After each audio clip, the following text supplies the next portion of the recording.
He had been in the system for 6 months already and had even managed to draw a few high-level cards, but even now he was considered a loser.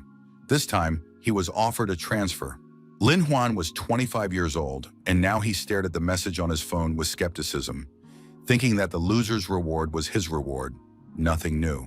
Even though he hadn't managed to prove himself, the offer to move to another world was somewhat intriguing. After all, he didn't really have anything to lose. On the other hand, it was completely unclear how the game would play out if the hero agreed, so he spent some time thinking about the possible consequences.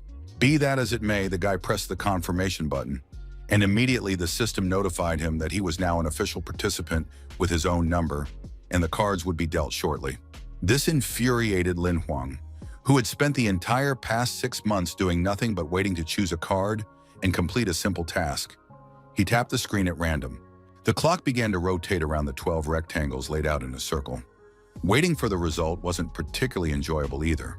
The young man waited humbly, realizing that nothing depended on him now, but still not losing hope of receiving a reward.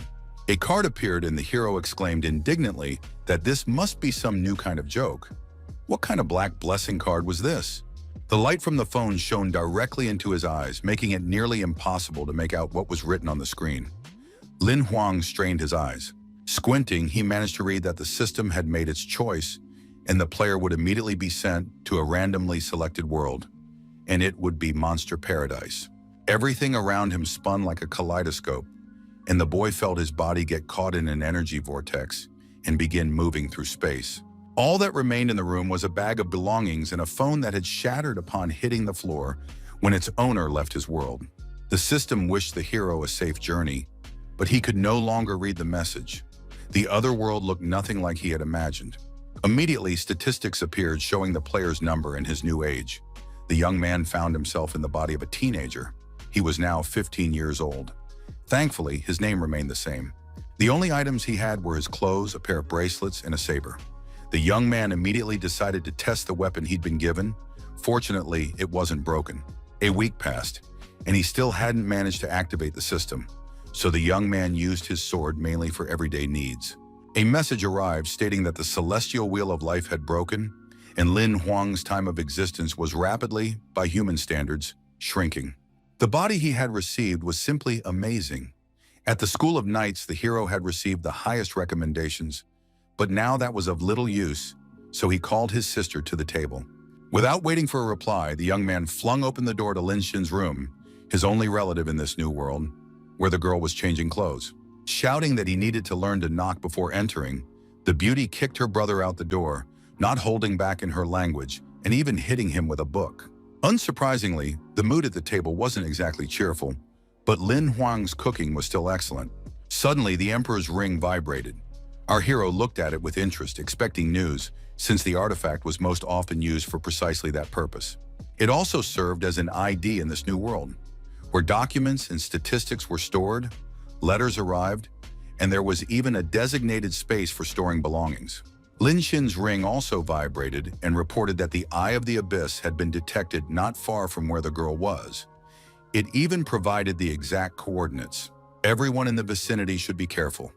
There was a very high probability of a monster invasion, and the girl grew anxious. Her brother reassured her that the message wasn't exactly fresh, and the monsters could have left long ago. Besides, their district was well protected. In reality, he was lying. The district's population was no more than 10,000 people, and everyone took care of their own safety here. There had been precedents. The hero sat down at the computer to check the information. If powerful monsters appeared, there would be no help coming, and the city would be doomed. Lin Xin said she would do her homework.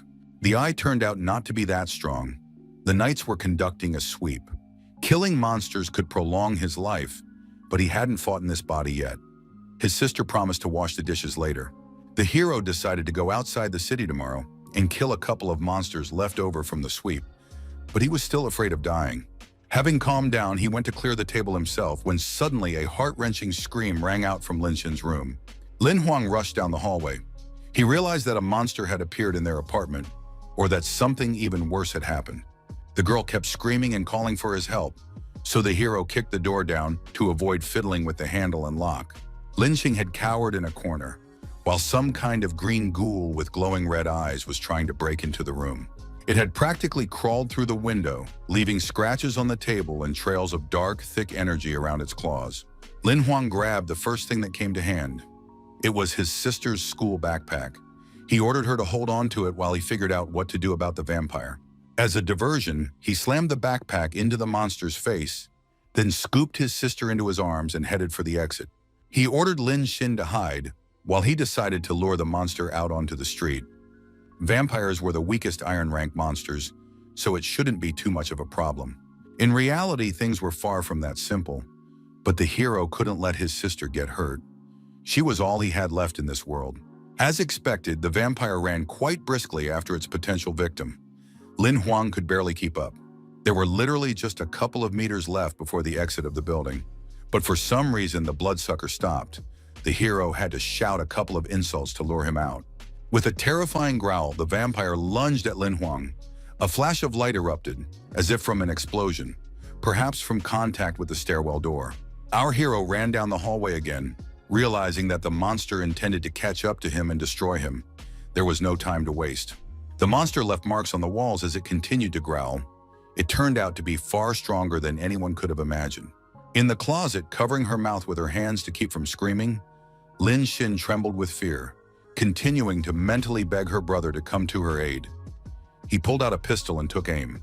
Several shots rang out almost simultaneously, but the bullets seemed to hang in the air, and the enemy wasn't seriously injured. It only grew even angrier.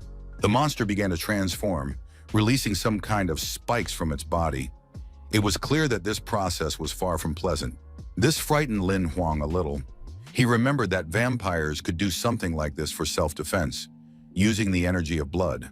The young man broke into a run. He realized he could very well die. The monster's level was definitely not iron, but at least bronze.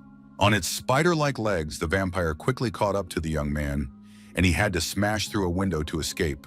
The flight wasn't long. He even managed to land on his feet, but he had to figure out a way to make the monster leave. There was no point in even thinking about defeating it now. When the vampire attacked, it used a lot of energy. It was very powerful. The hero dodged, but sensed that something was off about the enemy. The realization came fairly quickly. Due to the transformation, the monster's strength and speed had diminished, and they were decreasing with every passing second. Suddenly, the bloodsucker turned around, revealing a huge wound on his chest. Now everything was crystal clear. The monster had fled from the knights who were hunting him. With a wound like that, it wouldn't last long, so he could try using the pistol again. If everything went well, Lin Huang would not only save himself and his sister, but also extend his life in this world a little longer with the reward for killing the monster. The guy jumped back again and started shooting at the vampire. Now his mood was much better than before. The monster continued to growl and made attempts to reach its prey with its claws. Fortunately, to no avail. The guy jumped back once more, but reminded himself that he needed to keep his distance if he didn't want to become lunch. At one point, the young man slipped and began to fall backward. The enemy was already right there. It scrambled up the wall of the house to jump down on Lin Huang. Our hero fired with his last ounce of strength, convinced he was already a goner. The young man fired a few more shots at random. It was a waste of ammunition because their trajectory didn't even come close to the target. But to die like this, confirming his reputation as a loser, was too much to bear. So the young man started shooting at the enemy again. This time the bullets hit the vampire and even wounded him. The monster, suffering from the pain, decided against attacking. The bullets struck the unprotected body one after another, allowing Lin Huang to get back on his feet. As the monster simply collapsed downward, it smashed through the asphalt, and all that was visible now were its hideous, spider-like claws.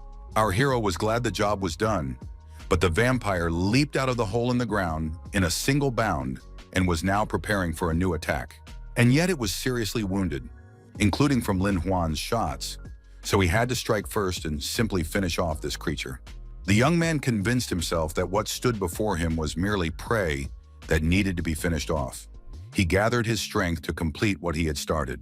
Suddenly, the vampire collapsed face first. Now all that remained was to finish him off with a shot to the back of the head, and the young man took aim. With the hope that it would die, our hero pulled the trigger. He was extremely pleased that everything had turned out so well. The job was done, and now he had to get home as soon as possible to make sure his sister was okay. A message appeared stating that the system had finally been activated. Lin Huan was congratulated on successfully completing his first mission. He was, to put it mildly, surprised. The young man couldn't believe he'd actually achieved any success in the game and opened the information window. He had indeed received a reward for the kill. Not only that, but the monster was of a higher level, so the young man received a level up and was also able to choose a new card. In response to the hero's surprised exclamation, he was told that everything was absolutely correct. Those were the rules of the game, and a strange monster appeared, quite cute looking. Lin Huang cursed in surprise. This seemed rude to the speaker, who asked him to communicate with his assistant in a more polite manner in the future. Then the creature got down to business, noting that in addition to gold, Lin Huang also had a special card for killing a monster. Looking in the indicated direction, the young man froze. Before him was his personal card with his name and stats. And those stats were utterly disheartening. Combat power and combat skills were completely absent. The game remained cruel and unfair. Meanwhile, the stats of the monster he had defeated were far higher. The vampire belonged to the 3rd combat level, green copper, and also possessed the skills of rebirth and blood magic. Our hero asked his assistant how to evaluate cards in this world. The assistant replied that white ones were common, green ones rare, blue ones legendary, and purple and orange ones divine. But Lin Huang only had loser cards. He slapped his hand and asked why he couldn't draw a rare monster card. Couldn't he just choose one himself? The assistant hit the guy on the head with something heavy, saying that he was actually quite lucky. Hadn't he looked in the mirror in a while? The young man nodded and began to shed tears, saying that he knew it himself. He was a loser with a terrible reputation. This reaction puzzled the assistant, but he was even more puzzled by the suspicious sounds nearby. It seemed someone had come here and was now slowly approaching. The assistant vanished and the guy froze in place. The vampire's ashes hadn't even cooled yet when a female knight arrived at the scene of the battle. She was very pretty and smiled as she fixed her hair, then asked who had killed the vampire. The beauty's name was Li Lan, and she explained that she had received a warning about danger. It had been reported that a monster had appeared here. Lin Huang explained, flustered, that this was indeed the case. His sister must have called since the vampire had attacked them right at home. He glanced at the knight. It was strange to realize that the association's famous silver hunter, Li Lan, turned out to be a girl. She wasn't about to back down and reminded him that she wanted an answer to her question, which he still hadn't heard. The hunter stepped on the monster's corpse and declared that she would ask it another way. Did our hero kill this vampire? He shouldn't try to be evasive. Lin Huang replied that it might be so. The monster was already partially rotting, so what happened could be called an accident. Li Lan noticed that the guy's life wheel was broken. Besides, he hadn't even reached the iron rank yet. It was hard to believe that someone with such stats could kill a vampire. It must have been sheer luck, so the knight asked for details. Lin Huang started to tell her something, but then immediately remembered his sister. After all, they had been together at the very beginning. He rushed home to check if everything was okay with Lin Xing, shouting to the hunter that he would share the details later, which upset her.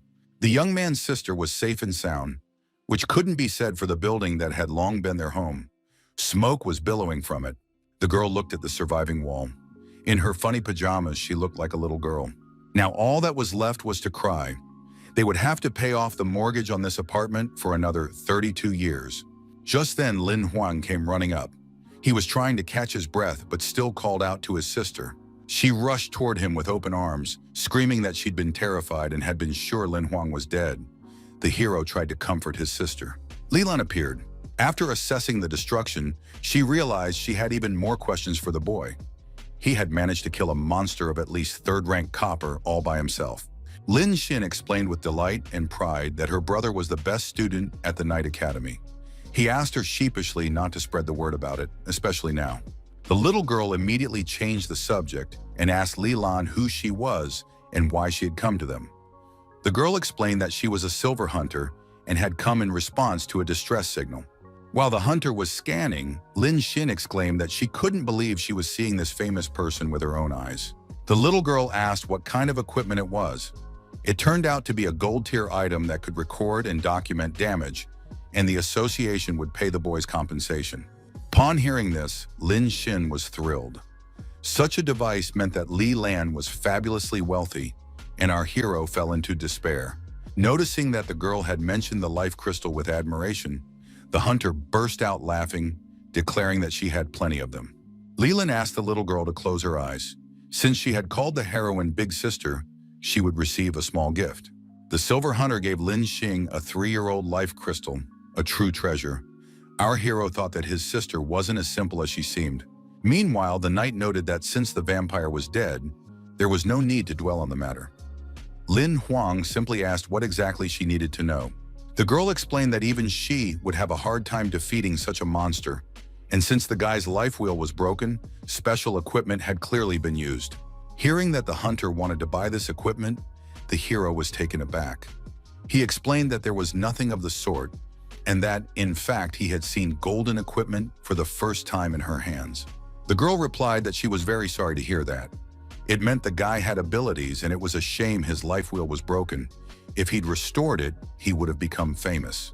Li Lan had already turned and walked away, wishing him luck and promising that someone would come tomorrow to settle his payments and arrange for free housing. Lin Huang apologized for the disturbance. Li Lan turned back and winked at him, asking him not to rush to die. They would see each other again someday. He waved cheerfully to the silver hunter in farewell, while Lin Xing was only concerned with where they would sleep tonight. They went into the nearest house where no one was home. The hero suggested they just get some sleep and deal with their problems tomorrow. Lin Xin started snoring before her cheek even touched the pillow. After all, she was still just a child. Looking at the sleeping little girl, the young man caught himself thinking that being a responsible older brother wasn't all that easy. Just then, Xiao He appeared, saying that the little sister was simply adorable, but that Lin Huang himself was good for nothing. The young man jumped again in surprise. The hero said that his assistant had scared him, to which he received the reply that no one could see him except the player himself, so there was no need to worry. The guy replied that he really was too weak to protect Lin Xing, so he wanted to draw another card immediately. The assistant asked several times if he was sure he wanted to do this right now, as the consequences could be anything.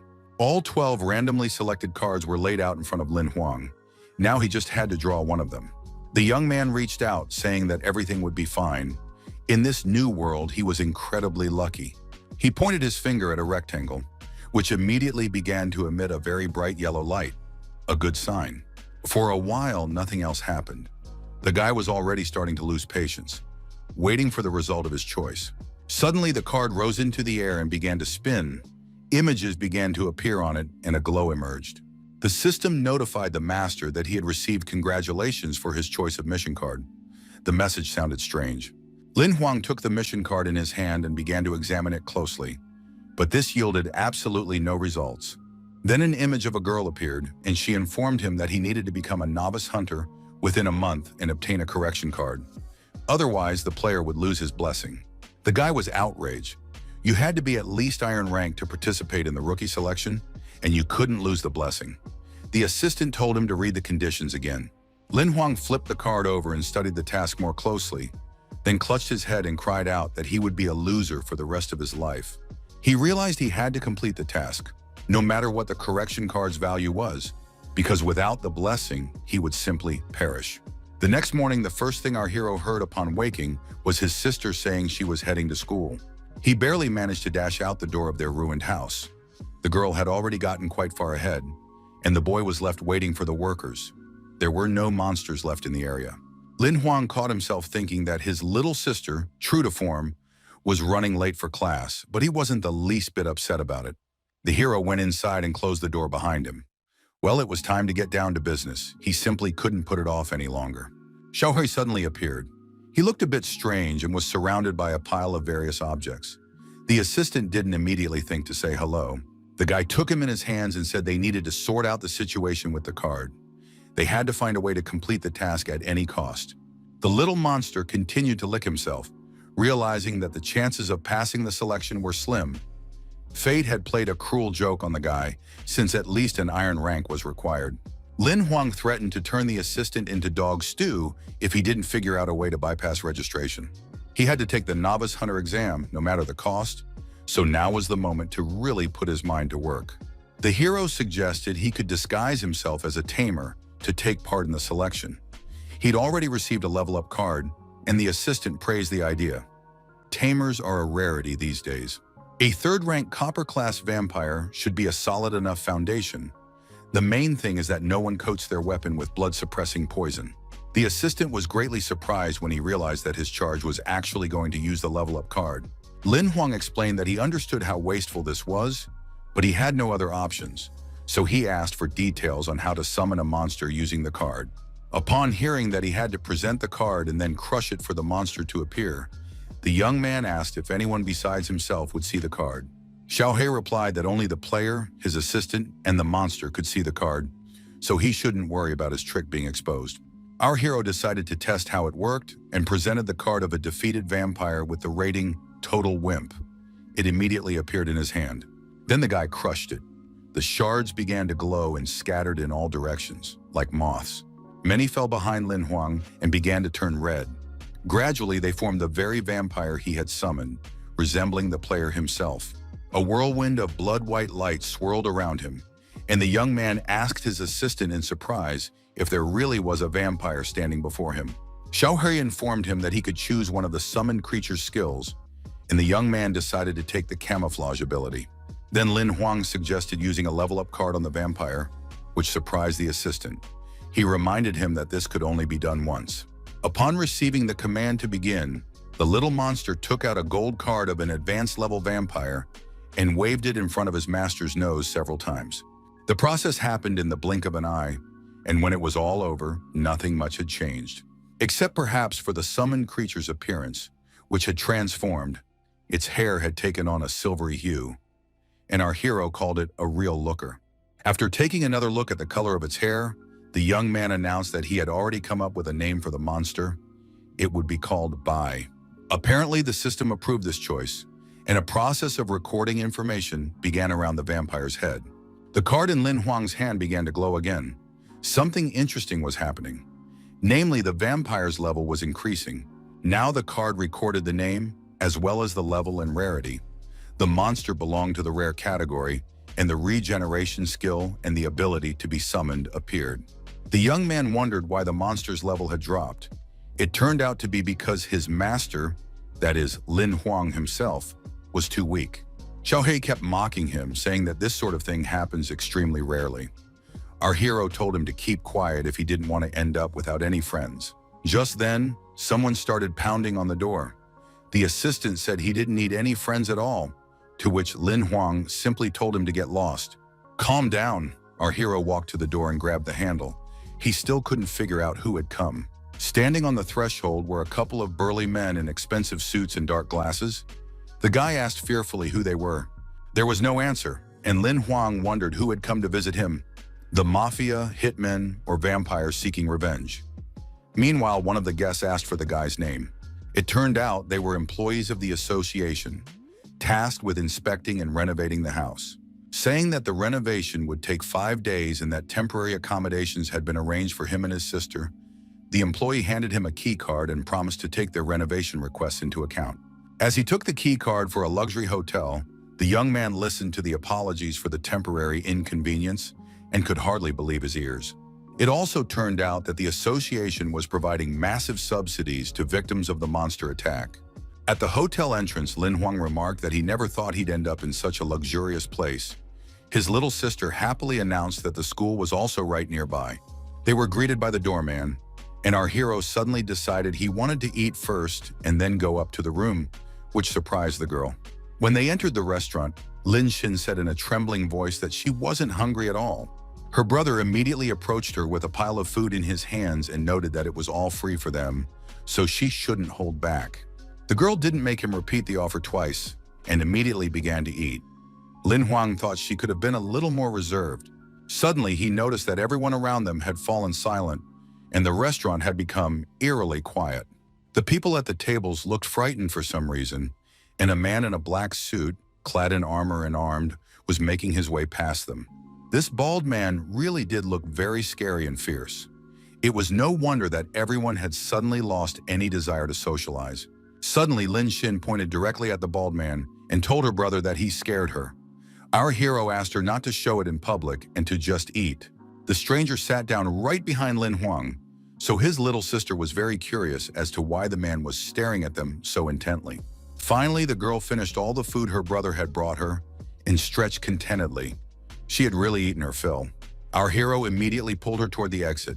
The stranger's aura wouldn't leave him alone.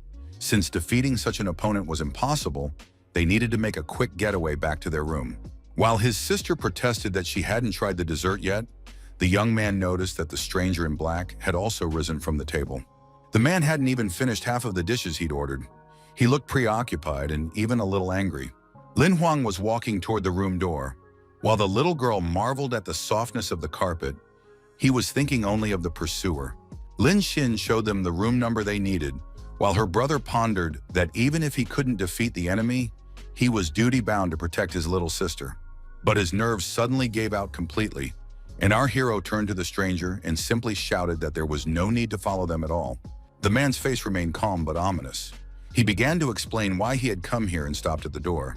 It turned out that his room was right across from the one they'd given the guys. With that, the bald man pulled out a key card and opened his door. Lin Huang apologized and went into his room.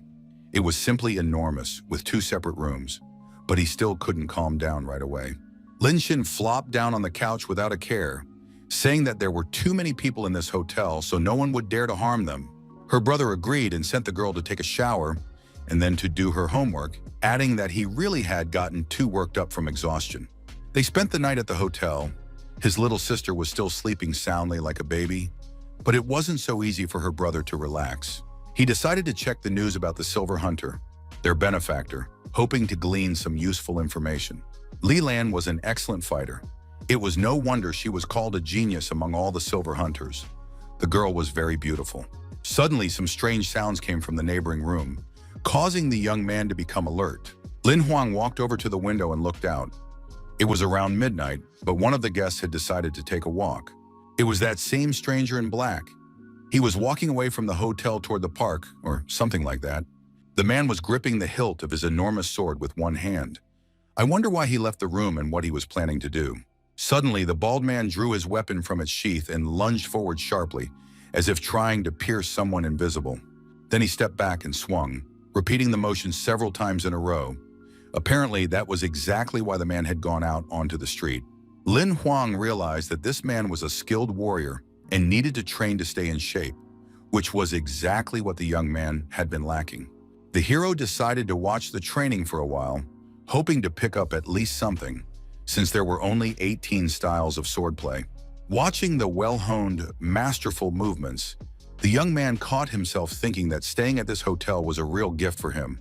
The next morning, a huge eagle flew up to the window of our hero's room. It worked for the delivery service. Lin Xin peeked out from the bathroom. She was just brushing her teeth and needed to find out if her brother had ordered anything. A mountain of packages towered over Lin Huan. He replied that everything was fine and reminded his sister that it was time to get dressed for school.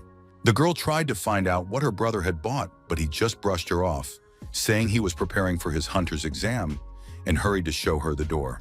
Finally left alone, the boy breathed a sigh of relief. He had spent practically everything he had on this gear. He really wanted to believe that such expenses would pay off. At the very least, he couldn't decide which box to unpack first. There were quite a few of them. One small box contained armor-piercing bullets. The young man sincerely hoped they might save a life. He had also ordered binoculars and a canteen, but his main weapon was a special sword, the weapon he handled best. A long blade made of black steel and well-balanced. Taking the sword in his hands, Lin Huang tried to recall all the techniques of the 18th style. He was confident he could execute them perfectly. He lunged forward in a flash, then swung from right to left and executed a few more attacking moves. Everything went perfectly. Immediately, a system message appeared stating that the player had received a new fragment of the sword map, which surprised him somewhat. The guy didn't quite understand what was going on, so the assistant explained that for every achievement, you could get a map fragment, and eventually they would all combine into an additional skill. Lin Huang was delighted that, if he worked hard enough, he could quickly collect all the fragments. But Xiao He asked him to keep his expectations in check. It wasn't that simple. Simply practicing the moves wouldn't be enough to get 100%. Practical application in battle and good effectiveness were required, not just perfect technique. It turns out you have to move exactly like the man with the scars to get a fragment, and that goes for every single one of them. This further strengthened the hero's resolve to learn the necessary techniques and finally add a combat skill to his repertoire. The assistant announced that he was going to sleep. For about 8 hours, the young man diligently practiced the moves of the 18th combat technique without stopping for a single minute. After 9 hours, he simply collapsed onto the floor, completely exhausted and could only groan. Every muscle in his body ached. The system reported that the technique was about 20% mastered. Our hero could barely breathe, let alone say anything about it. Meanwhile, Lin Xin returned from school. The hotel manager, Ding Zhu, came in with her. He had intended to greet the guest but decided to come back later if the young man was busy. The young man invited the manager to sit down and offered him some tea, noting that he had just been training a bit and was perfectly capable of chatting. He just needed to catch his breath. Lin Huang thanked the staff and management for their hospitality. The accommodations were simply amazing. Ding Zhu asked him to contact him immediately if he needed anything. His sister remarked that the manager was quite modest yet understanding. The tea he'd offered helped the guy recover. The girl also added that the association had rewarded them for killing the monster and had passed something on to them. They needed to see what it was. Lin Huang was delighted. Since they'd managed to destroy the green copper vampire, they might have been given something truly useful.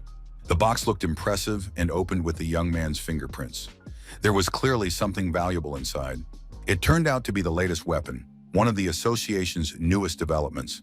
The Black Eagle pistol, capable of switching between sniper mode and full auto-fire. This black steel weapon was far superior to green copper level guns. It was exactly what she needed for hunting. Lin Xin once again appreciated the capabilities of the association. The problem was that mechanical weapons required energy. Until a player reached the black steel rank, they couldn't use the pistol. She needed to level up faster. Her little sister started to worry that the hunter selection process seemed like a dangerous venture. Sure, her big brother was strong, but anything could happen. Lin Huang reassured the girl, saying that since he had promised to take care of her, he would do everything to be by her side, so she shouldn't worry. The conversation ended with the kids agreeing that Lin Xin should do her homework, while the young man would train a little more. The boy picked up his sword. After the tea prepared by the manager, he felt completely rested and rejuvenated. He honed his movements until he unlocked a few more fragments of his sword-fighting skill. In the process, the hero caught himself feeling like he simply couldn't stop. With each card, he felt his concentration and dexterity growing. This went on until morning. The water jug was nearly empty, and the boy was desperately thirsty, but he kept practicing his moves. Lin Xin came out of the room. She realized her brother had been training all night and was very surprised. Lin Huang replied that he was close to his goal. There was very little left. The girl snorted and said she was going to class. Meanwhile, her brother kept swinging his sword, now with maximum precision. The system sent a notification that another fragment of the new skills map had been obtained. At this rate, the plan would indeed be successful. The notifications came with a distinctive sound, making Lin Huang jump every time, but now the wild sword of nature skill was getting closer. And that was inspiring. All 300 fragments must be assembled together. This would unlock the corresponding option in this world's game system. When the signal sounded for the 300th time, the boy gained the ability to merge the fragments into a single whole. He was literally beaming with joy. He could already picture the entire map in his mind and was getting ready to press the confirmation button, humming a cheerful tune. The rare skill was a very tempting prospect, so our hero immediately selected the corresponding option and began waiting for the data to update. A new card immediately appeared in his hand, depicting Lin Huang himself with his sword. The rare wild nature skill was indeed available. He needed to look at the information on the top of the card to understand how to use the new skill. This was a rare gold rank weapon skill, a treasure obtained through hard work, now ready for use. Its power depended on the owner's level and grew along with it. The assistant explained that the wild nature skill had two sides. If fused together, they could yield a legendary level ability, but the second side had been lost. Since no one knew its location, Lin Huang decided that the scarred man might know something, since it was a technique he had seen him use. The decision was made in a matter of seconds, and soon the young man was already pressing the call button for the room across the hall. The stranger opened the door almost immediately and asked in a displeased tone why he had been disturbed. Our hero bowed and said he was very grateful for having had the opportunity to learn an unusual sword technique over the past 3 days. The man remained silent. Finally, he said that he hadn't taught anyone, so if the young man had picked something up and mastered it, that was none of his business. The door slammed shut with a crash. Lin Huang only managed to say that, whatever the case, he was grateful for the knowledge he had gained. He repeated his thanks with a smile several more times, but the room across the hall remained completely silent. The young man flinched but thought that first he needed to pass the novice hunter exam, and then he could return to this conversation and get the information. Soon his sister arrived. It turned out that their house had already been repaired, and they would be able to return to their apartment tomorrow. A message to that effect had just come in. The girl looked upset, and her brother asked if she didn't want to lose her nice room or good restaurant food anymore. Lin Huang promised that he would soon be able to provide them with excellent housing and food. The girl thanked him and said she had no doubt that her brother would take care of her. They both decided to go to bed early. Tomorrow would be a long and eventful day, and the lights in the house across the street began to go out. The man with the scar told the manager that he didn't understand why they were pinning their hopes on a kid with a low level and a broken wheel of life. He only had 2 months left to live. The man reminded the fighter, whose name was Gu Yi, that they had known each other for a long time. Could there really be any doubt about his knowledge and intuition? The warrior replied that he didn't doubt them at all, but asked why Gu Qin had decided to teach the boy a sword fighting technique that wasn't really suited for this world in the first place. The boss reminded the player that he too had interacted with the hero. He should share his impressions. The man replied that the kid was talented, but not a genius. He was far from Li Lang. The mentor asked with a smile how long it had taken Gu Yi himself to learn the upper part of the Wild Nature sword skill card. The bald man replied that it involved deep processes. He had practiced for 18 hours a day, over 103 days to master this technique. If such a brilliant swordsman spent so much time studying it, then Lin Huan would need about 2 to 3 years according to rough estimates. The manager, or whoever called himself that, held up 3 fingers and asked if the hunter was sure. The hunter noted that it might take even longer. The old man smiled and said that the young man had already studied and mastered this skill. It had taken him only 3 days. Gu Yi shouted that this was impossible, to which he received the reply that nothing was impossible. They should hurry up, as the young man had already started packing his things to leave. The man with the scar closed his eyes and nodded.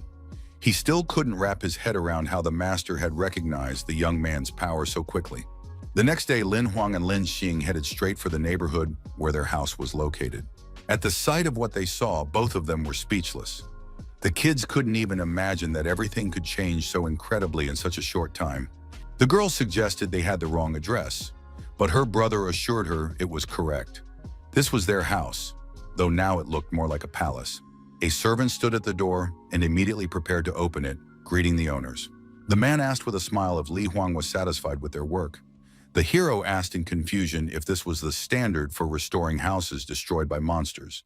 The association employee laughed and replied that they had gone the extra mile because the young man was a friend of Miss Li's. At first, the player didn't understand who they were talking about, but his sister hinted that they owed their new mansion to Li Lang, the Silver Hunter. The hero asked where the girl got so much money and influence. It turned out that Li Lang's father was one of the top 3 leaders of the Hunters Association, and her mother was a member of the district board.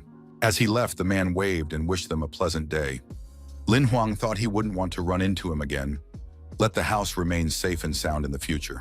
Lin Xing noticed that they had been mistakenly showered with gold. Her brother declared that everything had its advantages, and now they would be living in a luxurious place. Watching his little sister jump around the living room in delight, the player decided that the first part of the plan, concerning housing, had been completed. Now it was time to focus on the main goal. In 3 days, the exam for young hunters was scheduled to take place. All participants would fiercely compete for a place in the sun. Lin Huang decided he simply had to be the best among them, or at the very least not lose face despite the broken wheel of life. But first, he had to overcome his own fear. A fear of heights that had tormented our hero for almost his entire life in the previous world. He had to take a short journey on a monster that was a cross between a lion and an eagle. It was often used for such tasks. The first few seconds were terrifying, but then the sensation of flight and freedom allowed the young man to relax and rein in his emotions. Quite quickly, this low-level monster transported the young man to his destination. It turned out that everything had been planned out. The speed was simply incredible, and by the end of the flight, Lin Huang was extremely inspired. He had done a great job. The city turned out to be quite large and crowded. He needed to find the registration office as soon as possible and report his success. Our hero thought of his sister.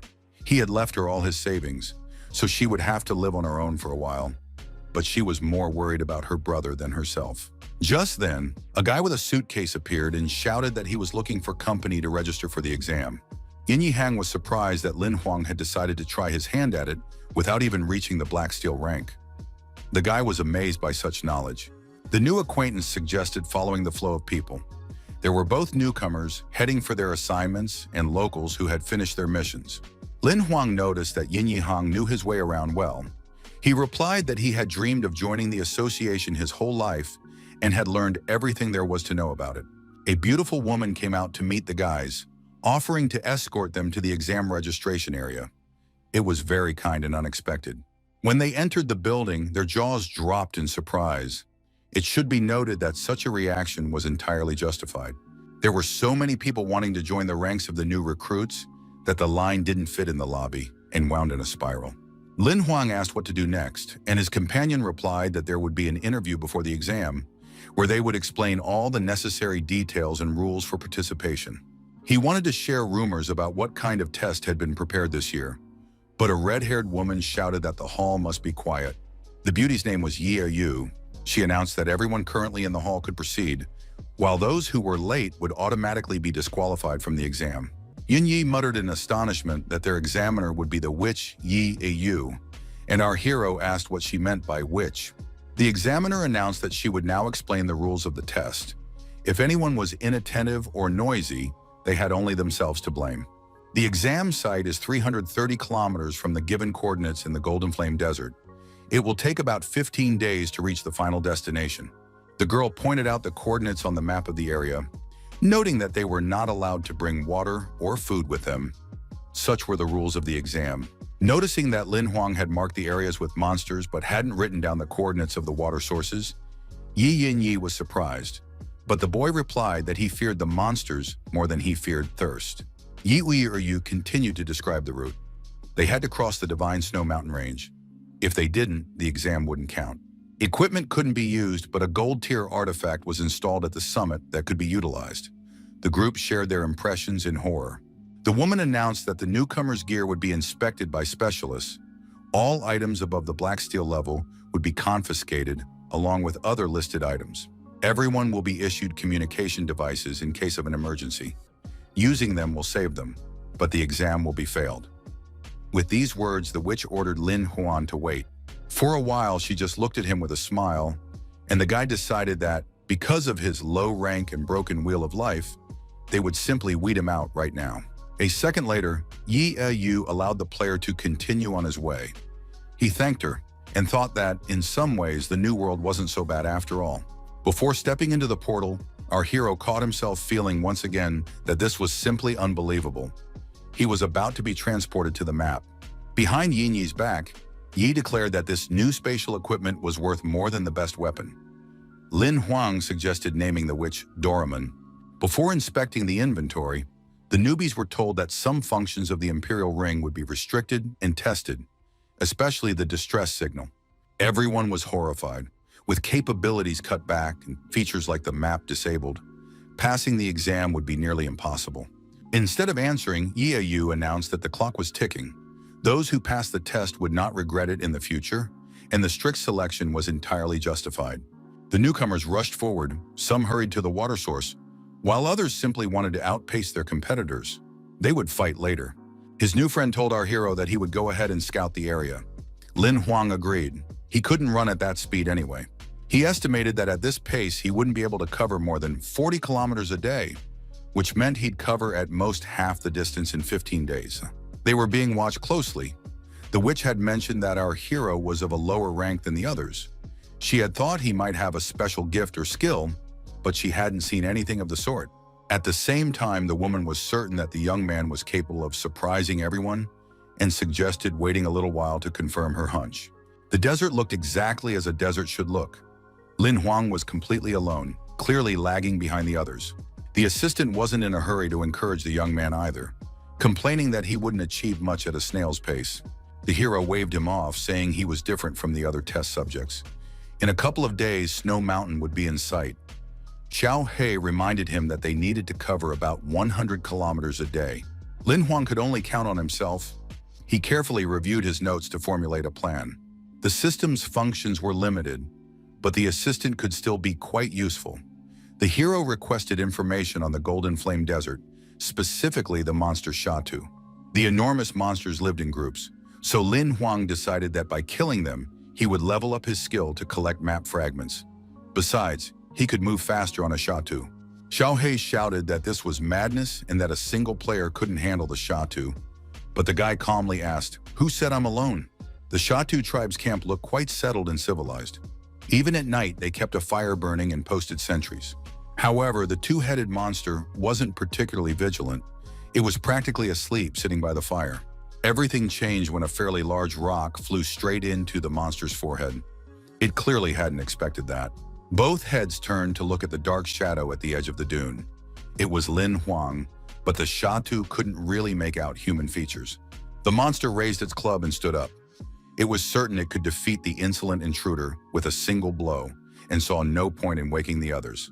Soon the weapon crashed down where the young man had been standing just a moment ago. Fortunately, the hero's speed allowed him to dodge it easily. As he leaped aside, the young man caught the repulsive stench emanating from the giant. The young man scrambled up the dune, shouting that fresh, juicy meat was right there. He was trying to lure the giant out of the camp. The giant roared and charged after him, holding his club above his head. The monster was not so much hungry as it was angry. In the next second, something whizzed past the monster's neck, and the menacing roar ceased instantly.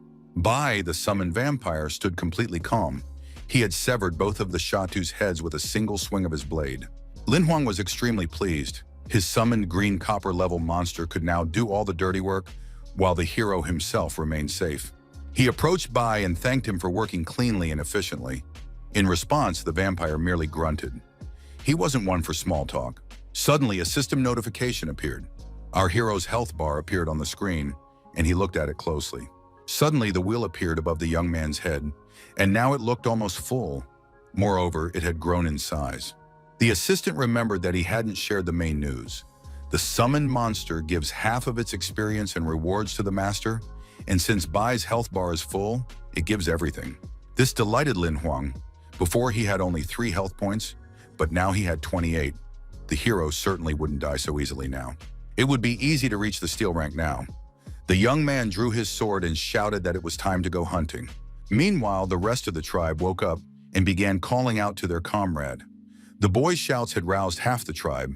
The monsters were dying so quickly that they didn't even have time to figure out who had attacked their camp. Bai wielded his sword in silence, while our hero commented on every move of the recently mastered wild nature sword technique. More and more Shatu rushed toward the sound of voices and the roars of their comrades. A little longer, and the situation could have become critical for Lin Huang. But it didn't. The more monsters he killed, the more fragments of the new map he earned. With that much life energy, it wasn't difficult at all. Bai's victims also counted toward the summoner, and with every passing minute, he felt stronger and stronger. Soon, all 152 cells of the Wheel of Life were filled. The assistant reported that a new gray level for new energy would be activated, and the guy agreed. The new level of cells added at least 10 years to his life. Just a couple of days ago, our hero couldn't even have dreamed of this. He took out his gun and started shooting, goading Bai to fight even more aggressively. He needed to make the most of the situation. All the Shatu had been destroyed, and Lin Huang slowed down a bit, but then a terrifying roar came from behind him. The young man asked his assistant if someone had actually managed to survive. The assistant replied only that someone had gotten into serious trouble. The heart-wrenching sound was so loud that the other players gathered around the campfire to rest heard it. They recognized the Shatu's voice, but the roar was so loud that it clearly belonged to a monster in a berserk state, and the group grew alarmed. Yin Yihang knew that other monsters could attack the Shata, meaning a bloody massacre was nearby. The player hoped his friend was far away from here right now. He didn't know that Lin Huang was right in the thick of it. Not only that, but he'd started the fight. And now our hero was beginning to regret it. He stared at the monster that had appeared, a good 10 meters tall, and panicked. His assistant wished him luck, noting that one giant Shatu was better than a bunch of small ones. It was the leader of the green copper-level tribe, and it was charging straight at those who had destroyed its kin.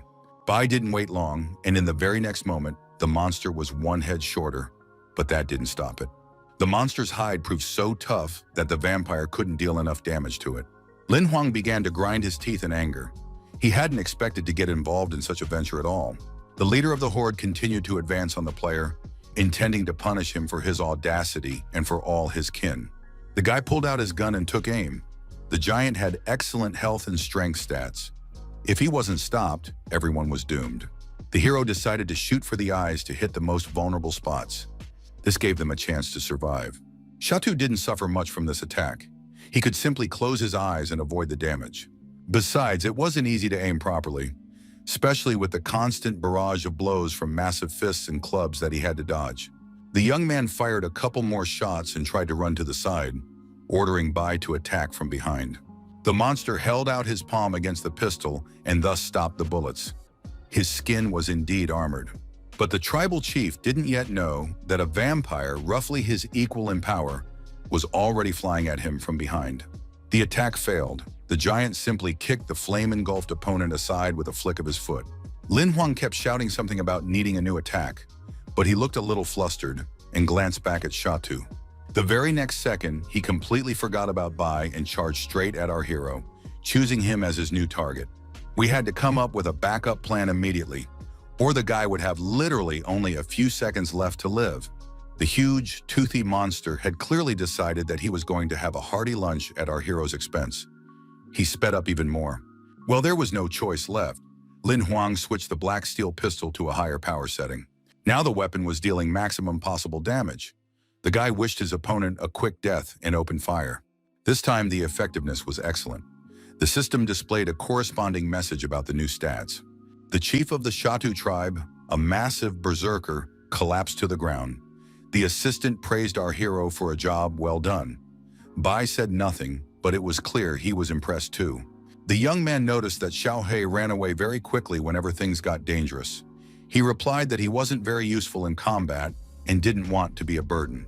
A notification appeared about the slaying of a higher-level monster. For this, the hero received a Shatu map. It was a full set, and Lin Huang was overjoyed. It seemed that luck had finally turned in his favor. The Shatu's stats were simply superb. Although the game classified it as trash, the most important thing was that it could now be summoned.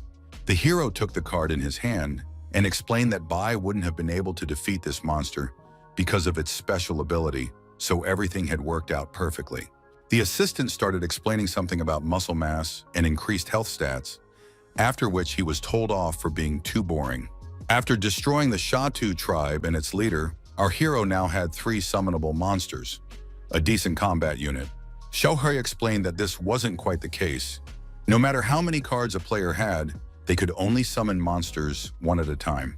Lin Huang sighed heavily and said goodbye to Bai, thanking the vampire for a job well done. The chief of the Shatu tribe took his place, huge and fearsome, and the hero decided to name him Tyrant. The assistant asked if the player wanted to use the summoned creature as a mount. The young man replied that the card was too rare to be used that way. The young man sent this monster to rest as well, deciding that an ordinary Shatu would be far better suited for the task. This creature looked far more suitable for carrying a couple of people, and Xiaohei praised the young man for his quick thinking. The Shatu walked through the desert, while the assistant explained that monsters of the same type but of a higher rank could absorb lower rank cards and thus become stronger. The hero replied that he could do that later, after strengthening the Tyrant, but for now he would simply use the Shatu for transportation, protection, and hunting. He gave the command to speed up, and the beast raced across the dune no worse than any racehorse. Lin Huang was in high spirits. On his own, he wouldn't have made it even a tenth of the way through the desert. Everything was simply wonderful until the Shatu stumbled. After all, it was quite bulky and clumsy. But that wasn't the issue. A taut chain was hidden in the sand. The boy landed in the sand and began to wonder who could have set this up. Then someone asked if the boy wasn't afraid of dying right there, in the middle of the desert. This came as a complete surprise to the player. It was 3 candidates taking the exam. They laughed at the kid who had dared to embark on this adventure, even though he was lower in rank. Shatu growled, and our hero replied that he hadn't expected to meet people here. He thought the reason for the fall was some strange monster. The guys laughed, saying he'd fallen into a trap, though they added it wasn't on purpose, and introduced themselves as cousins, Zuo Kui Kang and Shuji. Immediately identifying the leader, Lin Huang announced that he would ask them to make way, as he needed to continue his exciting journey. Zhu Kui Kang suggested they team up. The Shatu wouldn't be able to climb the snowy mountain, and they could help him with that. The group's leader invited Lin Huang to join them with open arms, but the young man replied that he didn't like teamwork, preferring solitude. Then one of the players snidely remarked that he shouldn't turn down the offer. They needed his Shatu, and if he didn't join voluntarily, he'd be killed, and no one would even notice. Our hero recalled that the Kui Kang family was of the gold rank, and moreover had connections. It was no surprise that they could afford to behave this way. The squad leader said he really didn't want to do this, but the young man had wasted too much of their time and had to pay for it. Nothing personal. The rest of the players who had been hiding in the shadows immediately stepped forward. They intended to teach Lin Huang a lesson, but they didn't yet fully understand who they were dealing with.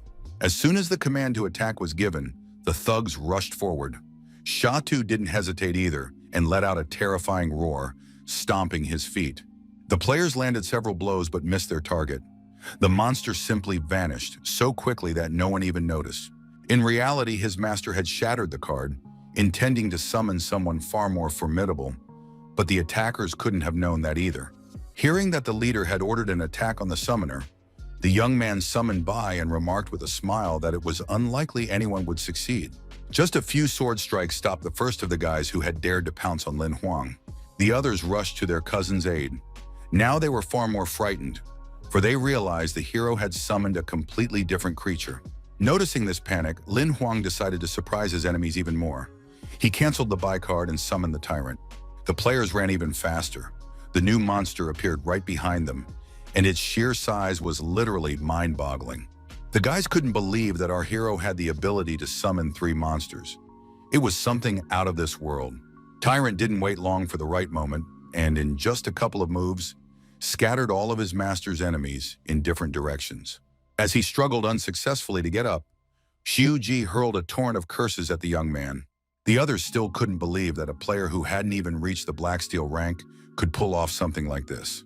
The summoned monster growled menacingly behind its master's back, and Lin Huang asked if anyone else wanted to teach him a lesson. Holding his shield in front of him, Zuo Kuikang suggested they settle this amicably. He was absolutely terrified. The squad leader understood that the monster summoned by our hero was at least green copper rank. They wouldn't stand a chance against it under any circumstances. Then the young man asked Tyrant to tone it down a bit. He wanted to hear what these people had to offer. Zuo Kuikang apologized for the misunderstanding, while his cousin hissed angrily that if Lin Huang killed them, he would be blacklisted and fail the exam. The squad leader brushed off this inappropriate comment. He understood that the situation had reached a stalemate for them. He offered the young man compensation in the form of his family's protection and some equipment, but was refused. Our hero pointed his finger at Shujir and said that all he needed was some of the scoundrel's gear as compensation for the damage and to recover. The player was outraged, yelling that a useless summoner wasn't worth a penny without his monsters, and that he wouldn't give him a thing. Before the guy could finish speaking, Tyrant's massive hand darted toward the target at his master's command. The shuriken he threw at Lin Huang missed its mark, but our hero grabbed his gun and fired several shots. The bullet hit the scoundrel in the shoulder, and he screamed in pain. Our hero simply said that he shouldn't be underestimated. Shuji raised his hand and began begging his cousin to save him, but it was clear from his face that his chances of success were slim. Zuo Kuikang pretended not to hear a thing, though it was clear that this was far from the truth. Meanwhile, Lin Huang moved right up to the enemy and told him he had 3 seconds to follow his order. Pointing his gun at the player, the guy suggested that he say his last words before dying. The thug's eyes widened in fear, but he kept repeating that our hero simply wouldn't dare kill him, or else he'd lose everything. The young man asked what he would lose. The chance to earn a hunter's qualification was important to him, but not that important. He reminded him of what he was capable of despite his low rank, and noted that other companies would go to great lengths to recruit a player like him, and the association itself would be interested and wouldn't change its decision so easily. He was simply too valuable an asset. So, having nearly killed both cousins, the likelihood that Lin Huan would be punished was very low. They would simply turn a blind eye, pretending not to notice. Shuji began begging for mercy. The hero pointed the gun at the enemy and calmly told him to count to 3, or whatever he wanted to do. The squad leader screamed in terror that he was willing to do anything if his cousin's life was spared. Now he was truly terrified. Zhou Kan begged, promising every possible favor. Shuji shouted that he had 4 black steel rank items in his inventory and told him to take them all. The young man thought hard. More than anything, he just wanted to pull the trigger right now. But if he killed one of the players, his cousin's family might seek revenge and cause trouble. Besides, killing people wasn't exactly a pleasant activity. Just then, Lin Huang spotted a familiar figure nearby. A voice timidly begged to be saved. It was Yin Yi Hang, who had emerged from behind a dune. It was clear that the player could barely stand on his own 2 feet. Seeing how far he'd walked across the sand on his own 2 feet, it became clear why the guy was begging for help. Soon he was sitting by the fire our hero had built, recounting what had happened on the way here, and expressing surprise that Lin Huang turned out to be a summoner. Turning a juicy piece of meat on a skewer, the guy asked why his friend was here alone. He thought he had gone with a group of other newbies. Yinhui explained that they had set up camp and were getting ready to sleep, but enraged Shadis had come running, and the newbies had scattered in terror. The tyrant was drooling. He was hungry. The guy cut off a mouth-watering piece of meat, saying he was very grateful to his savior. They'd had every chance of dying. He explained that he had obtained the pork using black steel rank devices. It turned out juicy. Lin Huang thought his friend's culinary skills were surprisingly good. At that, Yin Yi's eyes lit up. He declared that he dreamed of becoming a food hunter and chef. It was his life's main goal. The hero dreams of traveling the world in search of interesting monsters, suitable for food and other ingredients to cook incredible dishes. What followed was a fascinating lecture on the characteristics of meat from different regions and cooking techniques. Tyrant couldn't stop drooling. Lin Huang realized that his friend was a decent guy and knew how to cook. He would make an excellent companion if only he could speak a little more quietly and less. Finally, the guys finished eating and set up the tent. Our hero wouldn't let Yin Yi inside, which infuriated the fat guy. He exclaimed that he had lost his tent while fleeing the camp. Surely his friend wouldn't be so cruel as to leave him out in the open in this desert. The young man poked his head out and declared that he refused to let anyone inside because he was used to sleeping alone and wouldn't break that rule. Yin Yi curled up by the fire and began whining that he was just very fat and therefore faced all kinds of discrimination. Meanwhile, Lin Huang assessed the situation. The tyrant looked quite alert, so he could be left on guard. Soon it grew dark. Everything looked more or less calm. No one was lurking in the shadows of the rocks, and he could sleep soundly. Our hero closed the tent flap but kept sniffing around. The smell of roasted meat still lingered, and soon sleep overtook him.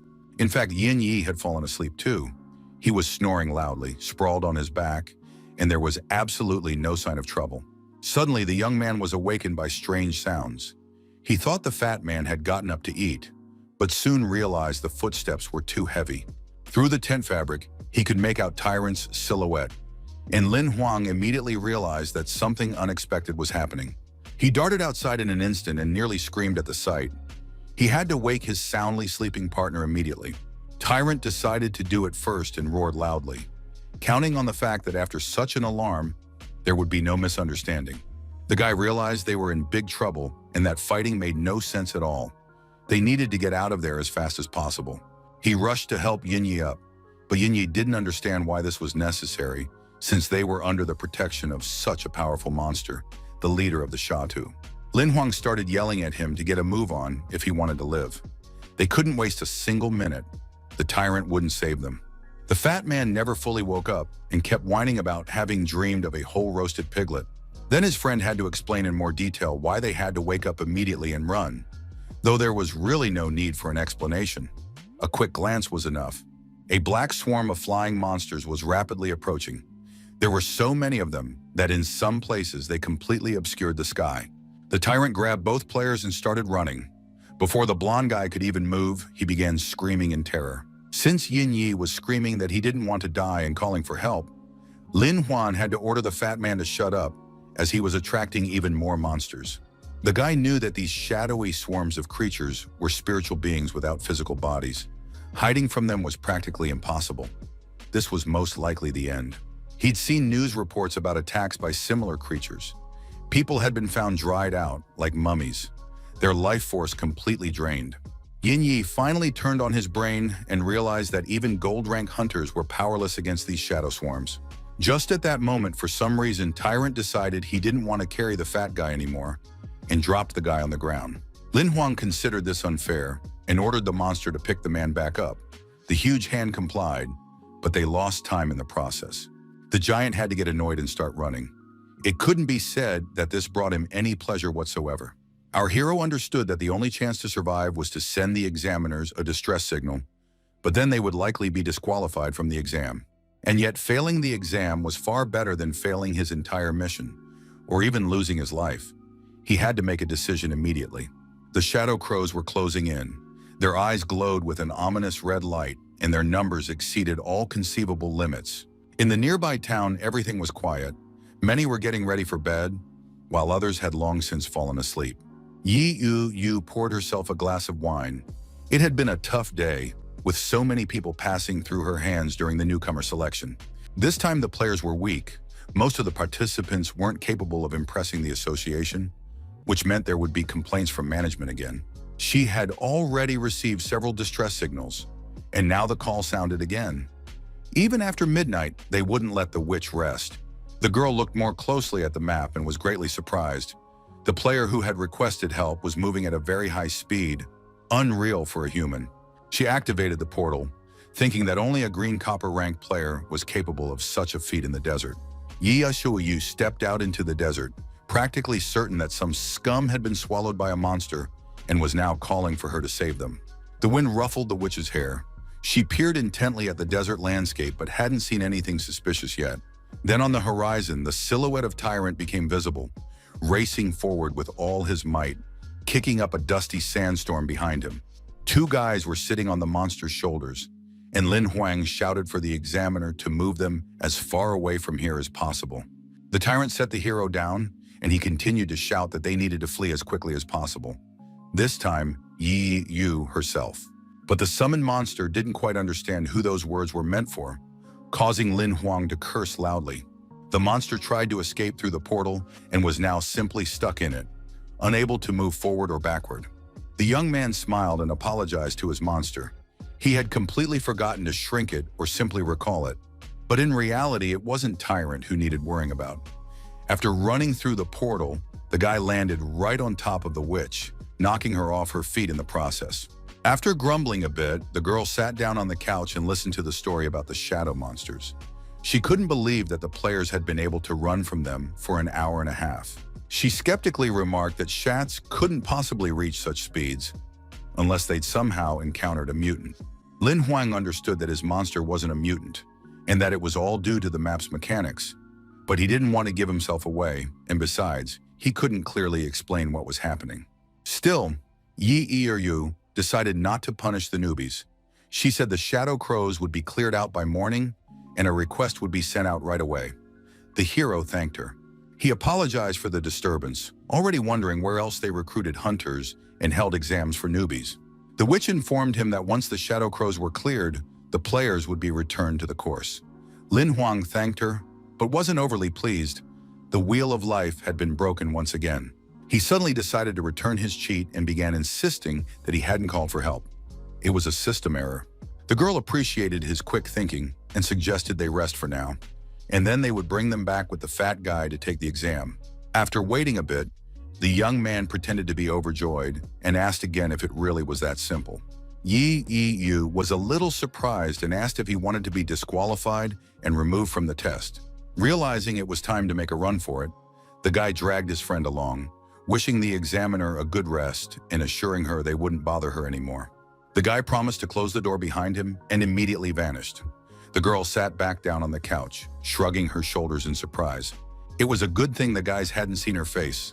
Otherwise, their surprise would have been immense. The beauty smiled. Realizing she was alone, the witch laughed with joy. A promising newcomer had appeared, one who could summon monsters. He'd kick everyone else's ass and she'd get the bonus. It was clear outside the door. The desert looked completely safe. Lin Huang couldn't believe that so many shadow crows had been destroyed in literally a minute. Yi Yu proudly announced that they had sent their best hunters, so the guy should continue on his way and quickly raise his rank to at least Black Steel. Finally, she joked that if the player dared to call for help again, she'd bill him for the hotel. He replied that it was a reasonable warning. Yin Yi was glad they'd gotten off with just a scare and asked what the hero had been talking about with the beauty. Deciding it was a dirty innuendo, the guy ordered him to shut up or he'd go on alone. The fat guy got scared and apologized. They needed to figure out what kind of place this was. It turned out that Tyrant had run off about 60 kilometers yesterday, so now they were a little off course. To make up for lost time, the players would have to come up with some kind of trick. Lin Huang began to think about what that might be. The Tyrant carried the players again, but while Yin Yi whined about the heat, our hero tried to find the path to Snow Mountain with the fewest losses. A building appeared ahead. Judging by the map, it was the very house where the examiners had prepared a supply of food for the participants. The fat man shouted that they needed to hurry to the shelter and rest until lunch. But Lin Huang reminded him that there might be other newcomers inside, and since they were enemies, they could attack. Inside, they found supplies of food and water. While his friend rejoiced, our hero continued to urge caution. Upon discovering a stash of his favorite chips, the fat guy started insisting that his companion try them immediately. The guy replied that they would take only what was necessary. They shouldn't break the rules set by the association. Then he noticed signs of other players' presence in the corner of the room and grew wary. It seemed someone had indeed been there before. Within a 100-kilometer radius, this was the only shelter and food storage area. I wonder who they could be. Yin Yi replied that he didn't see anything strange about the situation. Lin Huang objected that it all looked suspicious. Valuable items were just lying around, as if they'd been left in a hurry or thrown away because they were no longer needed. Most likely, the players had encountered danger and were forced to flee. The fat man asked not to scare him with such a speculation. Just then, Tyrant's menacing roar echoed from the street. It seemed there really was something to fear here. It was impossible to figure out what was happening, so our hero suggested they leave the place as soon as possible. The Tyrant grabbed them and ran off again. Strange sounds came from underground, and the movement of something enormous was clearly audible. This did not escape Lin Huang's notice. He realized that this creature had begun to pursue them, and the fat man panicked even more. Now the sand was rising in waves, as if a huge snake were slithering beneath it. The gentleman ordered Tyrant to be careful and run even faster. It didn't help. A second later, the monster began to sink into the sand, and the people nearly fell off his shoulders from the jolt. The Shatu chieftain's fist struck the ground, as if summoning whoever was there to come out. It was a rash decision. A huge sandworm rose halfway to its full height, bearing all its terrifying teeth. The giant lost his balance and began to topple to the side. He looked utterly tiny compared to his pursuer. Yin Yi and Lin Huang screamed in fear in unison. The boys had never encountered anything like this before. It was a demonic monster, not typical of the Golden Flame Desert, and the boys were on a safe route. How could the death worm have appeared here? Our hero quickly pulled himself together and opened fire on the monster, even though he knew the damage would be like a mosquito bite to it. But the guy aimed for the sensitive mucous membranes inside its mouth, hoping to scare the monster off. The plan didn't work. The worm just got angry and rose even higher out of the sand. They had to come up with a different tactic. The Tyrant rushed to flee again. The players panicked. They didn't want to die, but their speed was still insufficient. Suddenly, Lin Huan had a brainwave. He suddenly became serious and calm, ordering the summoned monster to stop and not move. The fat man kept wailing, and his partner ordered him to shut up and stay still too. It was unexpected. The player remembered that the monster had no eyes, no ears, or any other senses. It reacted only to vibration and movement. The blonde guy moaned that he hadn't come across such information in any book about monsters, but soon fell silent anyway. If they didn't move, there was a chance the players would stop being the worm's target, but if it continued to pursue them, they were doomed. Then another good idea came to Yin Yi's mind. He reached into his bag, thinking there might be a way to increase their chances of survival. He tossed a few pieces of meat to the worm to distract it. This would allow them to escape, or at least buy some time. Lin Huan didn't like the fat guy's actions very much. He ordered the kid to freeze and not move. The death worm's enormous maw froze right above the hapless blonde. He wanted to curse, but he couldn't. Suddenly, Yinyi felt himself losing his grip on Tyrant's shoulder and slowly sliding down, as if down a mountainside. The next second, the young man simply fell down, causing his companion to scream in terror at the top of his lungs. It seemed their plan had failed. Having kicked a ton of sand into the air, the fat man stood completely still for a moment, frozen with fear. But worst of all, he was buried up to his neck and now couldn't move even if he wanted to. He began trying to free himself, but could only free his shoulders and arms, after which he simply started calling out to his partner for help, the monster looming directly above him. There was nothing else to do, so Lin Huang ordered Tyrant to save Yinyi at any cost. He understood perfectly well what that meant, and the monster roared. And yet he carried out the order, lunging straight at the worm and attacking it with his foot. The blow was very powerful and distracted the monster from the player. The huge maw was now aimed at the Shatu leader, and Lin Huang shouted with all his might for his comrade to run. But first he had to free himself from the sand. The player screamed in pain and terror, but still began to gradually free the lower half of his body. To buy him time, our hero began jumping and shouting on Tyrant's shoulder so as not to lose the worm's attention. Meanwhile, the fat man had freed himself, but for some reason he wasn't in a hurry to run. He sat on the ground, nearly in tears, realizing that his partner had sacrificed himself. Meanwhile, Tyrant, with Lin Huang on his shoulder, raced forward at top speed. The monster kept pace. At some point, the guy ordered the summoned monster to drop him and keep running alone. The command was obeyed.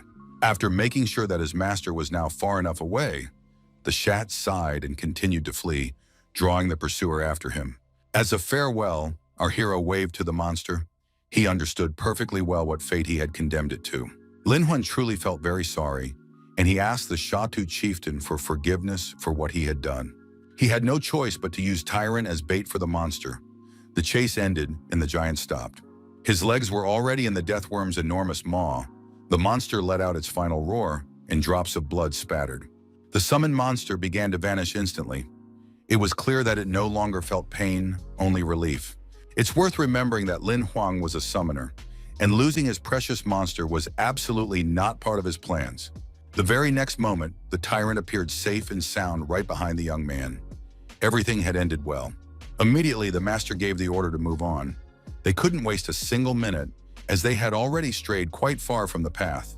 His partner ordered the fat man to hurry up, and with a proud expression, strode across the sandy dunes of the Golden Flame Desert. Snow Mountain came into view ahead, which they were about to climb very soon. The only problem was that Yin Yi was nowhere to be seen, which meant that something unexpected had happened. Lin Huang called out to his partner several times, straining his eyes to scan the sands, but he couldn't spot him anywhere. It was a difficult choice, but the boy decided to press on. Perhaps they would meet again ahead. As they moved eastward, he and Tyrant encountered dangerous monsters several times, but each time they emerged victorious from the battles. Nevertheless, the thought that the route planned by the Hunters Association was too difficult never left our hero's mind. The monsters were strong and came in vast numbers. Ever since they were attacked by giant wolves, the young man began to suspect that something was clearly wrong here. Everything was very strange. Nevertheless, they made it to the divine Snow Mountain and began the difficult ascent to the summit. Although it wasn't easy to make that decision, Lin Huang made full use of all the abilities of the summoned creatures at his disposal.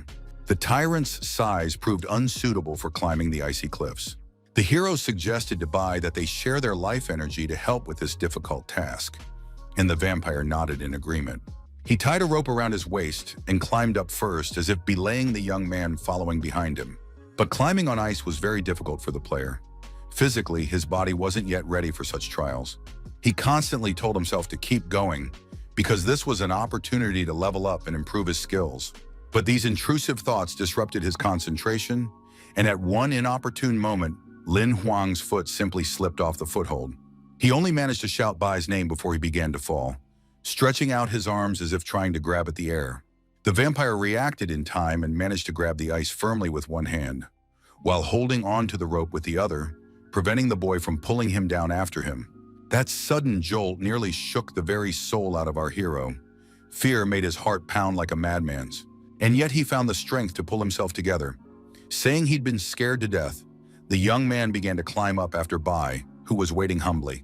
The vampire could think of nothing better than to hoist Lin Huang onto his shoulders to ensure this wouldn't happen again. And although the player protested and shouted that he didn't want to be a backpack and could climb on his own, no one listened to him.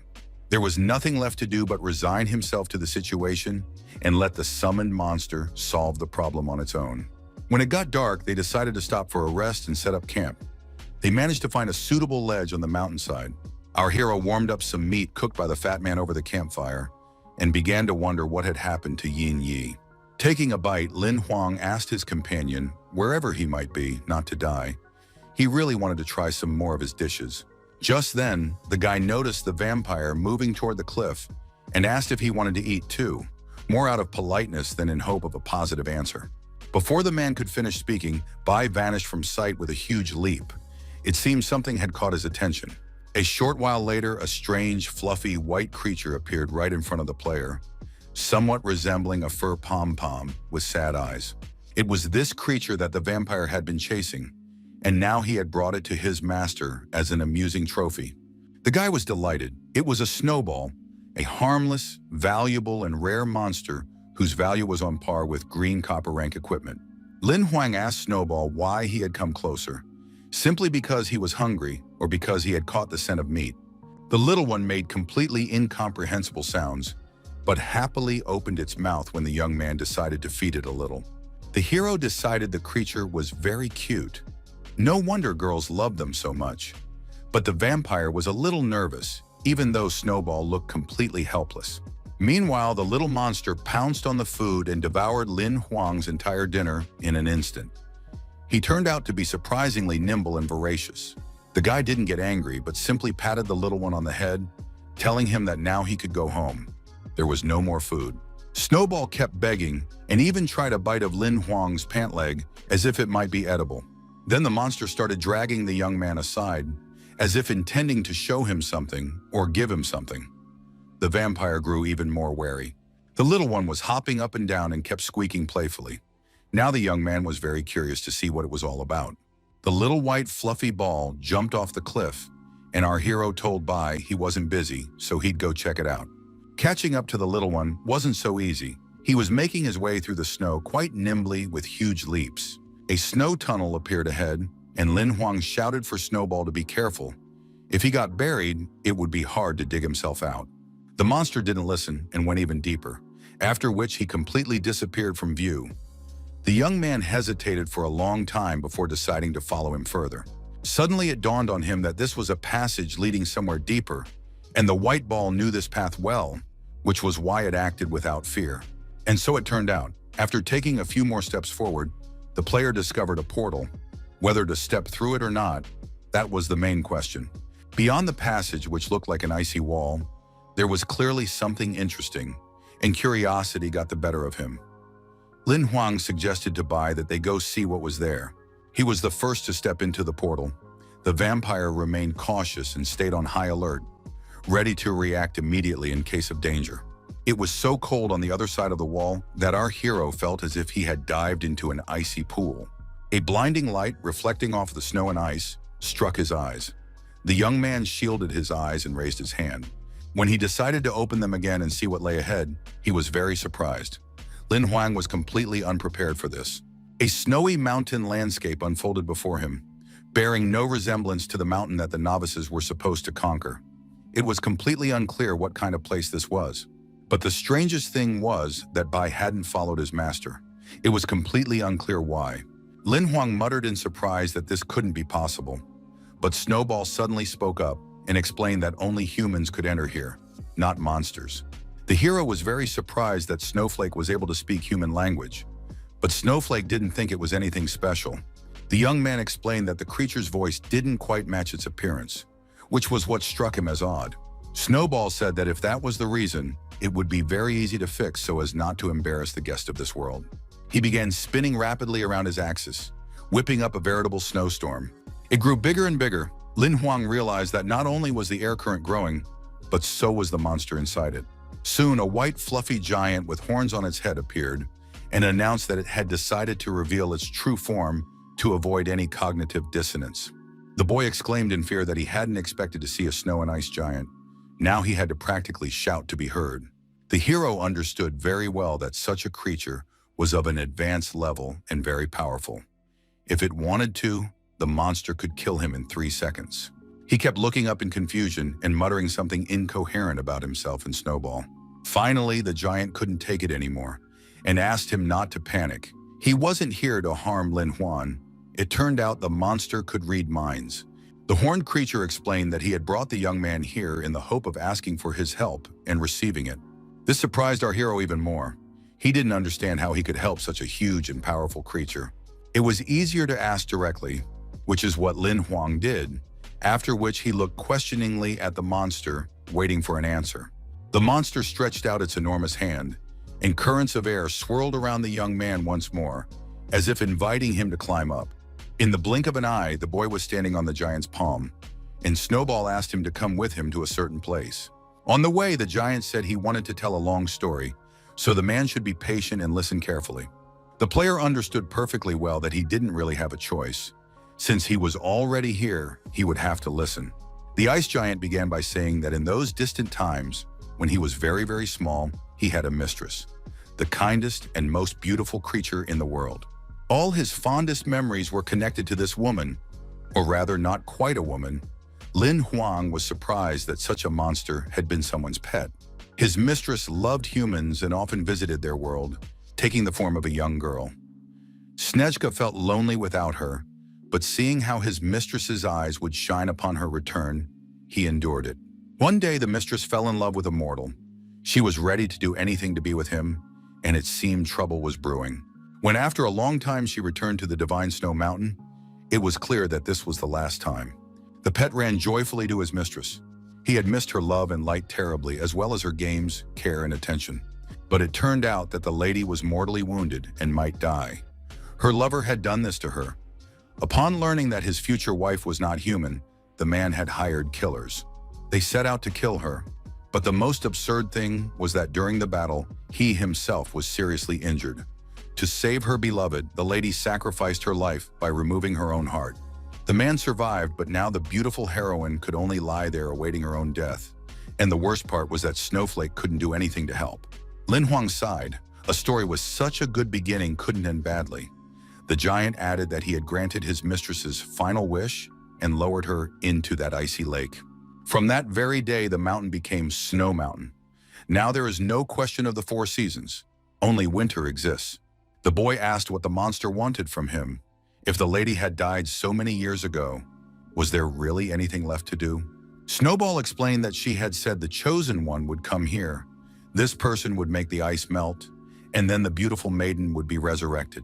When asked if he really considered him the chosen one, the giant shook his head. He had already brought 3 guys here, but to no avail. The young man asked if the monster brought everyone here indiscriminately and was told that in thousands of years, only 4 young men with kind hearts had come along, and he had risked trusting them. Realizing that he was the 4th, our hero was moved and asked what he must do to melt the ice. The giant replied that a single drop of blood would suffice. He would let the hero go in peace regardless of the outcome, but if it failed, he would erase his memory of this place. It all seemed extremely simple to Lin Huan, so there was no reason to refuse Snow, who had been dreaming of resurrecting his mistress for so long. Turning to the invisible girl, the player dripped blood onto the ice, saying that he truly hoped she would be reborn. The drops shattered into tiny spatters, as if a beautiful red flower had bloomed on the snow. The young man asked what to do next and was advised to simply wait and see if it worked. They sat by the frozen lake for about an hour, but absolutely nothing happened. There wasn't even a hint of movement. Finally, Lin Huang apologized and said that it seemed there was nothing more he could do. The attempt had failed. Immediately after these words, the monster leaped up and stood to its full height. The ice on the lake cracked and began to melt. It all happened so fast that the boy didn't even realize how the water and the beautiful green shore had appeared. The snow was receding, and the plants were coming back to life as well. The hero cried out in fright, not even expecting that his blood was so nourishing that it had given new life to so many flowers. Snowball cried out that he could see his mistress, and a stunningly beautiful girl slowly rose from the water. Staring at her, Lin Huang blushed and seemed to have completely forgotten how to breathe. The lady approached her pet. She called him the Ice King and added that she had missed him very much. The girl thanked the monster for guarding her all this time, and then her chosen one, after which she introduced herself as Shuluo. The hero replied, somewhat embarrassed, that there was no need for thanks. She could just call him Lin Huang. An awkward pause ensued, and the young man apologized for his rudeness, but still ventured to ask if the beauty was a monster. The monster roared that this was unacceptable, but his mistress simply replied that she was of the race of gods who lived 3,000 years ago. The young man only remembered the invasion of the gods 800 years ago. The beauty explained that these self-proclaimed gods were merely servants who had received the pitiful remnants of the blood of the gods to whom she belonged. But they were not weak either. She realized the hero didn't believe her and decided to demonstrate to him the true power of the divine race to which she belonged. Streams of energy began to approach Lin Huan. He had absolutely no idea what to do, whether to try to defend himself or just wait. He began to feel something strange, and then suddenly realized that his broken life wheel was fully functional and restored. The goddess smiled and said she had noticed the hero's little problem and decided to help him out a bit. When asked if divine power was truly that great, the beauty replied that it was far greater. She had a particularly valuable gift for Lin Huang. When the energy surges subsided and the system notifications stopped flashing, the young man read that he had received the full Wild Nature Sword skill card. Unbelievable. It was a very valuable and rare skill. No one had managed to obtain it in its entirety for many years, and the hero appreciated the goddess's magnificent gift. Suddenly, the beauty giggled and remarked that although the player was mortal, he wasn't as simple as he seemed. This puzzled him a little. Finally, the Ice King placed Lin Huang on his palm and promised to return him to where they had met. The young man was extremely pleased. Setting him down on the ground, Snowball said that as soon as our hero left these lands, he and the lady would also leave as far away from here as possible. The goddess explained, somewhat sadly, that she intended to return to her own world and had no plans to let humans in there anymore. She asked the young man to take care of himself and be careful. He would encounter many more monsters on the Divine Snow Mountain. The beauty warned that the Golden Flame Desert had now become particularly dangerous because exceptionally powerful monsters had awakened underground. They all serve the super monster, which is why all these swarms of creatures are by no means random. We need to stay on our guard.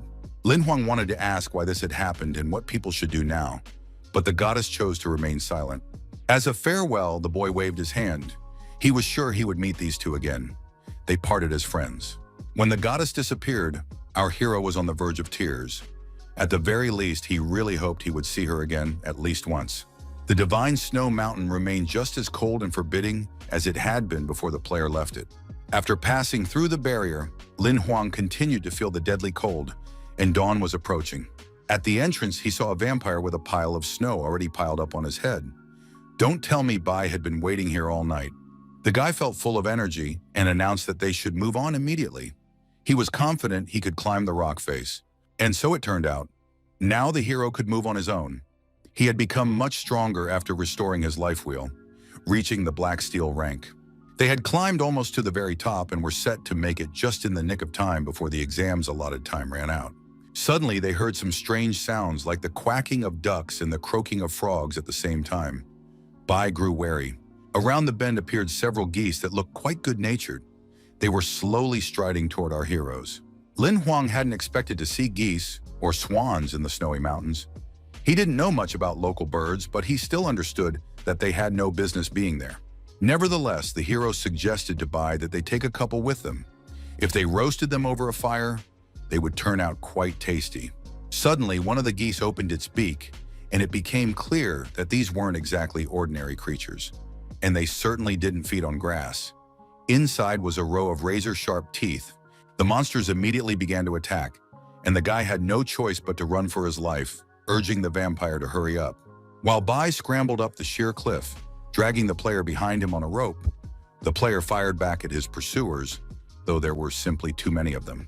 The entrance to a cave came into view, and the vampire thought it would make a good enough hiding place. He climbed in himself and began pulling in Huan, who kept firing his pistols non-stop.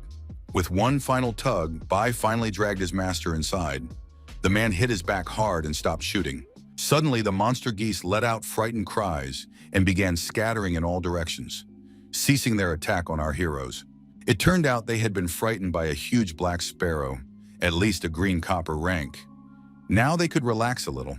The bird targeted one of its smaller kin, but it was clear that this was nothing more than an appetizer for it. At first, the player was frightened. He had never seen such a huge sparrow before, but then he began to rejoice, for the geese's attack no longer threatened him and Bai.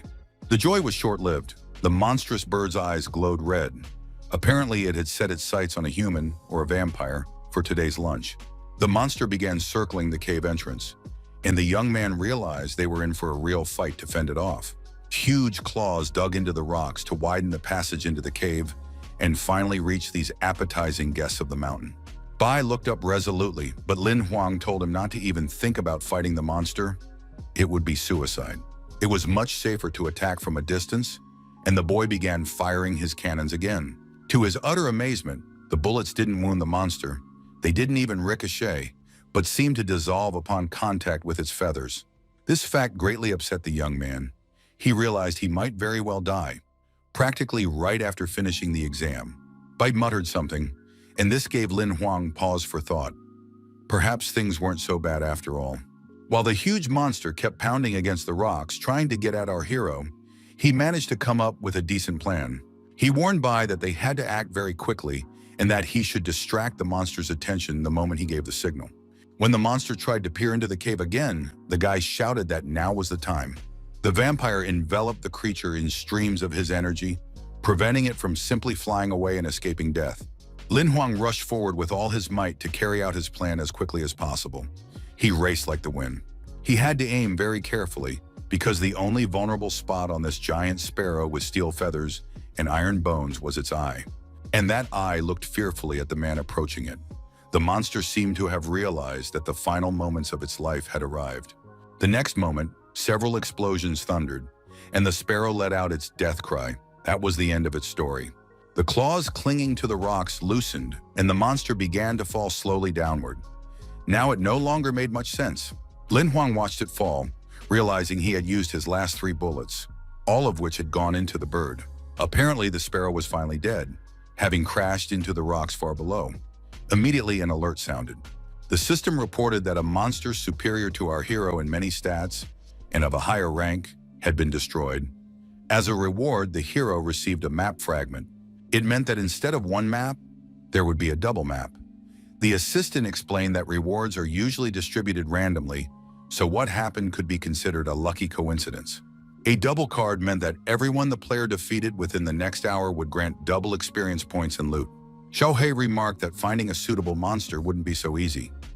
Man, what bad luck, the guy brushed it off, saying he wasn't in the mood for jokes. Suddenly, the Emperor's ring vibrated, signaling that the trial was coming to an end. Lin Huang snapped out of it. They'd wasted too much time and needed to finish the climb as soon as possible so they wouldn't be late. They climbed upward quite briskly, but with every new ledge, another one appeared higher up the slope. Looking ahead, the young man decided he had practically no chance of finishing the trial on time. Then a voice from the shadows declared that for losers, life always seems too unfair and difficult. A young man appeared, dressed in shades of blue and light blue. Even his hair shimmered with those colors. It was strange that neither the hero himself nor Bai had sensed his presence nearby. Lin Huang asked who he was, to which he received the reply that he was a test participant just like the player himself. He stepped closer and asked why the young man had killed his black sparrow. Our hero was surprised. He realized that his new acquaintance was also a summoner. He had to explain that it was self-defense. If the monster hadn't attacked them, it would have remained safe and sound. The stranger snorted and replied that he had sent his pet out to hunt for food. If it had decided that their party would make good prey, then so be it.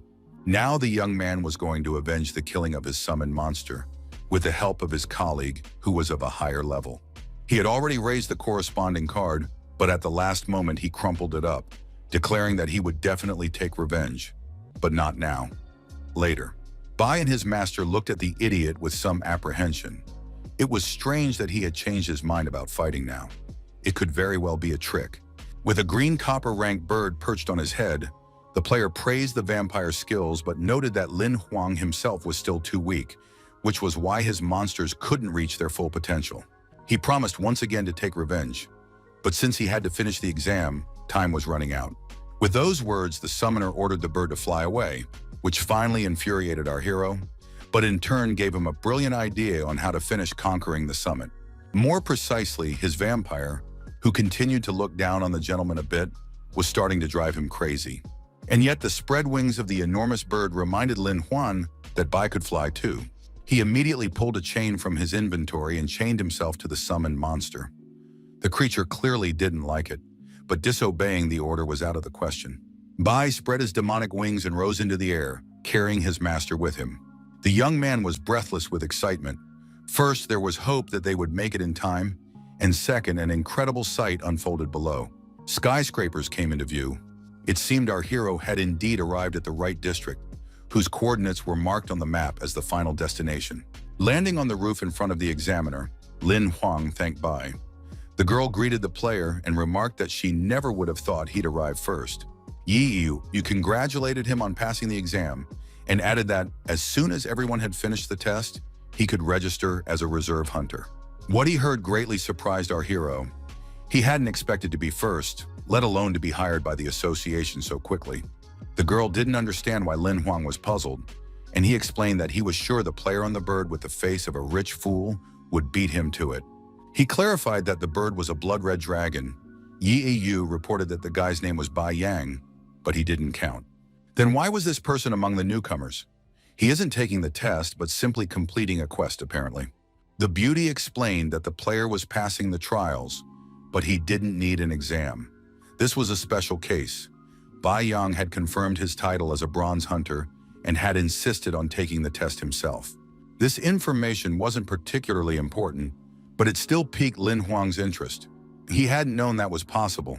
A short while later, the young man checked his inventory and decided to sell some of the loot from the trial. 3.5 million was added to his account, mostly for that very crystal. The guy almost burst into tears. For the first time in his life, he felt like a rich man. As they parted ways, Yu explained that the hero should stay in this city for a few days to wait for registration and make the most of his time. The gun shop didn't have the right ammunition. The clerk noted that it was too expensive and sent him to his colleague Zhang on the other side of town. The young man stepped out onto the street. This place was larger than the town where he lived, but he couldn't find the rare equipment he was looking for. It seemed he would have to track down that salesman. He had to wander around quite a bit, but the time spent was worth it. As soon as Lin Huang found Zhang's shop, he realized his search had not been in vain. Inside, there was an incredible amount of interesting stuff, though he had to call out to the shopkeeper a few times. Finally, a small, hunched-over old man appeared and told him to quickly grab what he needed, pay, and get out. Our hero explained what he had come for. He doubted the shop would have the right ammunition, but Zhang just asked how much he needed. The guy replied that he needed 3,000 rounds and 300 explosive rounds. The shopkeeper chuckled, saying the hero must be rich. Soon, a beautiful and rather heavy box appeared. It became clear that Zhang wasn't just joking around. The total came to 135,000, and the old man asked for payment right away. Lin Huang agreed and mentioned that he'd come back a little later to place another order. Zhang narrowed his eyes slyly and remarked that he already had enough.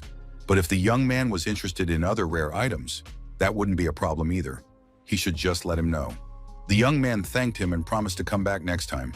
He hadn't expected the seller to be this kind of person at all. Suddenly, a terrifying alarm sounded. When asked what was going on, the old man explained that this was how the association sounded the alarm in case of danger. Saying goodbye, Lin Huang hurried to the exit, saying he'd be back soon, but couldn't continue the conversation right now. The salesman merely watched him go with a keen gaze. It was clear that figuring out this new customer wouldn't be so simple. The huge white church trembled as if it were about to collapse. Its silhouette against the blue sky looked very ominous. Lin Huang began to make his way through the crowd. The exam wasn't over yet, so the city was full of residents and players. Yu was trying to calm the crowd. A super monster had appeared in the desert, summoning waves of smaller monsters. Many players were in trouble, but measures were being taken. Our hero immediately realized that what the goddess had warned about had happened. For everyone's safety, they were asked to wait out the threat in the city. One of the guys shouted that he didn't want to stay here and just wait. He could be useful. Lin Huang appreciated his courage. The examiner explained that for berserker monsters, active both on the ground and in the air, guys like him were just lunch. The association was saving them by not sending them out into the desert. The girl asked which of them wanted to die first. There was no answer, but our hero did have a few thoughts. The association sent a special task force to mop up the area. As soon as the main monster was destroyed, the rest would die too. Lin Huang thought it would be great if everything turned out to be that simple. In that case, there would be no need to worry. Then Bai Yang appeared, saying that another super powerful monster could very well be lurking behind the first one, in which case the squad's strength wouldn't be enough. He added that he wasn't going to sit here like an idiot and wait to die, while Yi Yu reassured everyone that everything would be fine by tomorrow. Lin Huang thought intently. Even if Bai Yang was provoking the players, what he said wasn't without merit, so our hero decided to speak with the examiner. First and foremost, he was concerned about the fate of the fat guy Yin Yi. It was him the guy asked the association worker about. The beauty replied that she remembered that oddball well. Not long ago, he had pressed the button and sent a distress signal. This cheered Lin Huang up. Apparently, he had worried for nothing. Yu turned and walked away, asking the player to hurry up and find a safe place to spend the night. He nodded. A fierce battle was raging in the desert. The flames blazed so brightly that they could be seen from miles away. Our hero sat on the windowsill, thinking about how a super squad of hunters was currently battling super monsters. It was truly epic. The guy felt that it wasn't quite fair to rely on someone else's skill and combat power rather than his own. Lin Huang fell asleep while looking out the window. He was awakened by the cold morning rain, which began to pour down in buckets. Suddenly, the young man's eyes widened in horror as the piercing alarm sounded again. He looked ahead and saw a mountain engulfed in flames, as if a volcanic eruption had begun. The young man stepped out into the hallway. A group of hunters was running past, discussing the need to summon Li Lan as soon as possible. When asked what had happened, one of the men replied that the situation had reached a boiling point.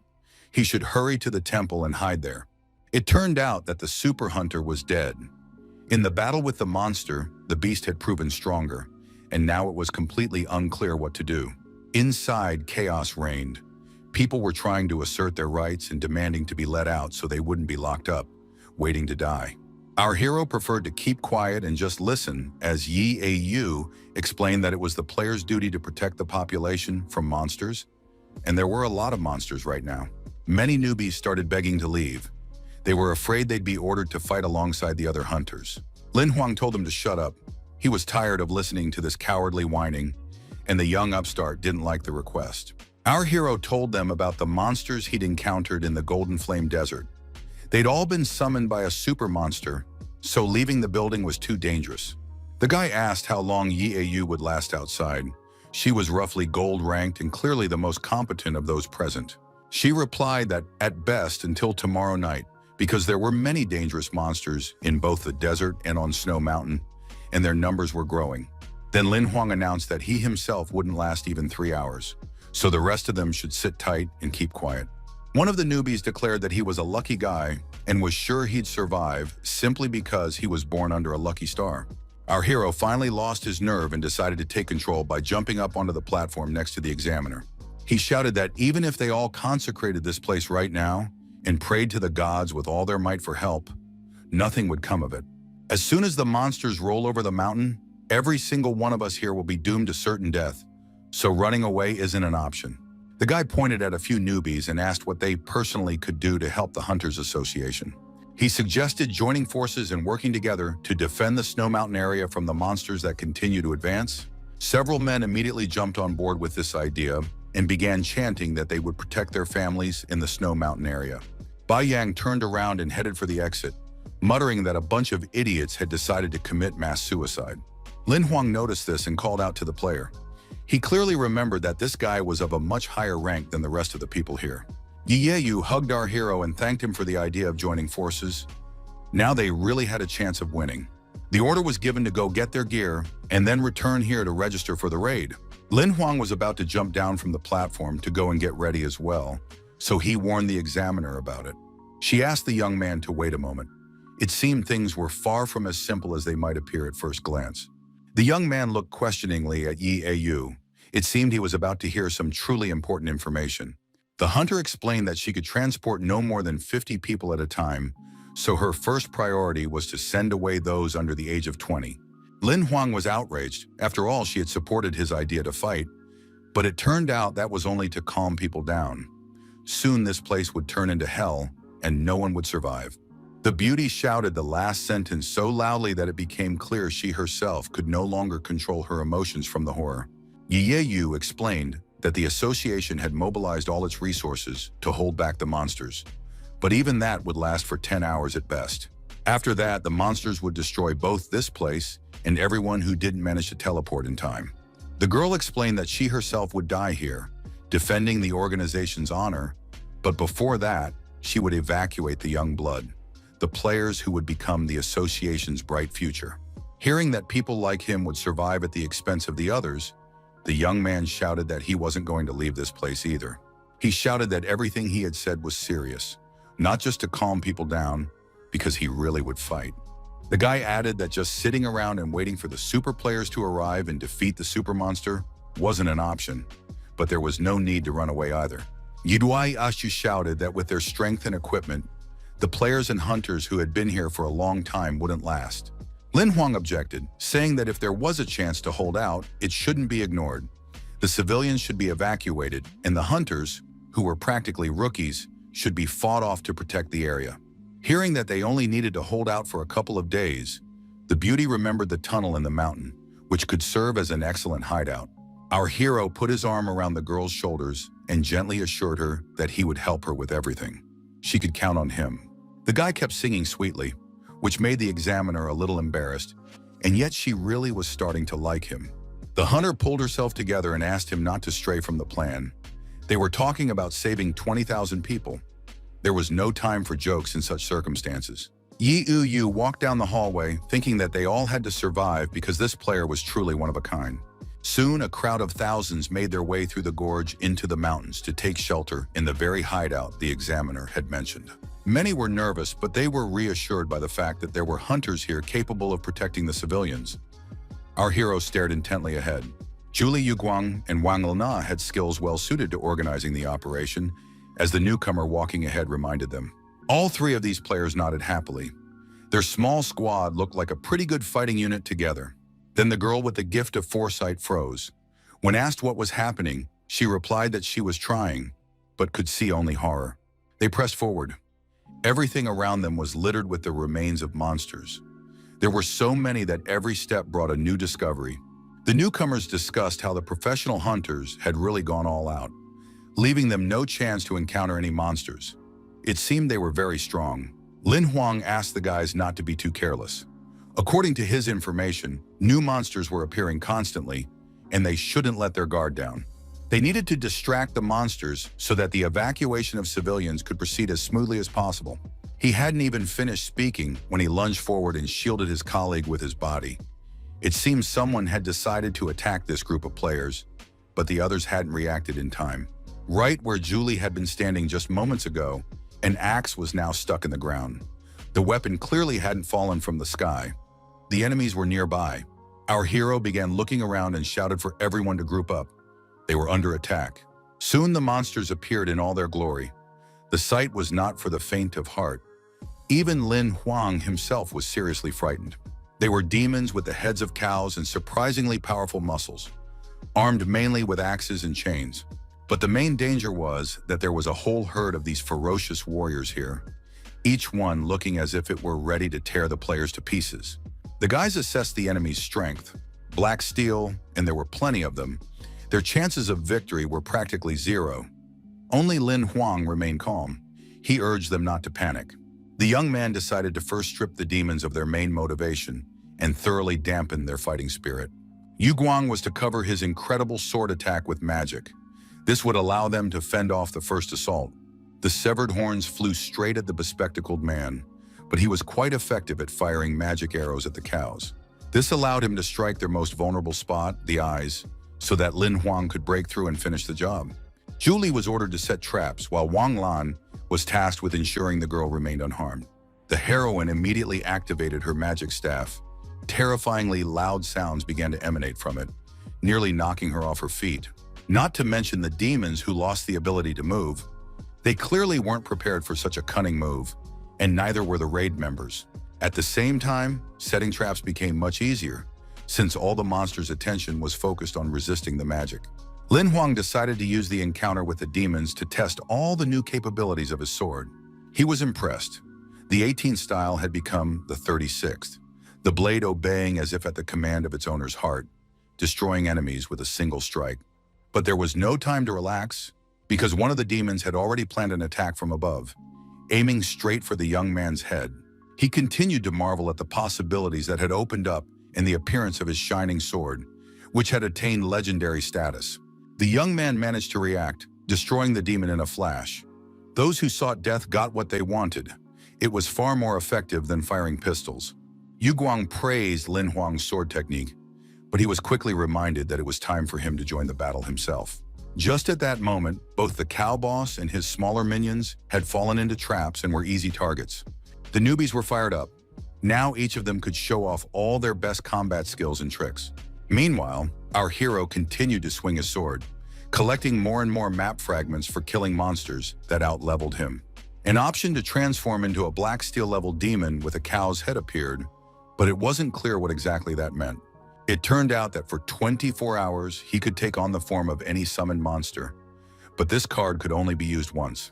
The prospect of taking on the form of a huge and powerful creature was very tempting, but it also frightened our hero. But worst of all, these thoughts consumed him so completely that the young man forgot he was on the battlefield. Drops of blood splattered on him and brought him back to reality. Fortunately, Lin Huang was unharmed. Someone had shielded him. The enormous demon, which had intended to attack the young man, collapsed dead with a terrifying crash. Bai had helped his master stay alive, but now he looked at him with a slight reproach, as if accusing him of being too carefree. That look spoke volumes, so the player began to make excuses and thank the vampire for saving him. The rest of the guys were doing quite well. Everyone managed to find a suitable tactic and destroy quite a few monsters. The monsters were much stronger and faster, and at first this frightened the players. But as things went on, they got the hang of it. The only thing that scared them was the sheer number of new enemies. But Lin Huang took them all down in a flash with his sword, naturally not without Bai's help. The guys were impressed. 20 demons in a couple of seconds was an incredible feat. The hero noted that this wasn't the time to relax. They needed to head toward the pass into the mountain range. The players agreed. Now they even wanted to face the monsters to improve their skills. Suddenly, the Imperial ring vibrated.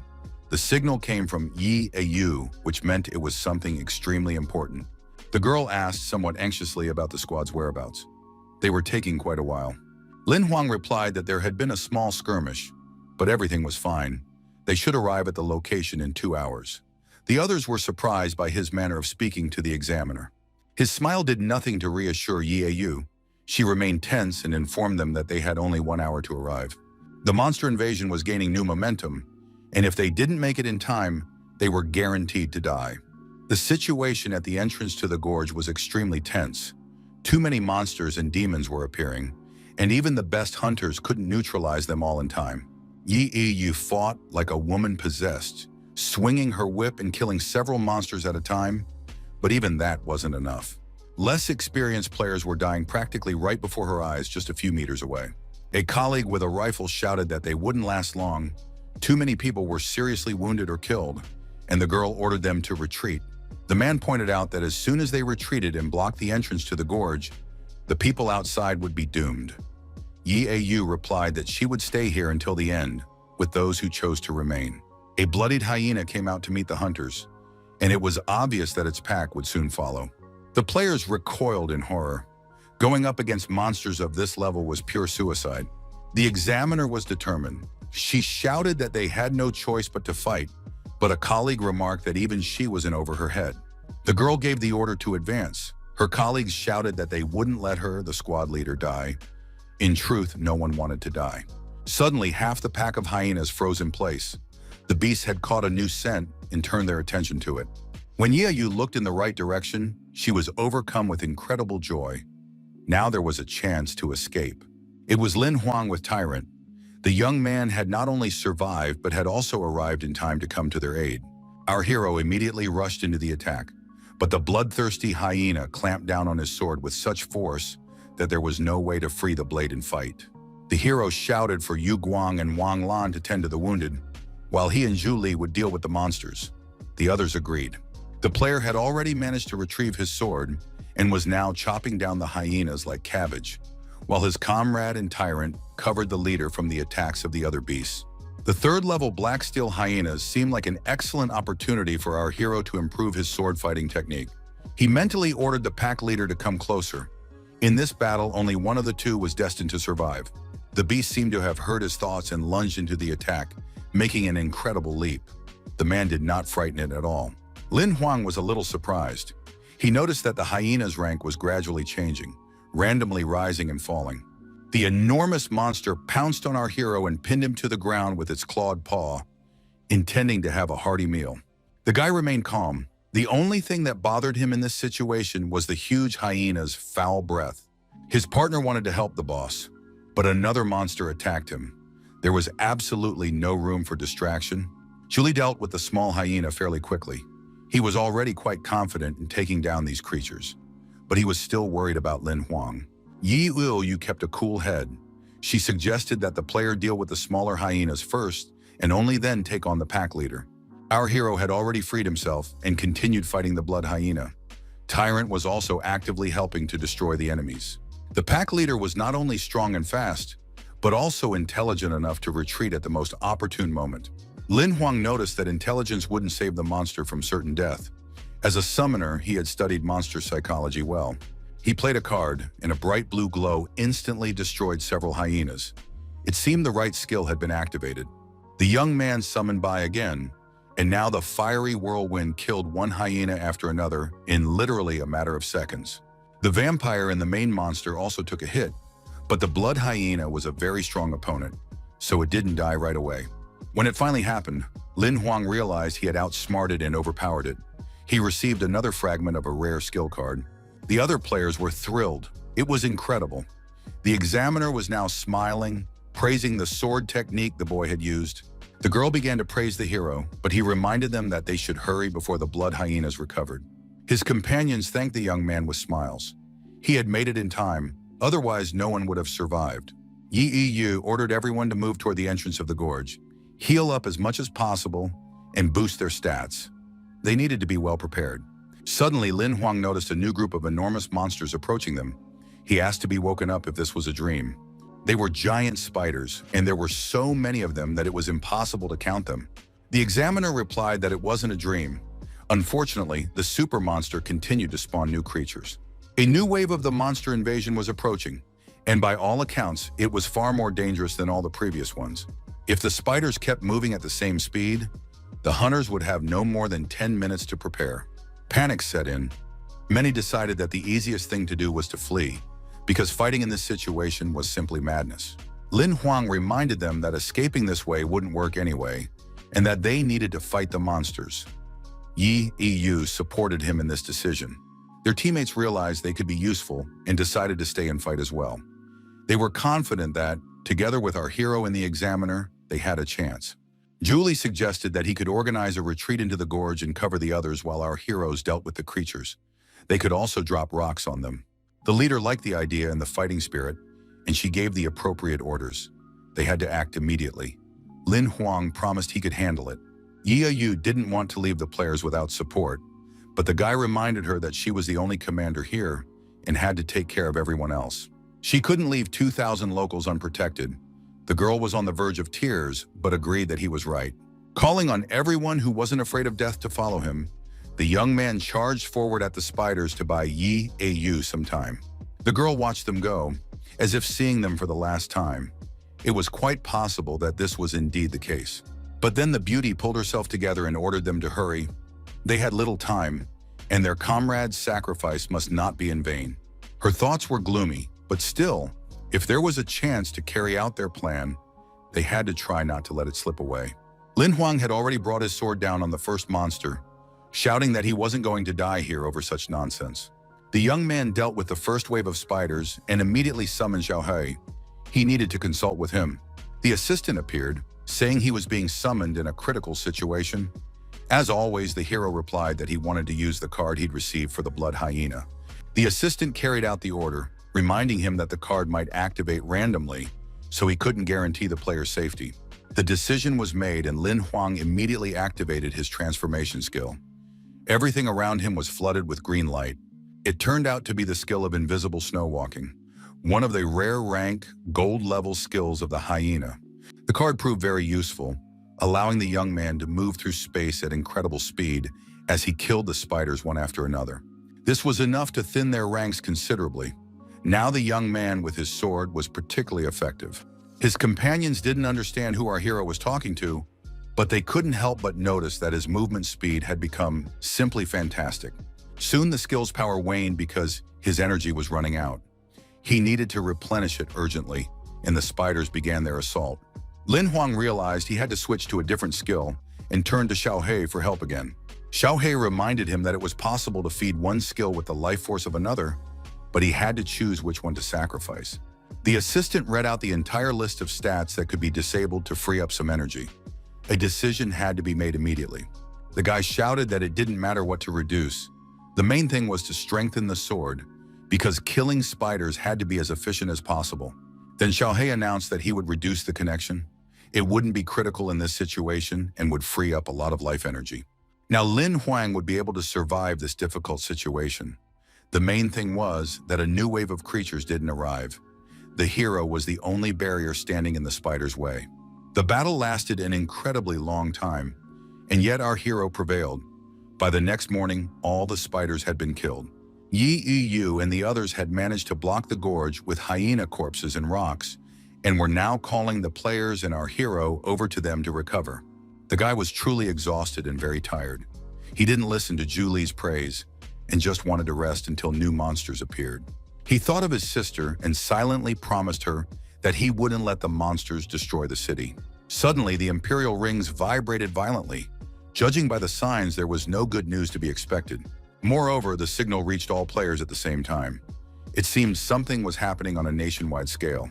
It was reported that several areas of District 7 had been overrun by berserker monsters, 3 cities had been destroyed, and there were many casualties, but the hunters had managed to stabilize the situation. The players' relatives and families were there. While they were exploring the mountainous area here, everyone was worried. But as fate would have it, Yi Yu and Lin Huang, along with the others, ended up here. They must destroy the super monster. It became clear who the monster's main target would be. Both heroes realized this quite clearly, almost simultaneously. The fortification they had built was quite substantial and could well hold off a new wave of the monster invasion. The only question was whether the players could hold out here until the super hunters arrived. According to preliminary estimates, they would arrive by evening. Yi Yu angrily declared that she had not feared death since the moment she became a hunter, but she was terrified by the thought of civilian casualties. We cannot allow the deaths of 20,000 residents. Our hero's hand gently rested beside the girl's. He confidently stated that she was already a gold-rank player, so no monsters should be a problem. The beauty realized the guy was right. All they could and must do was not lose their fighting spirit and keep fighting. They needed to pull themselves together and protect those who needed protection. Lin Huang thought he'd gone a bit too far and felt embarrassed. The enemy invasion had begun, and the situation was heating up. It wasn't easy for the other players to pull themselves together either, but new trials lay ahead. Both our hero and Yi Yu watched in horror as what was rushing toward them at breakneck speed. Now the defensive structure could be considered useless. The mammoth monsters charging along the gorge could easily tear the structure apart in a matter of seconds. These were battle mammoths clad in steel armor. With their tusks and foreheads, the beast could easily crush even the rocks. The examiner was fully aware of the threat and began to get angry. Lin Huang also didn't know what to do. The girl noticed that this type of monster was designed to break through walls. Half of their bodies were made of metal. The only option was to take a risk and defend their fortifications. Suddenly, our hero noticed that some object was rapidly approaching the herd from the air. When the hunter looked in that direction, she couldn't believe her eyes. It seemed she recognized someone. A player was rushing toward the monsters. A young man with light hair shrouded in a blue glow. In his raised hand was a sword, and sparks of energy were literally shooting from his eyes. A sign of nothing good for the mammoths. The hunter's strike was so powerful that it pierced the monster's steel armor, sending a fountain of blood spraying out. The choice of target was excellent. The eyes were indeed the monster's most vulnerable spot. Lin Huang realized that the player before him was at least a gold-tier player. The young man pushed off from the fallen enemy and leaped. There was no doubt he would land on a new victim. And so it happened. A swing of his sword bathed everything around him in blue, and once again, the area around yet another mammoth was drenched in blood. The number of dead monsters was rapidly increasing, and Yi Yu explained that this was Yi Cheng, not just a gold-rank hunter, but one of the 11 geniuses, practically a super hunter. As soon as the warrior destroyed one mammoth, he immediately switched to the next. The creature's glowing red eyes made for excellent targets. The enormous giants crashed to the ground with a terrifying roar, sending tons of dust and rocks flying into the air. Yijing flew from one to the next like a circus acrobat. It seemed he knew neither fear nor fatigue. Soon, the player swung his sword one last time. It seemed the threat of the fortifications being destroyed had been eliminated. Ye rushed toward the young man with a smile, greeting him as if he were an older brother. Lin Huang realized they knew each other. But getting too close was dangerous. The last mammoth could very well have crashed right onto the beauty. She waited until the carcass had fallen and Yi Zheng had safely climbed down, then ran to the young man. The girl didn't hide her joy, but the hunter just sighed heavily. It seemed he knew more than our heroes did. Finally, the guy turned and said that the danger wasn't over yet. They wouldn't be hearing the all clear anytime soon. In the rays of the sun, a group of new monsters appeared on the horizon, and there were a great many of them. It seemed this was yet another wave of the invasion. They were spiders again, but this time much larger, apparently a special species, and their sheer number was literally mind-boggling.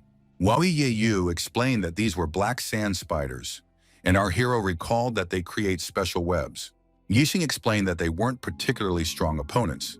Apparently, the super monster wanted to use their sturdy webs to bring down the walls. The hero noted with regret that a single massive cannon would be enough to wipe out this entire army of monsters. Unfortunately, there was no suitable weapon to be found in this area. The examiner replied that it was too early to panic and immediately activated her inventory. A yellow glow flared in her hand. A second later, a gigantic rocket launcher appeared in the beauty's hands, so heavy that even holding it aloft required effort. Her colleague expressed doubt that the girl had a certificate for handling heavy weapons. How had she even bought this weapon? Lin Huang simply gazed at her in awe. Yi Was replied that if you have the money, anything is available on the black market, even a gold-rank cannon. But this wasn't the time to be a bore, it was time to act. At that very moment, the hunter activated the weapon and fired. The recoil nearly knocked her off her feet. For some reason, the rocket didn't hit the spiders but struck the rocks instead, leaving a trail of flames in its wake. It exploded immediately and everything shook. Yijing laughed and said that, as expected, the beauty had missed her target. She suggested they just watch what would happen next. The rocks cracked, then began to sway, and soon streams of snow poured through them, a veritable avalanche. The spiders were simply buried and crushed. They didn't have time to hide or save themselves by releasing their webs. Yijing was very serious and asked Lin Huang to remember forever that one must never underestimate women, but it's better not to get involved with them. The guy immediately understood what he meant. While Yi Yeyu was glad that no one would be lecturing her now, shadow crows appeared through a gap in the rocks. Many shadow crows. The guys rushed forward to get a better look. Both cursed. Now the situation was rapidly escalating. The more intently the players peered into the distance, the more terrified they became, because this time there were far more monsters, and their weapons were powerless against them. Lin Huang decided that the apocalypse had begun. So many shadow monsters simply wouldn't leave a single living soul in this world. But the most terrifying thing was that, along with the crows, other incorporeal monsters were approaching. They simply walked on the ground, which is why they weren't as noticeable. These were the demons we already knew, with the heads of cows and horses. Their mood was far from cheerful, for their main driving force was revenge. The team of newbies didn't hold back in their expressions. Everyone was scared to death and didn't know what to do next. Our hero whispered that they were doomed. Yicheng ordered Xiao Yu to open the corridor of green doors. He insisted that the girl teleport the players out of there. They held great promise and were destined to become humanity's hope. The beauty declared that she wouldn't leave this place. Her colleague was much stronger, so he was the one who had to escape. There was no room for discussion. It turned out the players were brother and sister, which is why they were arguing so fiercely, caring for each other. Meanwhile, Lin Huang summoned his assistant, who asked what his last words would be. He reported that he had defeated many monsters of a higher level than his own and asked how many cards had been collected. It turned out to be over 1,000. The young man wanted to use them all, but that was impossible, so he decided to activate them one at a time at random until he found one that was truly worthwhile. The young man suddenly realized that even if he found one, he might not be high enough level to use it. The thought of that was unbearable. And yet Lin Huang announced that since all roads lead to death, he intended to take the risk and activate all the cards at once. The assistant carried out the order, and now a whole wheel of glowing yellow rectangles had unfolded around him. When a single one froze briefly in the center, the player decided to choose that very one. He shouted that it didn't matter what card it turned out to be, the assistant must use it immediately. A message appeared stating that the owner had played all 1,245 of his cards, and a single small unidentified card appeared. All other unplayed rewards were reduced to 0. The card began to approach the young man's forehead, and a fireball appeared around it, constantly growing larger. Soon the entire player was engulfed in flames. Fueled by his life force, the ball grew larger and larger. The players couldn't see a thing. The blinding light was agonizingly bright, as if it were capable of destroying all life. But in reality, its target was the shadow monsters and demons. They all froze in place, staring at this ball, which was larger than the sun. Very quickly, the searing flame reached them, sweeping away everything in its path in a flash. The land demons were the first to perish in the torrent of light, followed by the shadow crows. They crumbled to ashes. The players screamed in horror as the light touched their skin, but they still managed to open their eyes. The glowing sphere began to gradually shrink, but it still shone just as brightly, the last monsters disappearing in its rays. Yi Oyu was still expecting death. She squeezed her eyes shut tightly and clenched her teeth. But with every passing second, she realized she was still alive. Finally, the beauty risked opening one eye, because it had become surprisingly quiet around her, and she hadn't felt any pain. It was all over. Then the girl's eyes widened. She looked toward the center of this radiant apocalypse. Now there was only our hero, who was so exhausted that he had to lean his hand against the ground. The examiner called out to Lin Huan. Following her, the other players began to repeat the boy's name. They were very grateful to the young man for saving them and admired his strength. Our hero paid no attention to the crowd's enthusiastic shouts. All he cared about was the chance to use that incredible card once more. His thoughts were interrupted by Yi Ayu's passionate embrace. She didn't hide her emotions, which thoroughly embarrassed the player. Yijing asked if Lin Huang had really just used a divine spell. Lin Huang hesitated, not knowing how to explain what had happened. His sister asked the hunter not to jump to conclusions. He shouldn't look down on anyone capable of surprising him, just as no one doubted Yijing's strength. For a while, both were silent. The pause was quite tense, but family ties had done their work. The beauty laughed, and the young man noticed that she had changed lately. Lin Huang was puzzled. Suddenly, out of the corner of his eye, he noticed movement among the rocks. A strange energy was emanating from that spot. Yi Yu also looked in that direction, sensing the strong, dark aura of a creature among the rocks. There could be no mistake. Yijing sighed. Their main enemy had finally revealed itself. It was that very super monster that sent forth monsters. The hooded demon snarled maliciously that he never would have thought he'd encounter a true descendant of the gods in a place like this. Lin Huang was stunned. For a moment, he didn't even realize they were talking about him. His girlfriend had warned him to be careful. Their enemy was treacherous. The super monster's presence was sapping the player's vitality. It had become hard to breathe. Why had the super hunter been gone so long? The villain smiled, saying it didn't matter how strong the super hunter was. No one could compare to him. Humans were pathetic losers. He looked at Lin Huang and the brother and sister, who had assumed fighting stances, and declared that he could give these kids a chance. If they handed over our hero to him, he would spare the lives of everyone present. It was a simply magnificent deal. Let them agree. For a while, the enemy stood there watching the players, waiting to see what decision they would make. The people remained silent. Then he reminded them that trading one person for the lives of 20,000 others was a very tempting offer. Yi Yu didn't know what to do. Her brother explained that if Lin Huang, the heir to the divine race, were eaten by the demon would gain all the power of the gods and merge it with its own. The super monster added that when the super hunter arrived, they would have to deal with the clones that would soon appear, and it wasn't certain that this would be pleasant entertainment.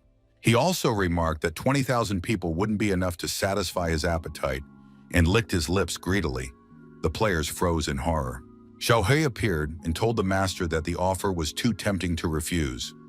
The young man asked if he had a chance of defeating the monster. The assistant replied that with his combat skills, such a confrontation was tantamount to certain death. There was nothing to even think about. Suddenly, Yi Yeyu quietly said that she agreed. The girl's voice was breaking and trembling badly. Her brother tried to stop her, but the hunter repeated that she was willing to trade one person's life for 20,000 others. This shocked Lin Huang so much that he simply opened his mouth and couldn't utter a sound. Xiaohui said goodbye and vanished. The girl asked for a moment alone with the boy, since he was doomed anyway. The monster agreed because he wouldn't let her pull any tricks right under his nose.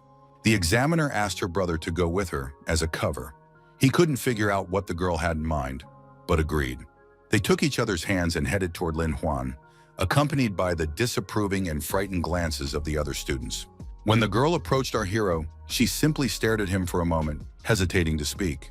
Her brother was also in no hurry to break the silence, and the three of them simply looked at each other, the tension palpable.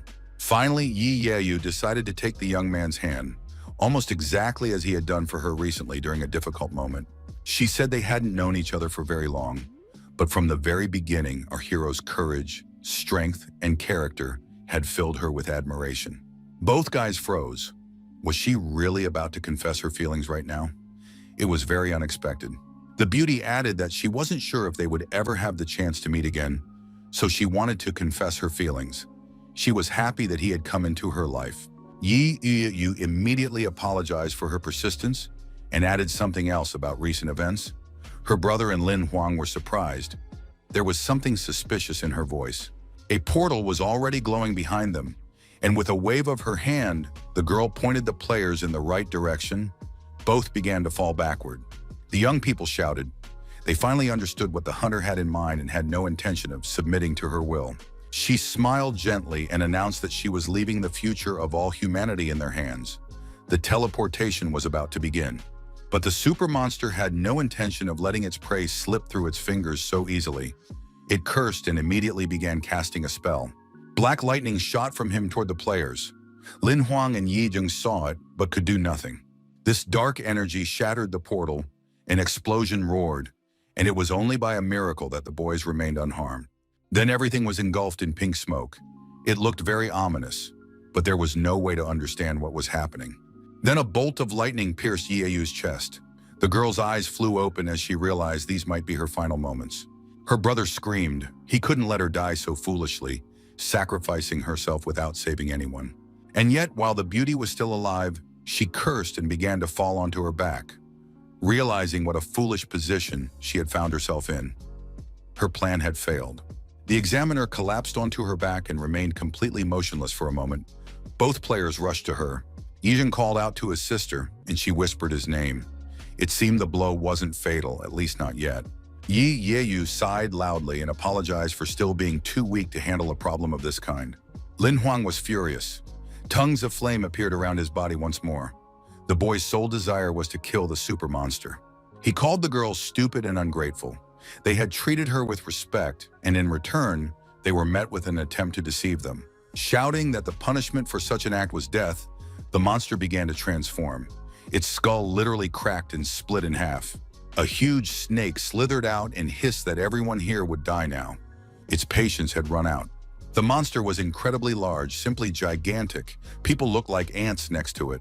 All the players were so terrified they couldn't even put it into words. They had never encountered anything like this before. The monster opened its mouth wide and shot its tongue toward Lin Huan. Everyone else interested it far less. Soon, the boy was tightly bound and lifted into the air, having lost any chance to resist. He dangled helplessly at the level of the monster's head high above. It was obvious that something terrible was about to happen. Yeoyu's brother shouted. He wanted to make sure the player hadn't suffocated yet, but there was no response. The super monster hissed that merging with it was a great honor for a descendant of the gods. He should be proud of himself. Lin Huang continued to choke. He knew he was about to die, but there was absolutely nothing he could do about it. The serpent clicked its teeth. There was no turning back now. The worst thing that could happen had happened. People watched the monster and waited for it to become even stronger and more terrifying because of the divine energy. But most of all, they felt sorry for our hero. Yi whispered the boy's name and closed her eyes. She was too weak even to cry. The snake with Lin Huang in its mouth hissed that the player would now merge with it into a single entity. Let everyone watch closely. For some reason, the super monster couldn't swallow the boy or even move its jaws. Soon it realized it couldn't move at all. A blue vortex of energy of incredible magnitude appeared, and soon a hand no less enormous, with black nails, emerged from it. Zmei was completely paralyzed. Now he couldn't even breathe, and even his pupils had lost the ability to move. The enormous hand hovered over the ground. Stones bathed in a divine yellow light flew from beneath its fingers. At that very moment, the serpent opened its mouth wide and simply spat out Lin Huang. It was hard to believe that the boy was safe and sound, but that was exactly the case. The hero fell to the ground. The height was great enough to knock him unconscious from the impact with the rocks. The giant hand from the portal rose up again. It was perfectly clear that its goal was to destroy the super monster. And so it was. The serpent screamed that it couldn't all end like this. It had practically achieved its goal. The hand slammed the monster into the ground with such force that the scream was silenced once and for all. The scale of the opponents was incomparable. A fountain of blood gushed from the monster's mouth. Rocks flew in all directions from the impact. These were its death throes. Lin Huang miraculously came to his senses and immediately began to run. The hero realized that the monster might very well bury him under a hail of rocks. After running to a safe distance, the young man stopped and looked back. The Snow King towered above him. Shulo called out to Lin Huang. She was even more beautiful than last time. The time since her resurrection had not been wasted. The young man rushed toward the goddess. He was very happy to see her, and even happier that his friends hadn't left him in trouble, hadn't walked away. The Ice King replied that the lady had been worried, so they'd decided to return. The girl asked her pet not to say anything unnecessary. Lin Huang was simply overjoyed. He began thanking his rescuers. If not for them, everyone here would have simply perished. Remembering the other players, the boy fell silent. He didn't want anyone to see the goddess and the Snow King. Shulo told him not to worry about it. The guys were fast asleep, some so soundly that they were snoring. It was a funny sight. The goddess explained that she had used sleep magic to avoid unnecessary witnesses to her appearance. Suddenly, the snake's corpse began to disintegrate, streams and splashes of energy resembling blood streaming from it. The goddess raised her hand and gathered all that energy into a sphere, realizing that she owed Lin Huang her life and couldn't just walk away. The girl handed him something red. When the glow faded, it was an immortal snake. It could be placed in the wheel of life and raised as a pet. Once the boy became a super hunter, he would be able to turn this little snake into a real battle dragon. She had all the makings of one. All of this was wonderful, but Lin Huang was more concerned about the examiner's fate, and he asked her to save his friend. The goddess looked at him in surprise. The hero noted that events from 700 years ago shouldn't concern the girl anymore, but still his friend had been seriously injured because of him. Shulo noticed that the girl's life wheel was severely damaged and that the life of a super being was needed to save her. Was he willing to sacrifice the dragon? The young man replied that he was ready because human life was far more important. It was clear that he hadn't hesitated for a second. The goddess smiled, tossed him the pet, and said it had been a test. She had more suitable creatures to repair the wheel. The Snow King raised his enormous palms toward Yi, and streams of energy began to envelop the beauty. The enormous monster seemed to be preparing her for the goddess's arrival, and she hurried to fulfill her promise. Shulo knelt down beside the hunter and began to work with her hands, healing her. A blue glow appeared. A firebird with something in its beak appeared out of nowhere. It began to approach, clearly taking part in what was happening. The goddess beckoned this magical creature with her hand, completely focused on the process. The bird seemed to dissolve above Yi. A pleasant, warm glow enveloped the girl, and color began to return to her face. Now the girl was lying right in the middle of some kind of spell circle. The fiery bird's wings had become her own. It was all over, and Lin Huang asked if everything was okay. Shulo replied that the beauty would be fine once she woke up. The young man laughed happily and said that he would definitely find a way to repay her for her help someday. The goddess replied that she doubted he would have such a chance. She had already stayed too long in this world and should have left it long ago. The girl approached our hero and stood on tiptoe, whispering in his ear that she wanted to ask him one last thing. Shulo placed her hands on the player's chest. He began to feel nervous. He had never been so close to a divine being before. Finally, the beauty looked the young man straight in the eyes and asked if he believed in love. She was the most beautiful thing Lin Huang had ever seen. He was literally speechless, and the goddess repeated her question. She asked again if he believed in love, and only then was our hero able to control his emotions and return to his usual self. The young man looked at his savior and asked just how personal this simple question was. He understood perfectly well that Shulo still couldn't get past her past and what had happened several centuries ago. Lin Huang took a deep breath and uttered just one word. That word was love, and it was spoken with particular tenderness. The young man said that regardless of whether one believes in love or not, it happens. The goddess's eyes widened even further. The hero added that true love is so precious that it cannot be earned, cannot be undone, and cannot be denied. Love cannot disappear just because someone betrayed you. Even if the one you love betrayed you, it does not negate its existence. Lin Huang replied that one must embrace one's feelings, whether love or hate. They make you more beautiful and stronger. The young man replied that in his eyes, the goddess shone like the sun, just as any other girl would shine in the rays of love. At that, Shulo's expression changed. With a suspicious tone, she asked what Mr. Lin meant. He didn't answer. The goddess stepped back slightly, adjusting her hair, and said that his words had given her pause for thought. Shulin replied that there was nothing to regret and that now she owed him another favor. The hero laughed and replied that he was the one who should be thanking her, not the other way around. The Snow King appeared and announced that the preparations were complete. This man had come here to help them, but had been attacked by monsters, and he was holding a player in his hand. The goddess announced that she had altered the memories of everyone present, so that this man would be regarded as the savior.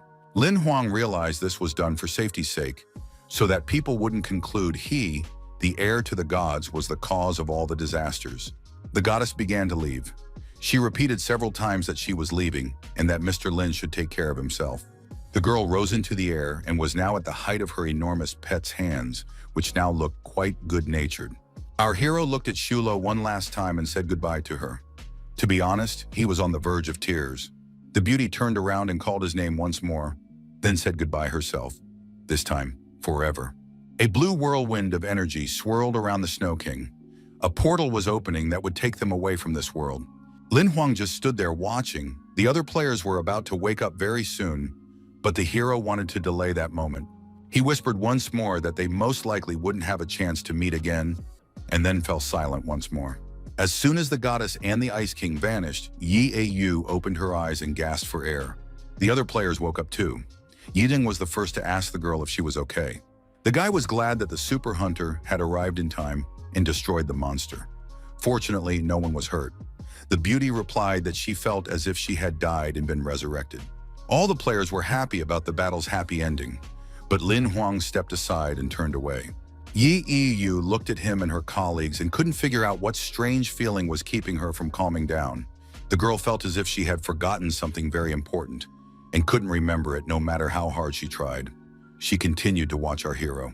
Everyone returned safely from the snowy mountains, and Lin Huang also hurried home. He was very worried about his sister. He stopped at the door to her room, filled with joyful anticipation of seeing her. It was so nice to be back. The young man gently pushed the door open. The girl was asleep. He decided not to disturb her tonight. She would wake up early for school anyway. Completely calm and happy, the young man collapsed onto the bed. He hadn't felt such bliss in a long time. Shohei appeared immediately, saying he hadn't expected to see the hero alive. The hero replied that he wouldn't be himself if it had turned out any other way. Smiling, Lin Huang reminded him that he had completed his hunter registration by the deadline. Where was the promised reward? The assistant snorted and said he'd hoped the hero would switch to serving someone else, but since that wasn't the case, here was the card. It turned out to be an excellent card that restored the owner's body and Wheel of Fortune, healing any damage, though only once, and could very well save a life. And although Xiaohei claimed that it might come in handy at a critical moment, the young man replied that he had other plans for the card. The assistant tried to explain that with this card, one could recover from any damage. Wasn't it a shame to waste it on something else? The young man replied that Xiaolo had already improved his Wheel of Fortune and physical condition, so there was no need to worry about that. The buy card had appeared in his hands. Lin Huang decided to increase the vampire's resistance to sepsis so that he would be much more effective in future battles. As a summoner, you need to invest not so much in yourself as in your monsters. Xiao He confirmed that there was some sense to this. Then our hero used the buy card he'd received as a reward without a moment's hesitation. He really wanted to level up the monster. Shards of energy began to fall on the vampire. It was clear that he was pleasantly surprised and perhaps even grateful. Immediately, his wings glowed with renewed strength, and his physique seemed to become slightly more robust. It appeared the plan had worked. The assistant was very curious to see how the effect would play out. He had never encountered such a technique before. He was about to remind him that the vampire needed to be released before falling asleep. But Lin Huang didn't hear him. He was snoring. In the morning, Lin Xin discovered that her brother had returned and screamed with joy so loudly that she scared the neighbor's cat. Breakfast was ready, but the girl paid no attention to the food. She hugged Lin Huang and told him how worried she had been. Suddenly, a suspiciously familiar voice announced that he hadn't expected them to be related. Yijing had appeared out of nowhere. He smiled sweetly. It turned out our hero was on a video call, which terrified the sister, and she slipped out of the frame. The girl ran off to her room, screaming that she should have been warned that the famous heartthrob from the top 11 hunters could see her. Yijing smiled and suggested they continue the conversation, asking if the hero was sure he wanted to take the six-armed sorceress Trickiness as his life force monster. Lin Huang replied that he had studied the data on many monsters, and only this one perfectly suited his needs. Her stats and skills were simply ideal. The hunter confirmed that her abilities would help with both swordplay and other weapons, but Trickiness was dangerous and not recommended as a life force monster. Our hero thought long and hard, but the monster was simply perfect for him to improve his stats. Yicheng suggested watching a few videos showing the six-armed sorceress's attacks before making a decision. Just then, Lin Huan's sister called out to her, saying she was ready and heading to class. The girl was no longer in her pajamas. Not only that, she was dressed as if for a fashion show, wearing her best clothes, stockings, and a handbag completed the look, which somewhat puzzled the guy. The beauty turned to Yi Sheng and said she was glad to meet him and really hoped they would meet in person soon. The brother was literally floored and gasped. Out of anger, the beauty smacked her brother on the head with her handbag and strode toward the door. Lin Huang complained that girls these days weren't nearly as modest. Just then, the hunter cleared his throat and said that Yi Yeyu had asked him to pass on her regards to the young man since they'd started talking about girls. Lin Huang wondered why the examiner hadn't called herself, while Yijing said he was busy, told him to watch the video and that they'd talk later. The call ended, and our hero pondered for a while longer what Yi Yeyu could be so busy with that she hadn't contacted him personally. He'd even lost his appetite. Since that was the case, there was nothing left to do but watch the six-armed sorceress in action, so the guy hit play. What he saw was so horrific that it was impossible to believe the association would recommend such videos. It wasn't just a battle on the screen. It showed horrific injuries and even the deaths of many players. Trickens held a ball in each hand and wielded them with the efficiency of a meat grinder. The hunters were practically powerless. Lin Huang stared spellbound at the monster, striking at completely unpredictable spots at incredible speed. The six-armed sorceress took down an entire squad of 6 hunters in less than a minute. The monster's face was hidden by hair, and it was impossible to tell what Trickness looked like, but she was clearly no fairy. Then the monster turned, revealing a sinister, satisfied smile. It was a true spawn of hell. Lin Huang tensed up. Now he was no longer sure of his choice. Defeating such an opponent was a very difficult task. After some time, the young man found himself in a town called Tiranora, which definitely deserved our attention. The guy walked down the street, still undecided on which path to take. Heading into the Forgotten Forest to kill Trickness would be good for leveling up, but very dangerous.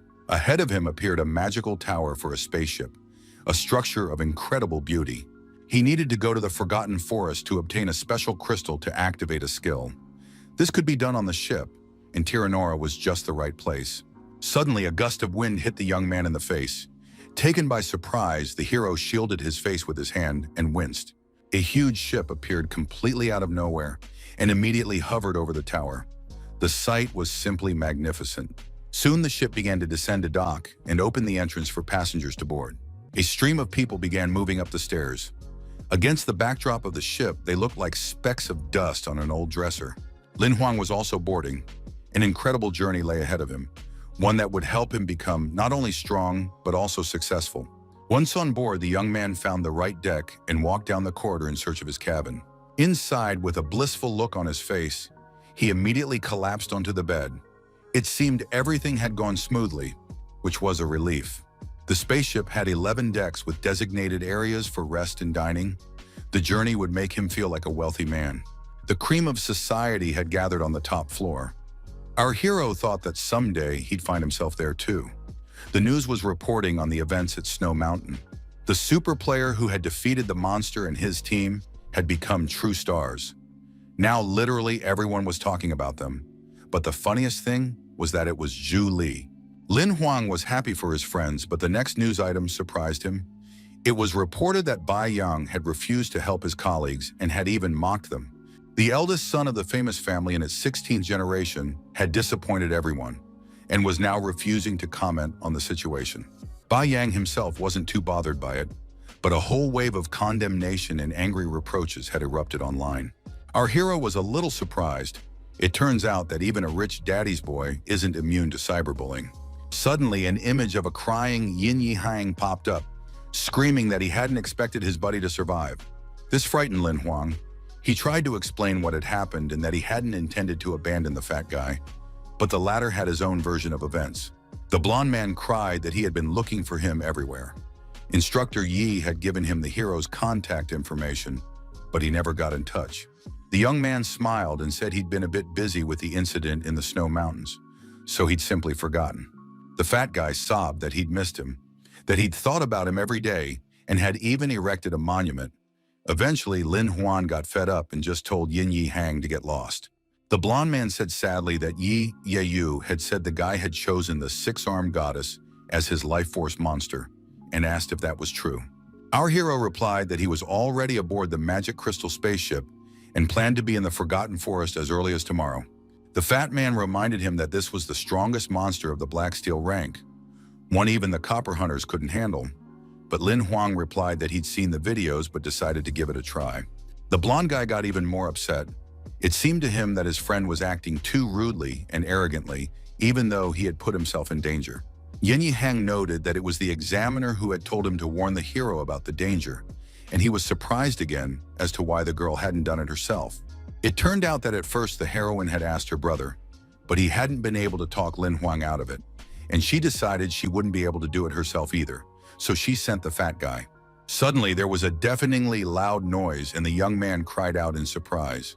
He ended the call, promising to call back later, and jumped up from his seat to find out what had happened. The other passengers also rushed into the corridor screaming.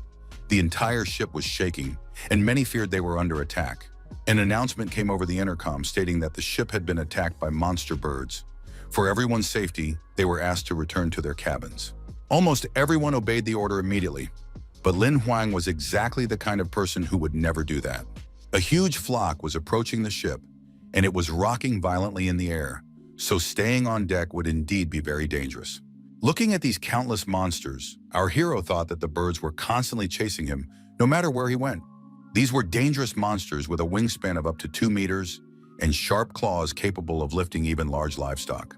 The sparrows always attacked in groups. The passengers were terrified. The wind sparrows fed on human brains. Their only hope was that a ship like this wouldn't be taken so easily, or else they were all doomed. Lin Huang thought that these were the most unpleasant of all flying enemies, and just at that moment, one of the monsters attacked. The attack was unsuccessful because the ship's protective shields had already been activated. Everyone was asked to remain calm. Our hero sensed that something was wrong. The whole point of what was happening was to prevent panic, but things were looking bad. While the others began discussing the ship's strength, the young man watched the monsters closely, and what he saw did not inspire optimism. A golden raven, the king of sparrows, was hurtling straight at them at a terrifying speed.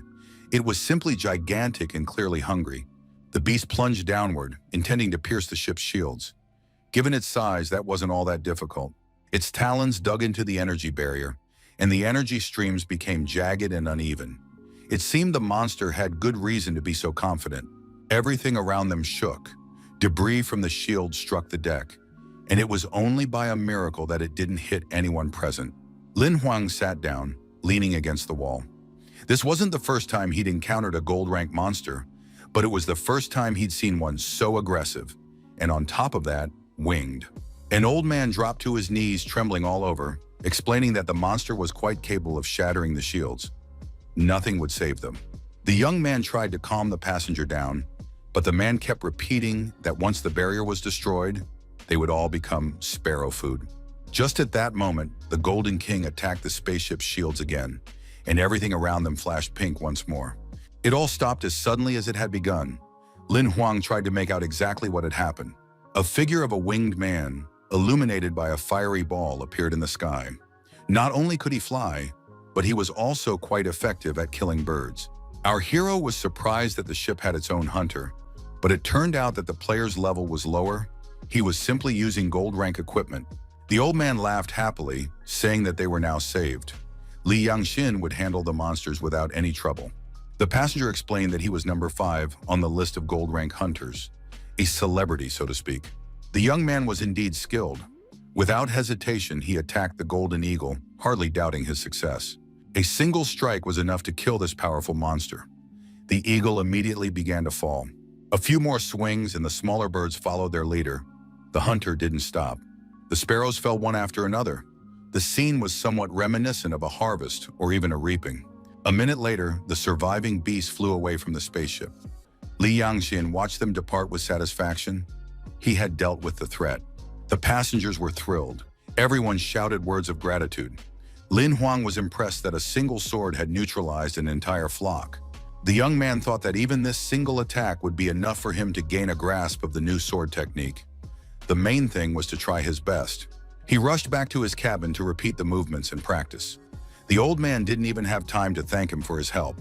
The hero explained to his assistant that he wanted to combine the player's skill with the sword technique he already possessed, enhancing it. Zhao He suggested watching a recording of the battle. Then Lin Huang began to repeat the movements he had memorized.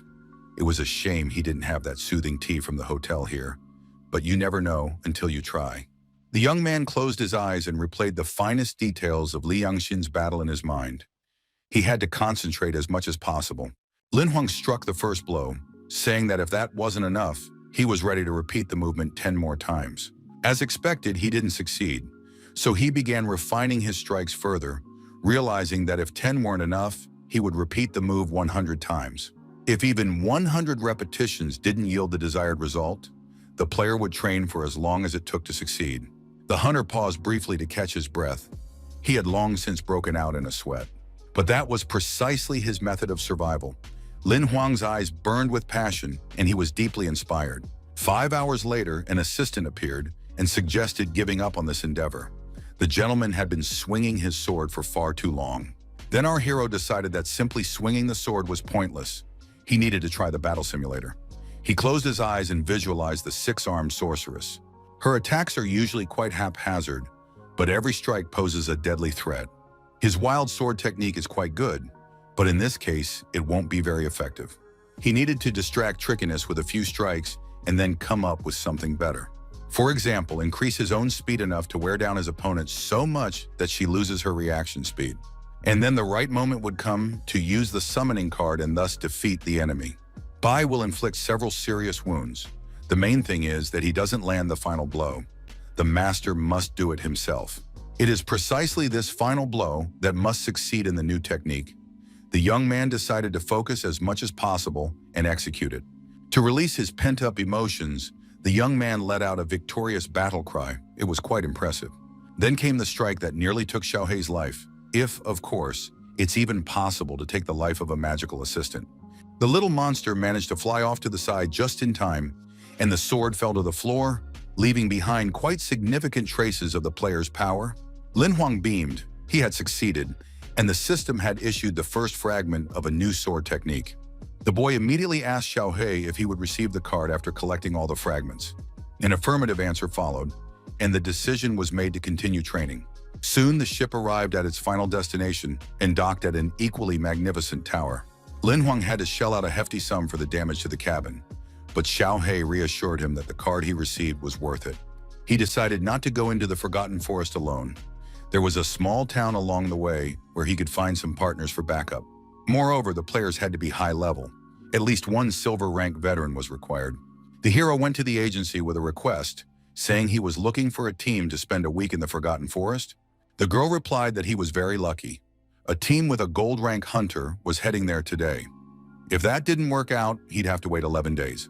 She added that for a certain fee, she could arrange other escorts, but the guy had already spent too much on the spaceship. The hero signed the contract. For 12,000, they would escort him to the forest, and from there he would have to improvise. The administrator informed him that the team captain would contact him as soon as he approved the document. After leaving the agency called Adventurer's Paradise, Lin Huang spent some time wondering if he had made the right decision. Xiao Hui insisted that he should look for someone else. The Forgotten Forest was dangerous and he could die there. But the young man decided to take the risk anyway. His ring vibrated. The message from the captain arrived unexpectedly quickly, as if he were in the next room. The hero was delighted. They had to be ready to set out from the southern gate at 9 o'clock. This gold-rank captain seemed truly powerful. Lin Huang headed toward the southern exit of the city, anticipating that he would soon defeat the monster with his life energy. He arrived on time, but there wasn't a soul around. It looked a little suspicious. But the young man decided to wait a bit. Just then, someone called out to him, asking if he was the player who needed to be escorted to the Forgotten Forest. The young man turned around. Standing before him was a girl who introduced herself as the team captain, Lin Yexin. If he wanted to survive, he had to obey her orders. Two burly men nodded in agreement. Surprised that the captain was a girl, Lin Huang confirmed that he needed to be escorted. The beauty asked if he had read the contract carefully. In the forest, the team would split up.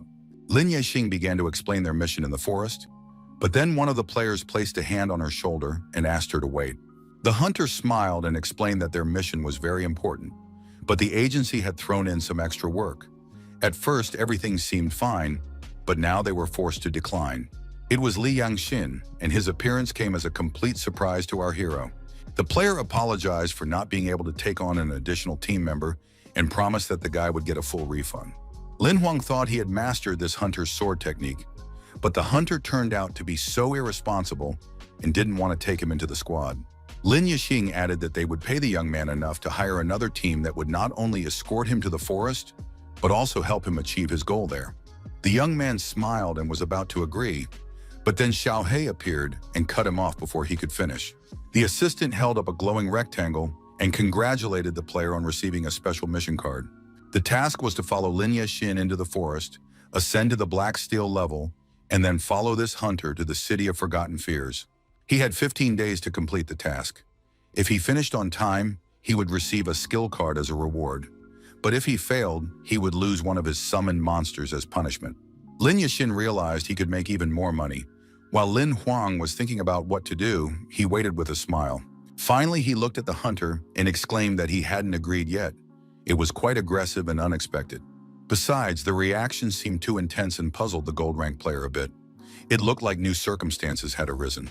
Finally, Lin Yexing simply asked if the guy wanted to go on the mission with them without any guarantee of survival. He decided the threat would work. Lin Huang replied that he had already signed the contract, so he had no reason to change his plans and would go with the squad. The captain turned and walked down the road, saying that in that case he should follow them and not show off. Realizing that the young man was in no hurry to carry out the order, she asked him not to waste time. Finally, Lin Huang smiled and set off after them, saying he understood everything, while the other hunters looked displeased. One of them tried to calm Lin Yexin down, but he waved him off, saying it wasn't necessary. Everything was fine. He whispered that they only needed to escort the guy to the forest, so everything was fine. It seemed the player's mission was very important and secret. The team moved fairly quickly, but at night they decided to take a short break to rest, after which everyone mounted the birds. Now the hunters were soaring above the ground at such a speed that even the lizards scattered in fear. A 3-kilometer stretch could be covered in just 5 minutes this way. This method of travel filled Lin Huang with sheer delight. He sat behind the captain and didn't hesitate to share his impressions. It seemed the players were either incredibly lucky or came from wealthy families, since they could afford such a thing. And yet not everyone was pleased with what was happening. The monsters and the gold-rank equipment did little to lift Lin Yexin's spirits. He was still extremely dissatisfied and flew on his winged pet with a look on his face as if the guy had insulted him. For some reason, the player had decided not to use his own wings. Everyone was curious as to why Miss Li Lang was looking after Lin Huang, so the commander decided to find out why he needed to go into the forest. The young man replied that he wanted to raise his level to the Black Steel rank, and for this purpose, had chosen a 6-armed sorceress as his life energy monster. This information shocked the girl. She asked why trickiness specifically, since with Lin Huang's combat skills, he was powerless against her. It was certain death. The hero then explained that if the plan didn't work, they could try with another monster. Li Yangxin replied that once their paths parted, the player's fate would be in his hands. Lin Huang laughed and thanked the captain for her support. Their conversation made Lin Yexing extremely jealous. Soon, the edge of the forgotten forest came into view right in front of the team, and they had to start slowing down. The players hadn't even had time to start when they heard a blood-curdling roar coming straight from the thicket. Judging by the intensity of the sound, only a gold-rank monster could produce such a roar, so they needed to prepare thoroughly for the encounter. After landing, the hunters began scouting the area. Judging by the sound, the source wasn't far away. The players reminded the captain that they had completed half the mission and it would be better to continue without the kid. The girl replied that as long as they were on the same path, there were too many monsters here that Lin Huan couldn't handle. The hunters tried to protest, but were told that it was safer not to split up for now. There was no need to argue. Orders were not to be questioned. Suddenly, Lin Yexing backed the commander, saying she was absolutely right. That would be the smarter move. Li Yangxin said they shouldn't waste time and should keep moving, while our hero thought that the team wasn't as simple as it might seem. They hadn't gone 100 meters before they spotted that very roaring monster. It resembled a dinosaur in some ways. It turned out to be a mutated gold-rank dragon, better known as the red gold armored dragon. This beast commands other gold-rank monsters and is worth a fortune. It's a shame they don't have a tamer on the team. Otherwise, they could have sold the dragon and struck it rich. Lin Yexin added that a weakling who hadn't reached the Black Steel level wouldn't stand a chance against this monster. It wouldn't even bother with such a trifle. The players reported that the monster was stronger than 100 gold-rank hunters. Only Miss Ling and their young master could stand a chance against it. While the young man thought the guards were just another meal, Lin Yexin noted that since they couldn't tame the dragon, there was only one option left. The young man's eyes flashed, and he loudly proposed killing the monster immediately. It was clear the hunter was confident of victory. The monster instantly spotted the people, rose to its feet, and roared again, smashing rocks with its tail. The power of its roar was so immense that Lin Huang couldn't even move, let alone attack. Lin Yangxin wanted to step forward first, but the young gentleman declared that he would not let the girl fight and would handle everything himself. That would be the gentlemanly thing to do. Lin Yishang activated his sword and asked them to wait a moment. He would handle it quickly before they could even blink. Meanwhile, the lizard had already lunged forward. Its speed was extremely high, and its roar didn't stop for a single second. The hunter didn't hesitate and also flew straight at the monster. His face was completely calm and even cheerful. The team couldn't move and could barely speak. A bite or a strike from the dominant dragon was deadly. Could Lin Yexin really handle it? The captain noticed Lin Huang's despair and asked him not to panic. He explained that he couldn't, since this was a gold-rank dominant monster. The girl shrugged and explained that the dragon wouldn't be a serious problem for Lin Yexin. The player was very skilled. The hunter waited until the monster got as close as possible so he could teleport and attack from behind. Lin Huang guessed that the player had used teleportation. He wondered what else he was capable of surprising them with. The young man's eyes flashed. It was clear he had gathered the maximum amount of energy for the strike. The sword shot straight for the dragon's neck. By all accounts, the monster had next to no chance of survival. And so it turned out, our hero was impressed. The hunter had once again proven that sometimes a single sword and a single strike are enough to kill an enemy of nearly golden rank. It all happened so quickly that it was impossible to make out the details of this brief battle. The dragon collapsed to the ground. Lin Yexin walked toward the team through the dust, while Lin Huang couldn't understand why this man was so strong. It seemed as though he was even too strong, since this wasn't a super hunter or a high-ranking official. The player, brimming with self-confidence, walked past the young man. It seemed the tension between them had only grown since the incident. Lin Yexin realized that the young man's legs were still numb and advised him to take a couple of steps forward. His attitude infuriated Lin Huang to no end. Looking at the defeated monster, the guy thought sadly that he still couldn't take down a dragon. And that was a real shame. And yet he didn't give up hope of someday obtaining the dragon's card and adding the monster to his collection of summoned creatures. Suddenly, the system announced that drops of blood from the mutated dragon had landed on the hero, and now he could form a card fragment. He was offered the chance to merge the monster's souls to obtain the dragon, and the young man found the idea tempting. He waved his hand at the others to move ahead. He'd catch up with them soon. He needed to use the restroom. The captain was a little worried. It was dangerous here. But Lin Yexin reassured the girl with a smile that he would go first. The players laughed, saying the kid wanted to take something from the dragon to sell, since he was poor. Both knew that the monster's blood was deadly. Meanwhile, Lin Huang stepped closer and asked Xiao He what needed to be done to trigger the absorption. The assistant explained that he needed to touch the corpse and allow its soul to merge with the snake given by the goddess. The hero raised his hand but didn't place it on the monster's skin. A faint glow appeared immediately.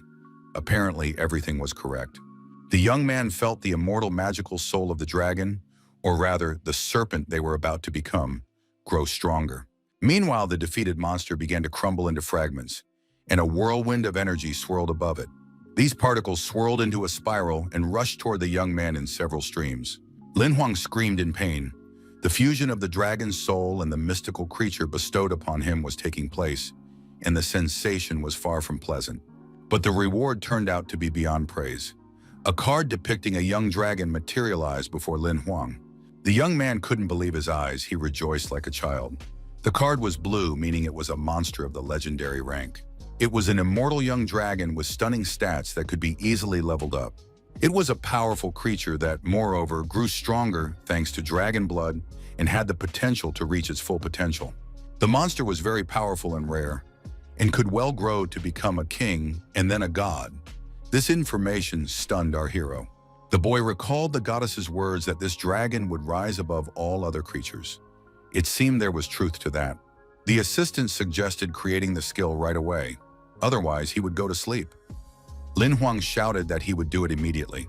Our hero really wanted to win enhanced regeneration for his pet, but the randomizer assigned absolute protection, or rather, invulnerability, to the card. Xiao He muttered something about how if you're unlucky in everything, but it was clear the player was just overreacting. He was actually pleased. In close combat, such stats would be very useful, so there was no need to joke around here. Lin Huang set off to catch up with the squad. It was just a pity that he wouldn't be able to summon the little dragon until he reached the Black Steel rank.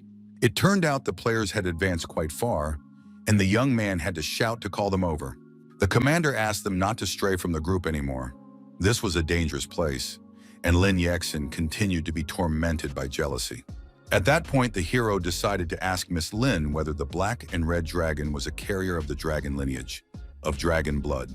The girl explained that no, but after being killed, this type of monster could mutate and eventually even turn into a super monster. This meant that if such a dragon appeared again, it could have enhanced characteristics and become a blood dragon. At this point, Lin Yexin pushed Lin Huang aside, saying that he knew a lot about this, and that even demigods barely managed to handle monsters of this type. The player added that the association didn't share this information widely, and our hero realized that the monster was very rare, practically unique. Finally, they reached the clearing where the young man had to part ways with the rest of the group. The six-armed sorceress was about 3 kilometers from this spot. The young man was already ready to say goodbye and leave when the team captain tugged at his shirt. The girl asked him not to rush things. There could be up to 3 life energy monsters, so he should assess his strength wisely. Lin Huang laughed, saying he knew. They could choose someone else if this one proved too much for him, after which he wished the players luck on their mission, even though he didn't know what it was. Lin Yangxin smiled and thanked him. It seemed she liked how the young man was riling up his teammates. Our hero was pleased. It was the girl's first smile.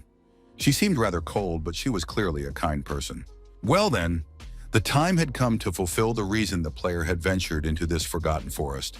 There was no putting it off any longer. The guy summoned Bai and told him that now they were going to hunt the 6-armed sorceress. They needed to hurry. A grove of withered trees appeared ahead. Lightning constantly flashed above them. It seemed this was the monster's lair. Tricky Ness was an immortal being, so after victory, her energy would pass into the hunter's wheel of life. But the monster was particularly powerful at night. Observing her behavior, our hero decided not to take any risks and to postpone the battle until morning. Besides, there were now two six-armed creatures nearby. He could have defeated one of them alone, but against two, he stood no chance. The hero asked the vampire to scout the area to see if there were any other monsters nearby. Something happened, and both guys took off without waiting to be attacked, caught off guard. Lin Huang decided to check his stats. To level up, he still needed to kill two monsters, a difficult task. Suddenly, Bai grew alert and placed a hand on the young man's shoulder, urging him not to make too much noise. It seemed there was something interesting nearby. What he saw really made the guy tense up. They'd stumbled upon a rare type of this monster, a true rarity. It was a mutated six-armed sorceress. Her dress was purple, and she was busy casting a spell. The hero knew that killing two at once was practically impossible, but if he killed this one, he could earn more points. It was a great opportunity. He immediately ordered the vampire to begin, making sure not to deviate from the original plan. These monsters had no voices, so they couldn't call for help. One had to be distracted while Lin Huang dealt with the second. The six-armed monster noticed she was under attack and turned to face the danger. The vampire was rushing straight at her. The monster's weak spot was its mask, but Bai couldn't get close enough to strike. His opponent was faster. Then the vampire decided to use ranged attacks, since he could send flames forward from his wings. Flaming projectiles rained down on Trichinus, but she managed to block most of them with her hands. Thinking that he could now attack unnoticed, Lin Huang rushed forward. His chances of success were quite high. His target was the six-armed sorceress in a purple dress, who was still completely unaware of anything. Unfortunately, the monster turned around at literally the last moment. The player cursed. His plan had failed. His opponent reacted very quickly, and she was much stronger than her friend in red. Realizing that Trichinus had combined physical and magical attacks, the young man was quite frightened. He looked flustered. A whirlwind of energy crashed into the grove. Everything around them glowed with the blue energy of the mutated monster. The attack was so powerful that Lin Huan barely managed to stay on his feet, though he didn't sustain any serious injuries. Bai looked at the gentleman, waiting for orders. The man shouted for him to deal with his prey and not pay him any attention.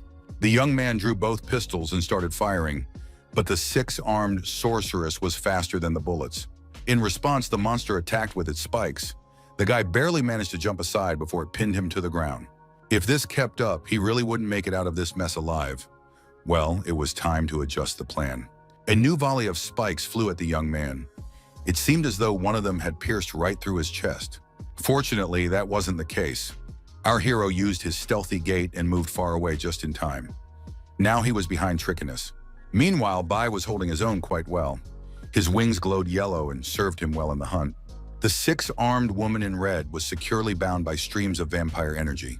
She could no longer move. Lin Huang appeared right in front of her, preparing to deliver the final blow with his sword. He was certain he had won this round. It turned out he wasn't the only one capable of moving at superhuman speed. A monster in purple appeared right behind the hero. Neither the young man nor Bai had expected this at all, and now they were frantically trying to figure out what to do. The system announced that when the master's life was in 100% danger, the rescue plan would activate, allowing him to use any monster card. This time, the transformation function was available. Trichinus's claws were already inflicting wounds, and the game asked if Lin Huang wanted to take advantage of the offer. The young man shouted his agreement so loudly, it was as if the speed of the transformation's activation depended on the volume of his voice. He was instantly thrown backward, and now the six-armed sorceress no longer posed a deadly threat. Lin Huang crouched down. Only his dark silhouette and glowing red eyes were visible, a sight not for the faint of heart. Two glowing yellow wings sprouted from the boy's hunched back, exactly like those of the monster he had summoned. He opened his eyes, his appearance had transformed, and power filled his body, the true power of a vampire. The sensations were unlike anything he had ever experienced. The young man felt simply overflowing with energy and power. Well, there was no need to delay, he attacked instantly. A yellow and blue wave of magic crossed paths but did not mix. It was clear that Trichinus hadn't expected anyone to try to outsmart her, but the monster was very fast and adapted easily. But not to something that could kill her. The first blood could very well have marked the beginning of the end of the battle. Suddenly, the monster's lower jaw dropped a bit too low, and a glowing projectile appeared from its mouth. Soon, a surge of energy engulfed Lin Huang entirely. It became very difficult for the player to move. and he literally froze in midair. His trusty sword helped him withstand the onslaught, but he urgently needed to figure out what else he could do. Suddenly, an idea struck the young man, and he immediately wanted to put it to the test. He didn't have time to do so, because the six-armed sorceress had transformed as well. Her mutation hadn't stopped yet. Now the energy streams of her attack had become even denser and more powerful, sweeping away absolutely everything in their path. Our hero noticed that the passive skill he'd received from the dragon had activated. It was called Absolute Protection, and at least allowed him to avoid dying on the spot. If all his existing skills remained available after the transformation, he could certainly make use of a couple more of them. First and foremost, the traceless snow walk to instantly move beyond Trichinus's range. As soon as the boy jumped back, the monster stopped its attack. It even looked a little confused that it hadn't killed its prey. Lin Huang realized that the next attack was imminent and activated his Sword of the Wild to absorb that wave of energy. It turned out that Trichinus had no intention of attacking, but something else. A heart-wrenching scream burst from her open mouth, surprising the young man. The possibility of calling the second six-armed sorceress for help was exactly what he hadn't expected at all from the monster he was fighting. Bai was also a little taken aback, but immediately realized that now he would have to fight on two fronts at once. No doubt about it.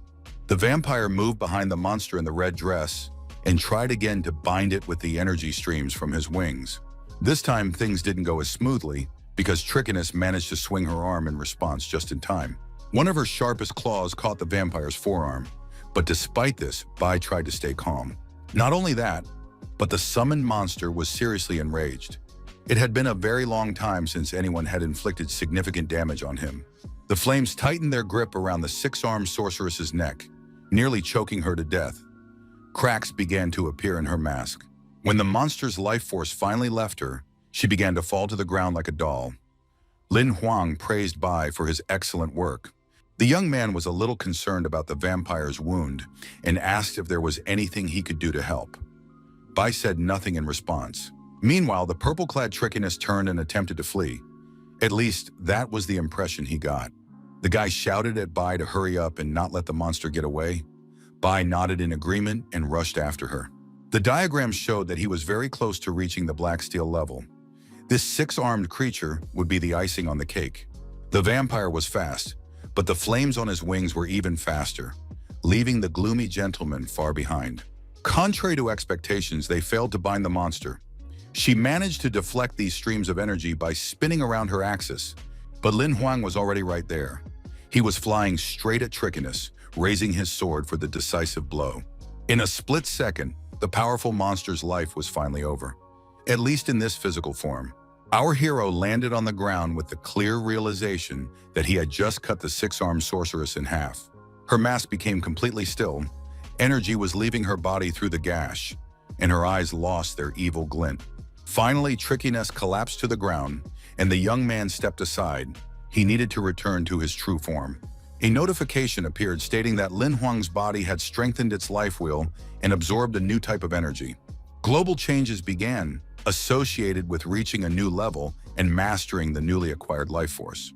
A glowing sphere slowly rose from the monster's chest. It swayed in the air for a moment, then moved toward our hero. He realized that this was the very life force itself. The system was analyzing the cards and all his stats. Soon a new card materialized and Lin Huang reached out to take it and examine it more closely. It was the Trichinus card, but whereas the energy indicators had previously been at 10%, they now reached 20%, apparently the power of the violet mutation. There were no more doubts, and our hero activated this amazing card without hesitation. Trichinus's skills were practically at the gold rank, meaning he had made 80% progress, and the young man had significantly improved his stats using her skills. Now the monster of his life energy was a six-armed sorceress, and the corresponding abilities had appeared. But the best part was that he could now summon two monsters at once, so Bai would have much less work to do. Well, now it was time to comb through the Forgotten Forest. Besides, it wouldn't hurt to find the players who had accompanied the guy here and complete the quest. But first, he needed some solid advice. An assistant with foam on his head appeared. He was about to take a shower and go to bed, so he was grumbling discontentedly. It turned out that Lin Huang wanted Xiaohei to take a look at his first summon after leveling up. The young man chose an immortal dragon, which was now supposed to be a little stronger as well. Our hero gently stroked the black monster.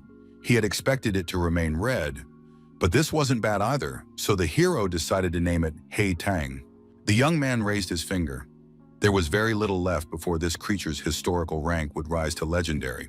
He ordered Xiao He to use the upgrade card, but his assistant wasn't thrilled with the idea and advised him to think it over. Lin Huang didn't understand what the problem was, since he had such a card. It turned out that rare monsters required not one, but two. But even if the necessary cards were collected, it was better not to use them right away. This information came as a surprise to the hero. It turned out that after reaching the legendary level, Lin Huang would have too little personal energy to control such monsters. He would first need to raise his rank. The player pulled out his pistol and declared that in that case, he would make the most of the opportunity to level up in the Forgotten Forest. He fired a shot and ordered Bai and Heitan to follow him deep into the thicket. There was plenty of work ahead of them. Their first prey was a white eagle with a purple eye, or rather a whole flock of them.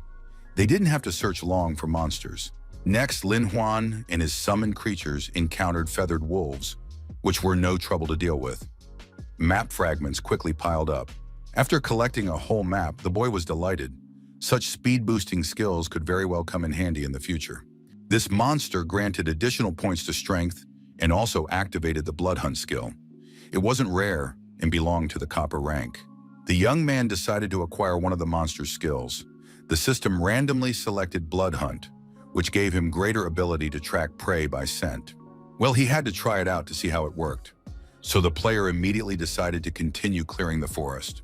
7 days later, Lin Huang had noticeably improved his stats and those of the monsters he summoned.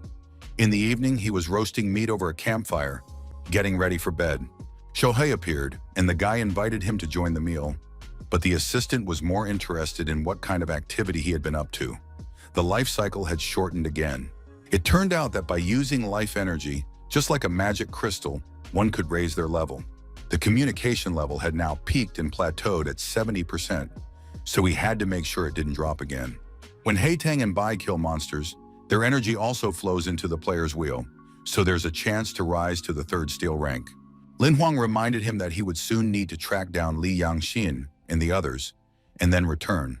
As long as his level was Black Steel 1, that wouldn't be enough. Xiao He praised the idea. Nevertheless, the assistant decided to show the player the current stats to wrap up the hunt. The young man was satisfied. He had become much faster and stronger. Nevertheless, Xiao He informed him that he had nothing to congratulate him on. The young man ignored these words.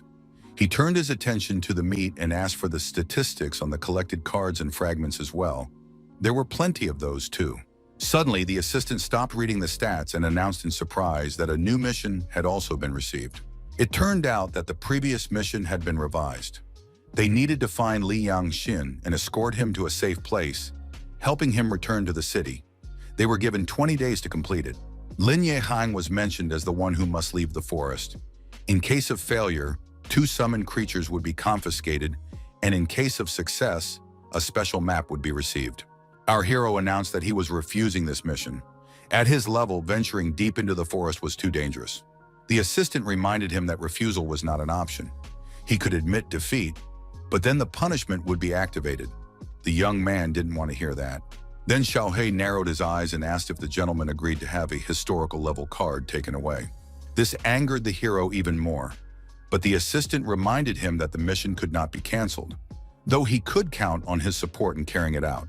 Xiao He pointed out the location where the squad captain's imperial ring had last been detected. From there on, he would have to search on his own. The young man made his way into the depths of the forest, reflecting on the fact that everyone has their own path, but monsters that simply cannot be defeated might stand in his way. Suddenly, he came upon a large rock with strange marks on it. He wondered if they had anything to do with the girl he was looking for. Well then, it was time to apply his blood hunting skill and use his prey tracking abilities. Even if the target in this case was somewhat different, the activation was successful, and now Lin Huang's eyes had become much sharper and more alert. He needed to find the trail. His sense of smell had sharpened just as much. Among thousands of scents, the hero found the one he needed and set off along the squad's route. He was practically crawling on all fours, but he still caught the scent of Li Yangxin's perfume. The vampire pretended not to find it amusing. After a while, the young man stopped in front of a majestic waterfall. The scent faded at this spot, likely because of the water. There was no cave or passage in sight, so the question of where the players had gone remained unanswered. A hunch came to him suddenly and was quite crazy, but it was still the only possible option. The new monster card he had absorbed came in handy again, and the young man activated it immediately.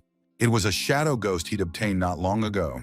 It could penetrate places a physical body would never dare to go. For example, underwater near the waterfall, Lin Huang ordered a search to see if there was a hidden cave or passageway. He explained to Bai that the only reason the scent had disappeared was because it had gone deeper. An hour and a half had passed, but the shadow spirit still hadn't resurfaced. This meant it had found some path and was following it forward. But the guy started to get nervous. The shadow couldn't have drowned or been attacked by another monster, and besides, it was immortal. So why hadn't it returned? A few minutes later, the ghost's head appeared above the water, and the player immediately stopped shouting. He was interested in the information he had obtained. The problem was that the shadow couldn't speak, so it simply listened to the man's questions. Finally, the player realized that the team was supposed to use diving gear, but he didn't have any. Although, come to think of it, he could find a way out of the situation by using special skills, and that's exactly what the young man decided to do. He used the transformation card again and calmly dove in. All that was needed now was to follow the shadow ghost. As expected, there was a cave underwater. For some reason, the summoned monster wasn't in a hurry to go inside. But Lin Huan himself became very curious to explore this place, and he rushed inside. Being in the body of an immortal creature turned out to be very convenient. There was no need to worry about breathing or anything like that, and the player swam forward like a fish. Soon he managed to reach the surface. It was a small chamber with an opening to the outside in the ceiling. Our hero decided to remain in the form of an immortal being for the time being. This would help him move forward under any circumstances. Lin Huang looked around carefully but saw no signs of Lin Yexin's team members. After a good 100 meters, the guy suddenly saw one of the group members, a blonde man. Judging by the looks of it, he was dead. A grimace of pain and horror was frozen on the player's face. Judging by the look, his death had been very quick, but not sudden. The guard was lying face down toward the water, which meant he had been killed while trying to make his way back from here. The wound on his back was large and looked like a burn, and a puncture wound all at once. There was no way to tell how it had happened. Lin Huang hadn't received any reports that the mission had failed or been revised. At the very least, the team captain was still alive. The guy moved on, but another surprise awaited him there. One so shocking that his eyes involuntarily popped out of his head. It was a huge purple jellyfish with countless eyes and venomous tentacles. That was how the player from the team had been killed. But worst of all was that the monster's aura left no doubt. Standing before Lin Huang was a super monster. Our hero clutched his head. Another super monster was just too much. I wonder if its appearance was connected to the previous one in the snow mountains. Bloodstains appeared nearby. Since there were no other people or corpses, he had to keep searching as he moved forward. The young man guessed that the players had been wounded, but had managed to escape from the jellyfish. The cave turned out to be more dangerous than he'd expected, and moving forward blindly was risky, so Lin Huang activated Blood Hunt again. He hadn't even finished casting the skill when one of the tentacles lunged at him, opening its hideous maw. This was bad. His presence had been detected, and now, just to survive, he would have to put in a lot of effort. To hide, the young man squeezed into a small crevice in the rocks. He hoped the cover would help him weather the attack, but the tentacle rushed after him. Fortunately, it had no eyes, so the player managed to avoid taking damage. But to say he was scared would be an understatement. If it weren't for his shadow ghost form, the guy would have clearly been in trouble. But as it was, he managed to get his bearings in time, and the cover came in handy just in time. He decided to leave this place as soon as possible and return to his normal state later. It's easy to provoke a super monster. Death wouldn't be long in coming, and that wasn't part of our hero's plans. The young man ran forward, making sure to mark where the bloodstains were. That way it would be easier to find the team. Soon, two figures appeared ahead. The players were helping each other walk, but it wasn't clear which of them was injured, the captain or Lin Yexin. It turned out the young man was the one who had been injured. He had been poisoned by a jellyfish's tentacles and told his girlfriend that he wouldn't last much longer, even though she was trying to help. Lin Huang decided that if he showed up right then, it would be hard to explain everything, so he decided to wait a bit and watch. Lin Yangxin was extremely worried and kept asking how to save her partner. They didn't have an antidote. The player said that a blood exchange might help, but the captain didn't understand what exactly he meant. Lin Yexing explained that they needed a sample of her blood to replace the poison, so they could make it to the city. He didn't have to ask twice. The girl immediately pulled out a knife and began to follow his instructions. The stream immediately glowed with energy and headed toward the fallen hunter. The heroine asked him to wait a moment, saying it would get easier soon. Lin Huang thought there was some logic to it, but he doubted they could defeat the super monster's poison that easily. Then it dawned on the guy. Lin Yexing was planning to trade one life for another. He had tricked the captain. Lin Yangxin began to feel her strength waning and warned the player that she was going to stop the blood transfer. He agreed, but it was clear that this was just a diversion to lull her into a false sense of security. A knife appeared in Lin Yexin's hand. When our hero saw this, he wanted to intervene immediately, but he was too late.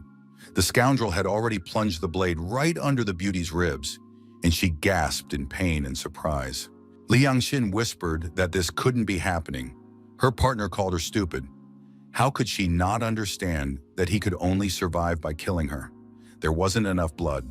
The captain began to fall, and the scoundrel prepared to strike one more blow.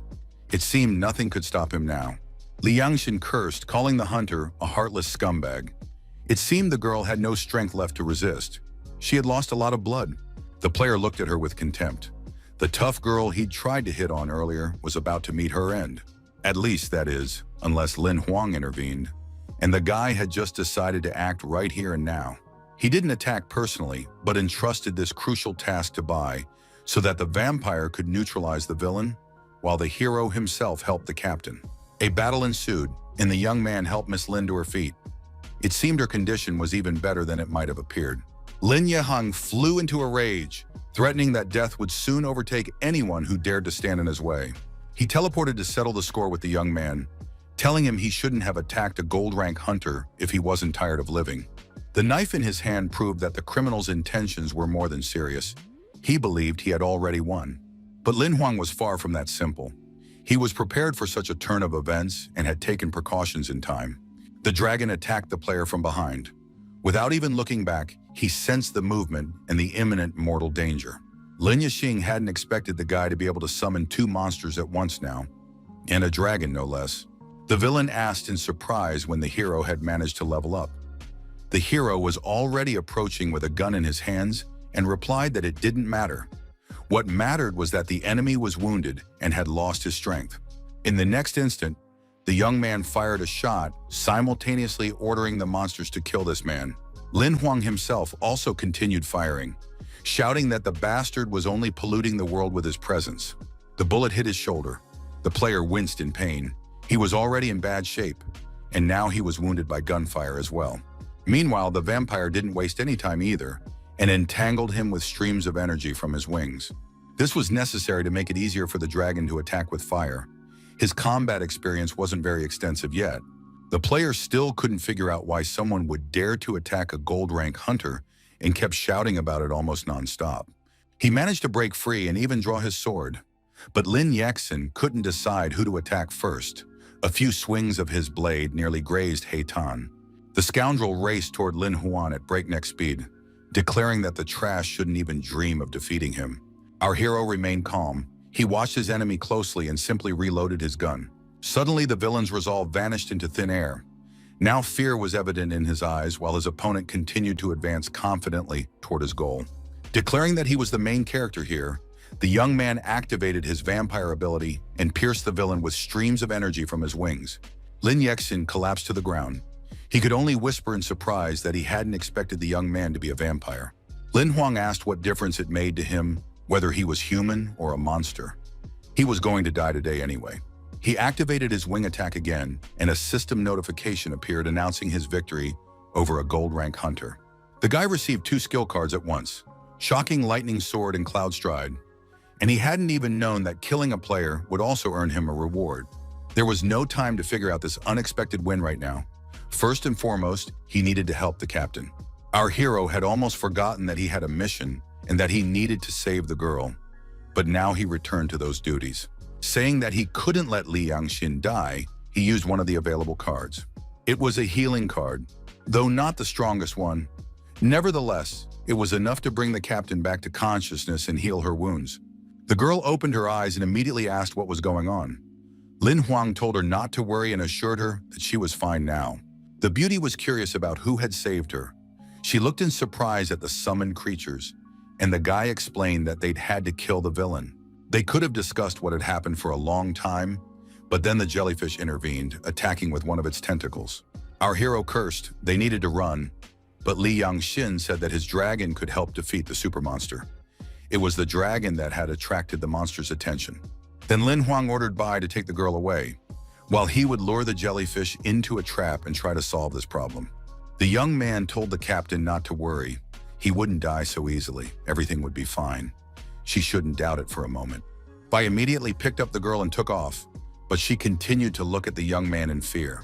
The jellyfish's tentacles attacked the exact spot where Lin Huang was standing. He managed to jump out of the way at the last second, and overcome with emotion, the young man cursed.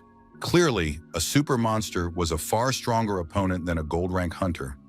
One had to fight it more cunningly, without engaging in direct confrontation.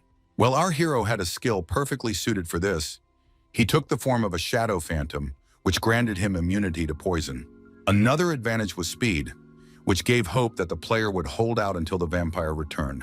What came as a surprise was that eyes appeared on some of the jellyfish's tentacles, and now it could aim its attacks, shattering the stone walls of the cave. The monster was simply enormous and found Lin Huang faster than he could find a new hiding spot. Then the young man decided to take a risk. He noticed an opening in the ceiling leading outside, so he could try to leave the cave, or at the very least, climb to the upper level. The player immediately began taunting the tentacle, luring it after him. He rushed upstairs first. The super monster followed him and smashed through the ceiling with ease. The tentacles tried to grab Lin Huang, but to no avail. The hunter didn't let his guard down for a moment. Unfortunately, this didn't help much when faced with the huge maw the jellyfish revealed, hoping for a tasty lunch. The young man could think of nothing better than to order his assistant to immediately give him the transformation card. The jellyfish was gathering speed and rushing toward its prey. The young man had to put his plan into action immediately. He transformed into a white eagle with a crimson gaze and could now escape the threat using the power of his wings.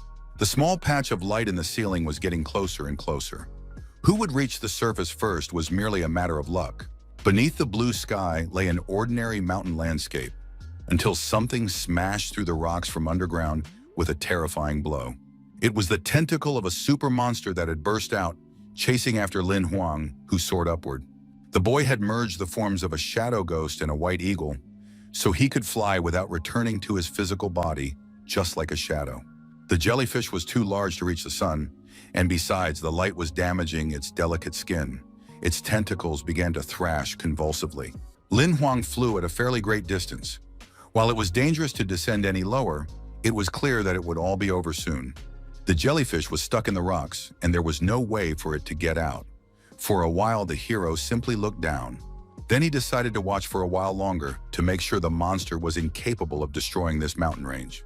A multitude of the super monster's evil red eyes peered out from the crevice, but the jellyfish didn't even dare to expose its tentacles to the sun. Realizing there was nothing left to worry about, Lin Huang ran toward the waterfall. He had to find the others. The captain had diving gear. The vampire was supposed to bring it back the same way the team had entered the grotto, but there was no one on the shore. The young man began looking around anxiously when suddenly a small pebble from the river flew right at the top of his head. It was Bai, and the man screamed viciously. Could it be that the summoned creature would die if it spoke? The vampire hadn't uttered a single word the entire time. The situation gave the player pause. He suddenly realized that he hadn't heard a single sound from Bai the entire time. Turning the corner, our hero spotted Li Yangxin behind a huge boulder. The girl was soaked to the skin, and by the looks of it, was about to dry off or change her clothes. When Lin Huang appeared, she let out a startled scream. The young man tried to apologize, or at least explain that he hadn't meant to be spying. Without listening to him, the beauty slapped him across the face and ran off into the bushes. Bai chuckled quietly at his master. Finally, Lin Yangxin came out onto the clearing and said that if the guy hadn't been asleep, she wouldn't have forgiven such rudeness and disrespect. He apologized once more. But it turned out the captain wasn't angry anymore. She stepped closer and knelt down to thank the hero. Straightening her hair, the girl promised that she would definitely repay the favor. It was clear that she didn't like being in anyone's debt. Lin Huang replied with a smile that he was glad to help, but all he needed from her was to return to the city. The player chose to keep quiet about the fact that this was the goal of his mission. Almost immediately, the captain summoned the very bird they had flown here on, so that the return journey wouldn't take too long.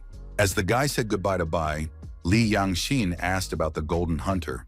The hero replied that he was dead.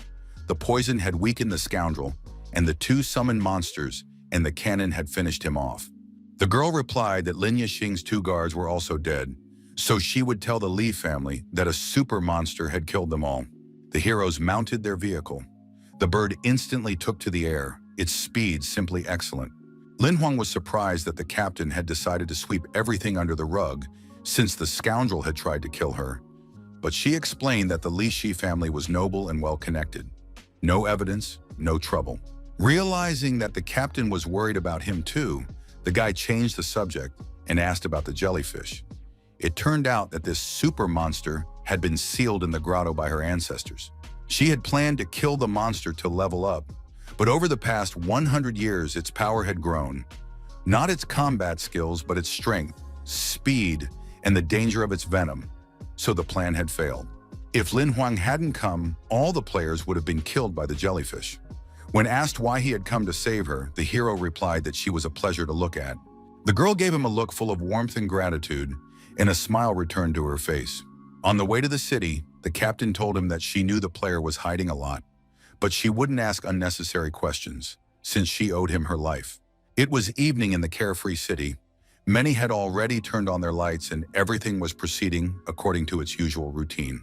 Li Yangxin's bird landed on the roof of one of the buildings on the outskirts. Continuing the flight wouldn't have been very practical. When Lin Huang stepped onto solid ground, he was completely exhausted and very tired. He couldn't believe they had left the forgotten forest. Suddenly, the captain turned to him and sternly asked him to give her the thing that needed to be given.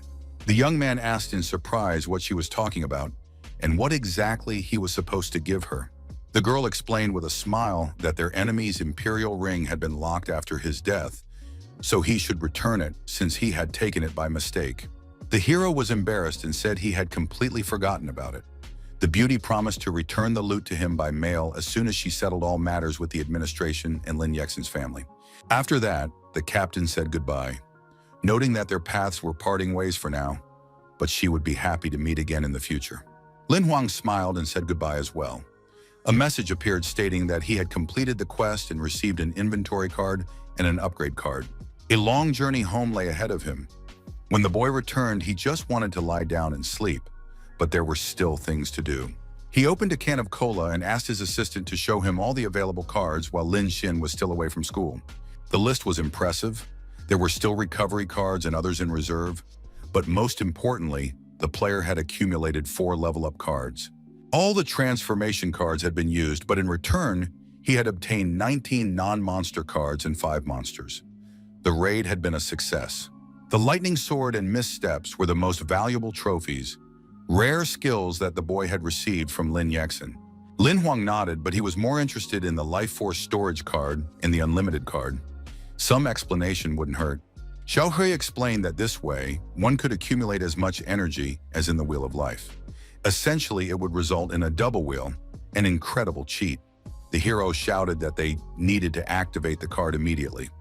The assistant continued, explaining that unlimited meant you could have an infinite supply of one thing, ammunition, for example. This seemed very interesting to the guy. If you can constantly refresh something for an unlimited amount of time, that's very convenient. And this wasn't about bullets. The hero pointed at Xiao He and declared that he was using the card on him. Lin Huang asked if that was allowed, or if an assistant didn't even count as an item. The assistant assured him that it did. Then with a triumphant look, Xiao He folded his arms across his chest and immediately activated the card. First and foremost, the life energy storage card. For some reason, a window with numbers popped up. Looking closer, the player noticed that it was about money and accumulated points. The young man couldn't use most of the expensive artifacts and weapons. It seemed he simply hadn't reached their level yet. The hero asked if he could trade the ability to activate an item using 2 cards instead of 1, But Xiao He pointed out that it didn't work that way, only with monsters. Then Lin Huang decided to simply raise his own level to copper, but then the assistant shouted that he had to warn him about something. The assistant explained that the first few months would be very difficult until consolidation occurred, meaning that his health would drop sharply. There was even a chance that the wheel would break and the young man would be killed. Upon hearing this, the guy was surprised that things were so serious and asked if the process could be sped up. It turned out there was a way. He needed to practice cultivation and life magic. It was quite difficult, but it could very well help. Lin Huang decided to consult someone else and couldn't think of anything better than to call Yizheng, who responded happily. Upon hearing that the player was planning to get a good night's sleep, the guy apologized and explained that he was the only person who could help him. His senior comrade replied that it was an honor to be of service to a player who had defeated a 6-armed sorceress and leveled up so easily. First and foremost, you need to choose a life spell that matches the hero's attribute. Since most people don't have an attribute, you have to do this wisely. Since the player's primary weapon is a sword, Yizheng advised him to cultivate the high-rank spell, Soldier's Sword. Lin Huang wondered why he should start at such a high level right away. It turned out that this made it easier to achieve success in a short time. Out of 9 levels, Soldier's Sword is at the 6th. Still, the young man decided that with Xiao Hei's help, he could easily skip 6 levels to achieve his goal. All that interested the young man now was the price of the Soldier's Sword and whether he had saved up enough credits. Yiheng raised an eyebrow in surprise and asked if our hero really hadn't received the delivery yet. The latter clarified what kind of delivery he was talking about. It turned out that after defeating the monster in the snowy mountains, the player had sent the guy a magical crystal of the Soldier's Sword. It was strange that he hadn't received it yet. Just at that tense moment, Lin Xin returned home. She threw her backpack on the floor from the doorway and rushed to hug her little brother. The girl sniffled. Lin Huan had been gone so long that she'd decided he must have died or something like that. He asked her not to overreact, to which the little girl replied that she had only one close relative. Who else was there for her to worry about? The young man smiled and promised he wouldn't die just to put her mind at ease. He realized that, aside from his sister, he didn't have anyone else in this world either. He struck a cool pose and announced that since tomorrow was a day off, he was inviting Lin Xin on a trip aboard the magic crystal ship to the city where they would have a blast. The girl rushed down the stairs to pack her bags. She needed to find the skirt that would fit her figure best. She looked back and said she needed to ask for advice. She'd bring the clothes to her brother's room right away. Instead of skirts, 2 boxes appeared before Lin Huang. It seemed this was the very delivery from Yiheng and another one from the Hunters Association. It turned out there was no sender information, so Lin Huang simply lifted the lid off the smaller package. Under the lid was something neither our hero nor his assistant expected to see. They needed a moment to collect their thoughts. It was a storage ring. Inside was a card with numbers, apparently a password to open it. A pleasant scent filled the room. The player realized it was a greeting from the captain. The perfume was exactly the same. The area covered 100,000 square meters, most of which was filled with artifacts. The young man was surprised that the imperial ring could hold so much. Thousands of life crystals and gold rank equipment came in very handy. But then Xiao He and his master spotted something even more interesting. It was Lin Yexin's incredible sword, as well as his equipment. Even if Lin Huang couldn't use them, these items were worth their weight in gold. At the thought of money, the young man immediately wanted to see how much the villain had in his account. The system had merged Lin Huang's account with that of the player he had defeated, and now the hero had over 300 billion. His eyes nearly popped out of his head. The assistant was very surprised that the captain hadn't taken anything from the loot for herself. Our hero remarked that nobility was a terrifying thing and even a little frightening. The guy declared that he now had enough credits and 4 upgrade cards, so he needed to level up by Tyrant. Xiao He replied that it would take some time. Lin Huang unpacked the box and listened as he was told it was best to level up summoned creatures far away from the association and super monsters so that the energy surge wouldn't be noticed. The second package contained a bronze token from the association. Now the hero was officially a hunter. There was also that very magic crystal for cultivating combat techniques. Xiao He advised him to activate it by infusing a little life force into it. Instantly, a beam of blue light, like from a projector, shot straight out of our hero's palm. Gradually, it grew denser and denser until it transformed into an old man who looked like a martial arts master. For For a while, the stranger and Lin Huang simply stared at each other in silence. It was impossible to read their emotions. A minute later, the old man attempted a kick, but the young man managed to react in time. Nevertheless, after the jump, he landed right up against the wall and nearly fell backward. The assistant didn't have time to explain anything. The martial arts master tried to figure out where the person who had activated the magic crystal had gone. He had a hard time finding his way around unfamiliar living quarters. Lin Huang assessed the precision of the old man's movements. Each of his strikes could be critical, but it remained unclear exactly what combat technique the magic crystal was teaching. The easiest thing to do was to ask him directly, so the player coughed a few times to get his guest's attention and start a conversation. The old man explained that it was a deadly close combat technique. That was its name, and that this martial art was suitable for hunters up to the gold rank. Demonstrating the next move, the master explained that it would be a bit difficult for a beginner, but with each level, the range of possibilities would expand. Lin Huang began to mimic him, listening as he explained that he would first reach the second level of cultivation, then channel that life force into the third, and so on. The old man spoke of the 12th level, which grants incredible abilities, but our hero felt it was a waste to expend his life energy on combat skills.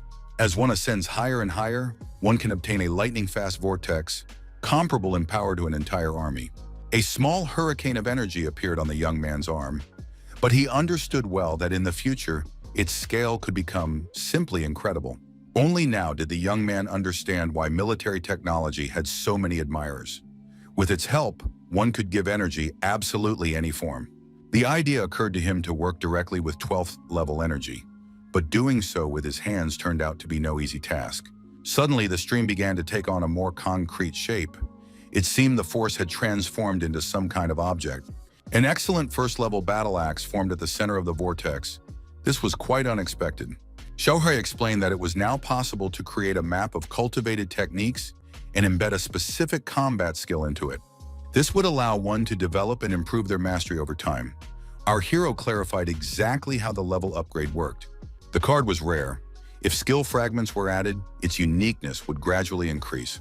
The assistant explained that 200 fragments are needed to reach the second level, 400 for the third, and so on. The number constantly doubles, with 810,000 fragments required for the 9th level. At the same time, each level has its own capabilities. Many actions are simply unavailable to a player with average skill. Lin Huang decided to try to reach the 6th level. Xiaohui noted that the hero was far from a genius, and that there were people capable of doing it faster, but let him try. It took the guy a whole night to master the first level. He was exhausted, and realizing this didn't exactly lift his spirits. Just then, his sister appeared with a huge spoon in her hands and asked if our hero had slept well. Lin Huang replied that he had slept enough, but was far more surprised by the strange smell spreading through their apartment. The girl exclaimed that the weekend had begun, and since her brother was taking her out to have fun, she decided to do something nice for him too. On the table was a bowl of soup, apparently made with seafood, and that was the source of the strange aroma. Lin Xin was eagerly waiting for her brother to try the food she had cooked, but he just couldn't bring himself to do it. He had even scooped up a full spoonful and was now just staring at its contents, which, by the way, were quite interesting. It seemed the girl had begun to suspect something. Now her gaze was slightly offended, and the huge ladle began to rise menacingly. Lin Huang realized that until he tried her cooking, he wouldn't be leaving the house. He had to steel himself and do it. So he grabbed a spoon and began shoveling the food into his mouth as fast as he could, which sent Lin Xin into a frenzy of delight.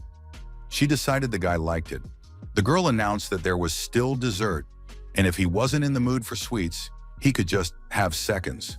Her brother kept shoveling with his spoon, like an angel in the flesh.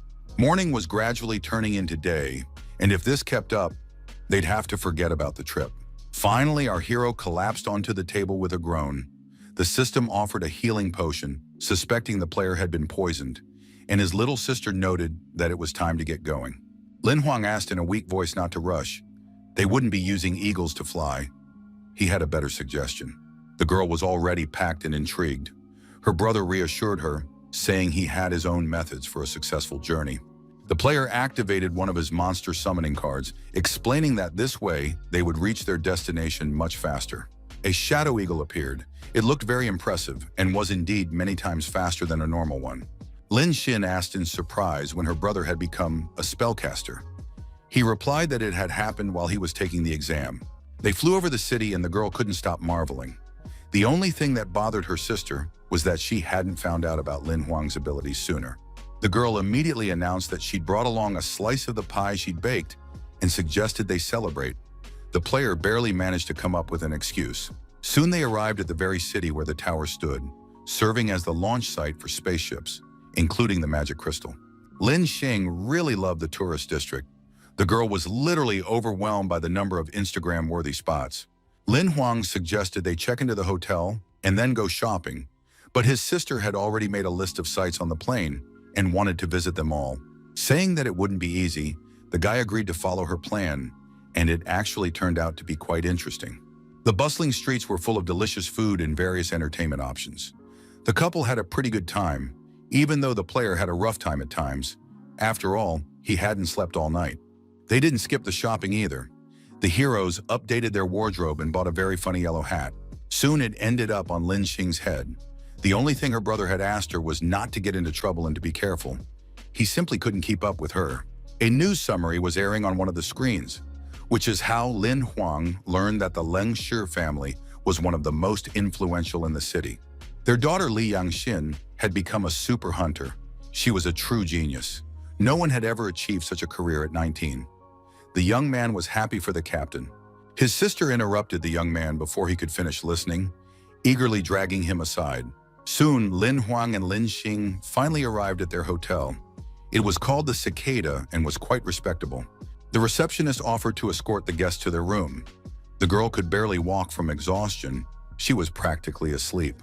In the room, the player summoned Zhao He, who was displeased, stating that he had also been counting on a short vacation. Our hero explained that while his sister was sleeping, he wanted to practice cultivation. The assistant remarked that this time they would have to work up quite a sweat, which offended the young man. First, Lin Huang decided to practice circulating his life energy, which he managed quite well. The young man intended to keep practicing for 7 hours, but Xiao He pointed out that, at this pace, it would take a week to reach the second level. A notification appeared about receiving a new piece of combat equipment, and the young man noticed that this was now happening faster. The assistant just sighed. Lin Huang had no idea that after taking a nap, Lin Xin had decided to go see what he was up to in his room. The girl knocked on the door and asked if our hero was asleep. There was no answer, so she knocked again. The beauty didn't know that the hero was busy circulating his energy and couldn't hear a thing, so she asked again if he was asleep. Deciding that the guy was already fast asleep, the sister walked away down the hallway. She was feeling a little bored.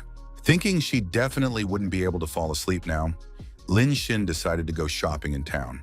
The path led through the garden, and the girl was a little annoyed with her brother for making her go alone, since they had come to have fun, not to sleep. It was quite late, and she needed to return to the hotel soon, but suddenly the beauty heard a strange sound. It was quiet, like a twig snapping, and Lin Huan's sister couldn't shake the feeling that someone was following her. They decided to hurry back to the hotel as quickly as possible so they could go shopping together the next day. Lin Xin crumpled up the paper wrapper and tossed it in the trash can so she wouldn't have to carry any extra weight. What happened next made the girl jump in horror and scream. Trash cans don't usually behave like that. The bin grew several times larger and began to loom over the girl. The opening now resembled a toothy maw. Soon, Lin Xin was completely inside this strange contraption. It seemed its purpose was to kidnap people. Before she could even call for help, the beauty was flying feet first into the air. It all happened in the blink of an eye. Soon the police arrived in response to the call. The hotel management had noticed the guest's disappearance and called the cops. The night manager followed the sergeant and tried to explain that their establishment was completely safe and everything was under control. The sergeant stated that since the girl had gone missing, things weren't as wonderful as they were trying to portray, so he asked for the surveillance footage. The footage was provided, but as soon as the girl stepped into the garden, the signal became distorted. There were several blind spots in that area. The manager began explaining again that no guests at the Cicada Hotel had ever gone missing before. He suggested that Lin Xin had simply stood in the garden and then left the premises, but the police had their own take on the situation. Since the brother reported the girl missing at a time when the staff had no idea anything was wrong, the police concluded that she had been abducted in a blind spot within the garden. The sergeant asked where the kidnapped girl's brother was now, and the manager replied sheepishly that he had disappeared as well. When asked where, no answer followed. The massive skyscraper stood right in the center of the city and was one of its main architectural landmarks. Lin Xin fell with a thud right onto the floor. The girl groaned softly from the impact, but it was clear that she was only just beginning to regain consciousness. A girl with 2 ponytails crouched down beside her and assured her that her little sister would be fine, so she shouldn't worry. A monster caterpillar loomed behind the stranger. Lin Huan's sister began to ask in fear where she was and what kind of monster this was, and who had brought her to this place and why. The girl said her name was Lily, and that the caterpillar helped find new family members. Today, she and Lin Xing were her father's children. The heroine was outraged. It all sounded like nonsense. What did some father have to do with this? She needed to know where her brother, Lin Huang, was. Lily grabbed her by the neck and declared that if she didn't agree to play the role of a sister, she would become the monster's dinner. Lin Xing gasped. It was hard for her to speak, but she still tried to call for help. The girl didn't yet know that the brother she was mentally begging to save her was already standing at the entrance to the building. The guard asked him menacingly what he wanted. The young man knew his sister was inside. The information had been relayed to the Imperial Ring, but outsiders were forbidden from entering. He took a few steps forward. The guards immediately warned that they would shoot and sounded the alarm. They hadn't expected the intruder to be a hunter, and Bai's appearance behind him was an even bigger surprise.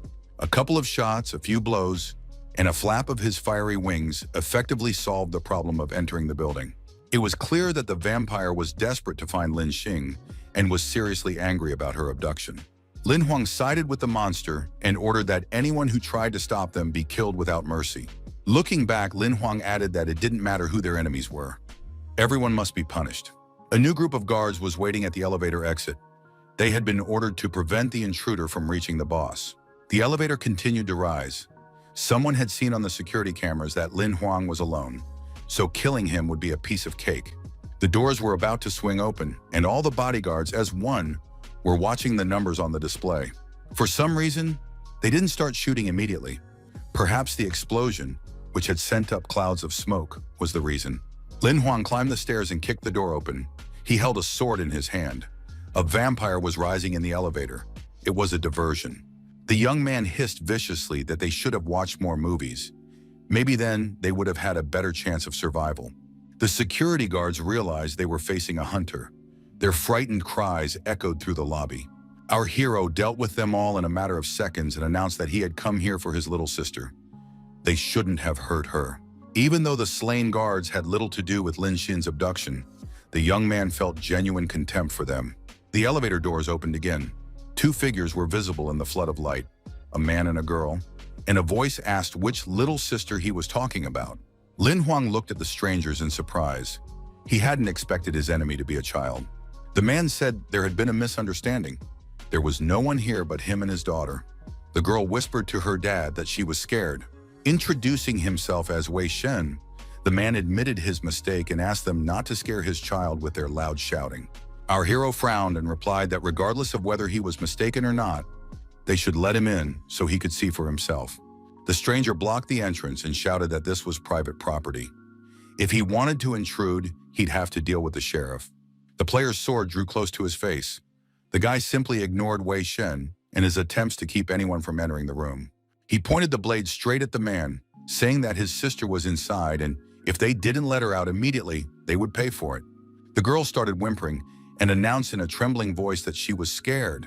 Her father asked her to behave more appropriately, or else appropriate measures would be taken. The man began threatening to contact the association. Didn't the kid know who he was messing with? Meanwhile, Lin Huang could clearly sense his sister's aura, though he couldn't see her. Pretending to comfort his daughter, the stranger tried to scan the player's data, and he succeeded. A malicious smirk twisted the scoundrel's face. Some black steel-level trash had grown so brazen that he'd barged into their sanctuary. Wei Shen held the card in his hands. He clearly didn't quite understand how to use it, but he wasn't bothered by that. The man flung it forward with the order to kill the insolent intruder who had entered the territory illegally. He was certain that it would all be over now. That very caterpillar appeared. It was quite large, but it posed no threat to Lin Huang. He could handle it without summoning his monsters. But the very fact that his opponent was also a summoner was quite interesting. The guy decided not to sweat it and swung his sword a few times. The monster was blown to pieces faster than the man could blink. Now he stared in confusion at what was left of the beast. The next sword strike was intended for Wei Shen himself, but he managed to jump slightly to the side. The hero was distracted by muffled cries for help. He stood and watched, but not the stranger trembling in front of him, but what was happening behind the man. Lin Huang ordered them to release his sister immediately, but his words were completely ignored. Lily pressed a weapon to the temple of the bound Lin Xing and promised that she would kill the captive immediately if the hero didn't release her father. The man tried to get up. He was very glad that his daughter had taken matters into her own hands. Now this scum would regret daring to show up. Lin Huang paid no attention to the threats being hurled at him, but simply asked his sister if she was okay. The girl nodded, so the hero told her not to be afraid. Her older brother had already arrived and would now take care of everything. While Lily kept screaming that she was going to shoot the girl right then, the player was already planning his route. In the blink of an eye, he moved behind the criminal and demanded she lower the gun or she would die. The girl refused and was struck on the head with the hilt of a sword. Our hero didn't want to kill her, only to neutralize her and free Lin Xin. Lily collapsed to the floor. Her father crawled forward to make sure the girl wasn't too badly hurt. Meanwhile, Lin Huang cut the ropes binding his sister. He was relieved to see she was unharmed. The first thing the girl did was hug the boy. She was too scared to even open her eyes after everything she'd been through. Her displays of affection were driving Lily's father to the brink of a nervous breakdown. He vowed that everyone here would be killed. This did not escape Lin Huang's notice. The young man could not afford to relax or lose focus, so he kept watch over the villains to prevent them from escaping.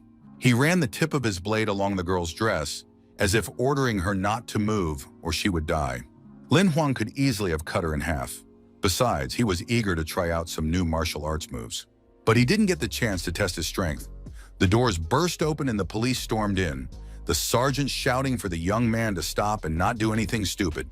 The young man wasn't thrilled, but he was told that he had found his sister and that law enforcement would now handle everything else.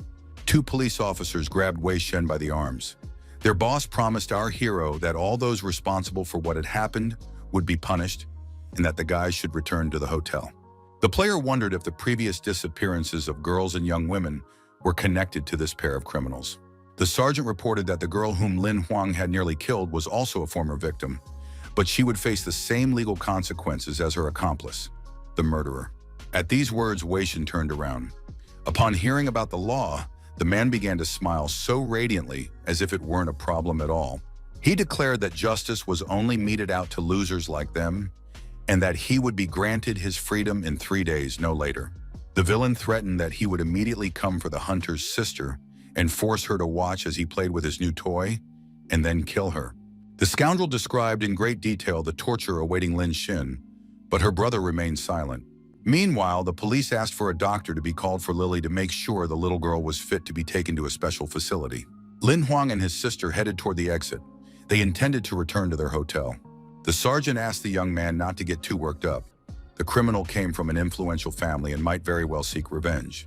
The gambler asked if the police didn't believe in justice. He turned around and looked the man straight in the eye, declaring that he himself believed evil would be punished. His partner approached and asked the chief if they shouldn't arrest this guy too. He'd maimed a lot of people. The chief yelled that he should take a good look at the slain monster. It was clear that the hunter was no ordinary man, and they didn't need any extra trouble with the association. The police led Wei Shen out onto the street to take him to the station. There were many officers present, and morning was approaching. Suddenly, the man pushed the law enforcement officer's hand away, shouting that he shouldn't dare touch him. The scoundrel continued to hurl threats and curses, once again directed at Lin Huang and his sister. A vampire landed from the sky like a comet. Apparently, he had urgent business here that brooked no delay. A bright flash behind him made the man cut off his tirade mid-sentence. He looked frightened. The vampire's appearance frightened the police as well. They didn't understand where the monster had come from, but we know it's Lin Huang. Thin yellow streams of energy, like threads, shot from our hero's hand toward his enemy's neck. The enemy began pleading in fear to wait, but the player had no intention of waiting. Soon the threads were already wrapping around Wei Shen's head, after which a heart-wrenching scream was heard. The man collapsed to the ground. The police officers understood perfectly well that there was practically no point in taking him to the station now. He needed the morgue. The sheriff rushed out. When asked what had happened, the officers reported that the criminal had escaped. Lin Huang listened to this, standing on the roof of the house and shaking his head. A map of Bai appeared in his hand. He needed to use its services to escort his sister to a safe place. The Shadow Eagle was perfect for this, and soon the girl and the vampire were ready to head as far away from here as possible. Lin Xin asked, a little frightened, if they could fly away. It seemed she wanted to say something else to her brother. Lin Huang replied with a smile that it was all over. She could go, and they would talk a little later when he returned. The young man promised that no one would dare threaten her safety again. He guaranteed it. The young man didn't know that a few floors above, a hooded stranger had received a message containing his image. A clear order to eliminate this man came from the Emperor's inner circle. It seemed someone had been assigned a corresponding quest. The hooded man reported that Wei Xin was dead, and he would send the corresponding photo of the young man to everyone immediately. They were ordered to find out everything about this man and his connections. If he had no connections, they knew what to do. The hooded man didn't beat around the bush and ordered Lin Huang's death if no one was backing him. It seemed Lin Huang had made new enemies. The hero walked down the street, thinking that now his little sister would need time to recover. Lin Xin held a new toy in her hands and enthusiastically invited him into yet another clothing store. The girl needed to relieve some stress. The young man smiled and gave his permission, and she dashed inside. It turned out that the fairer sex was quite easy to calm down. Lin Xin liked the dark blue color, but she was afraid she would look too formal. Lin Huang declared that she was beautiful in any outfit. Suddenly, the player sensed a threat. Someone had clearly entered the store looking for a victim. It was evident from the aura of murderous intent. He transformed back into a vampire, and this didn't escape Lin Xing's notice. The girl immediately grew wary. The beauty realized that the warrior's appearance wasn't without reason and asked her brother if everything was okay, though the answer was obvious anyway. Just then, from behind the clothing racks, a sales associate asked if the customers needed any help.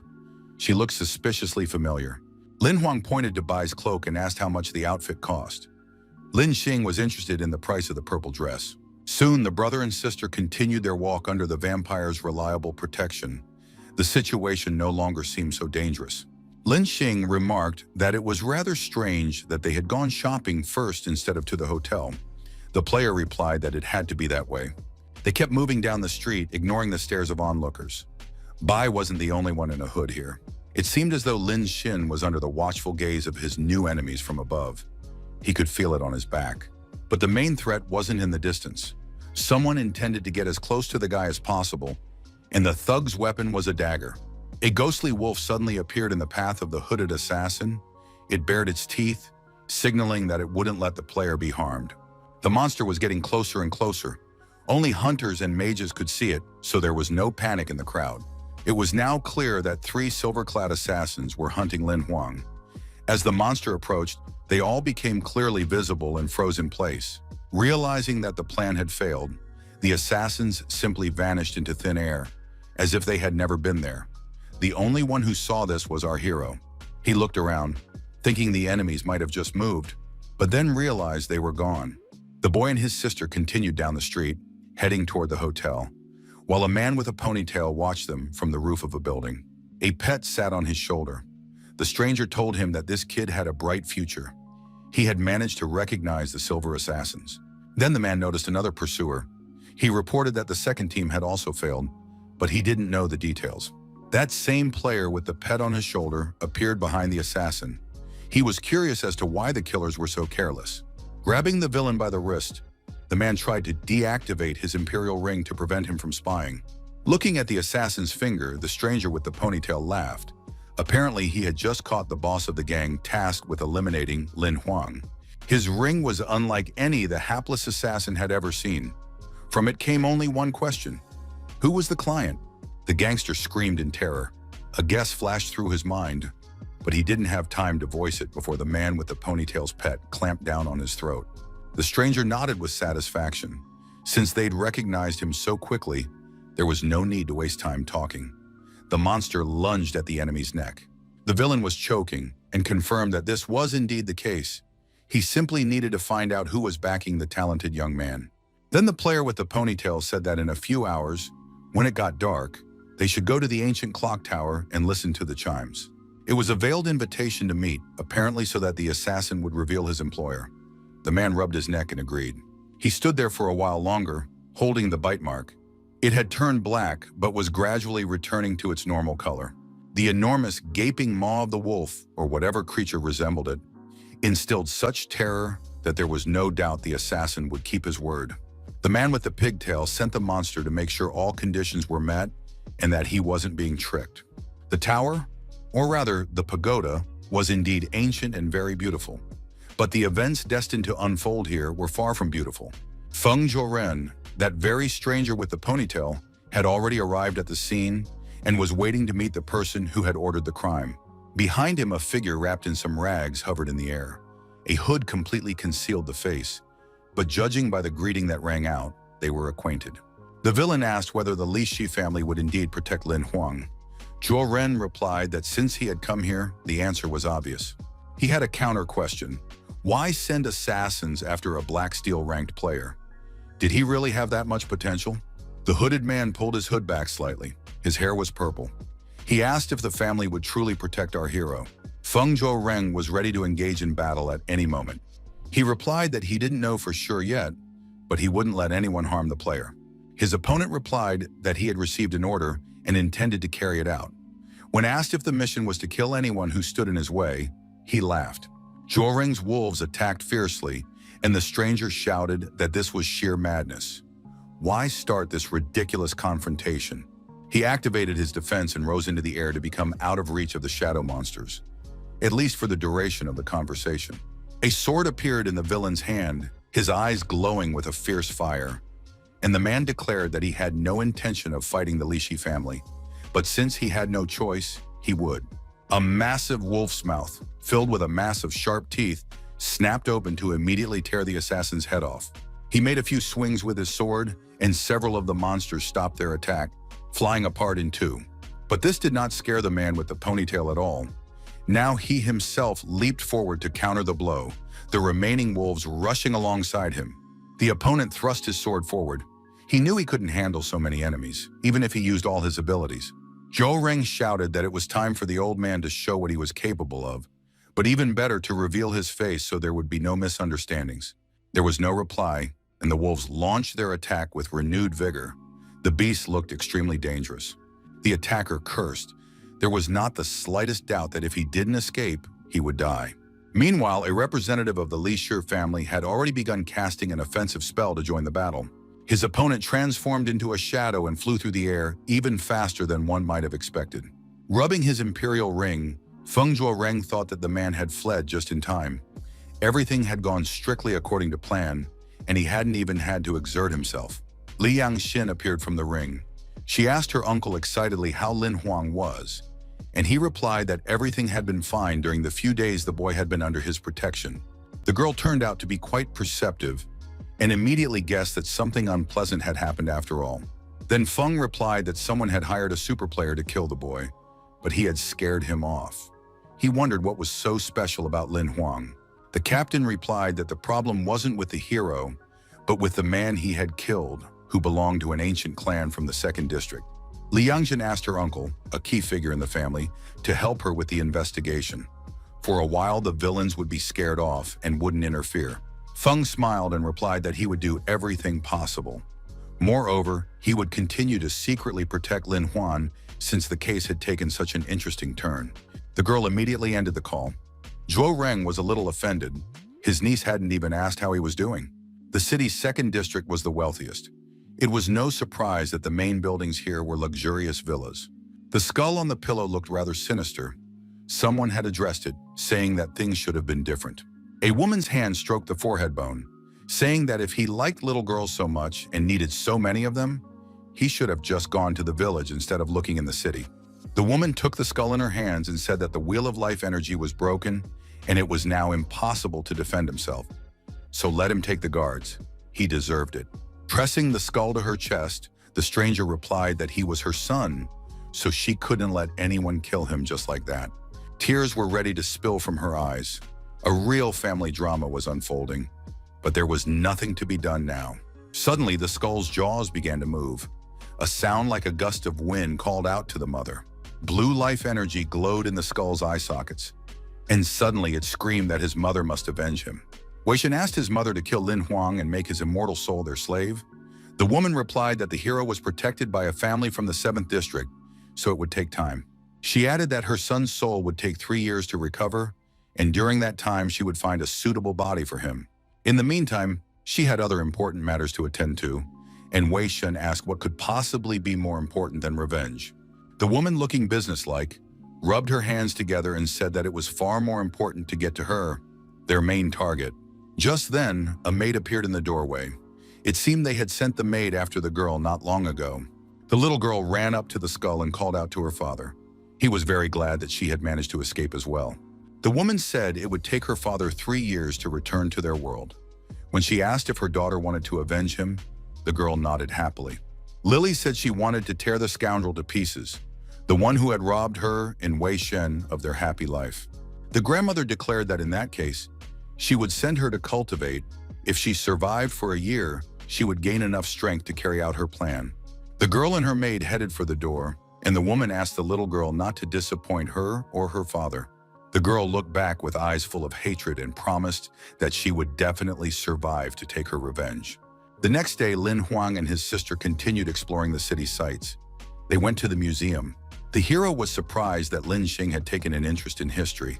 He had been cultivating all night and wanted to sleep, but the girl was drawn to the artifacts from the nearby ruins. Her sister mentioned that many rare items and treasures had been brought from the ruined city of Xiaogong, and she wanted to see everything. The young man replied that if she really wanted to, they could go there together. It was indeed interesting.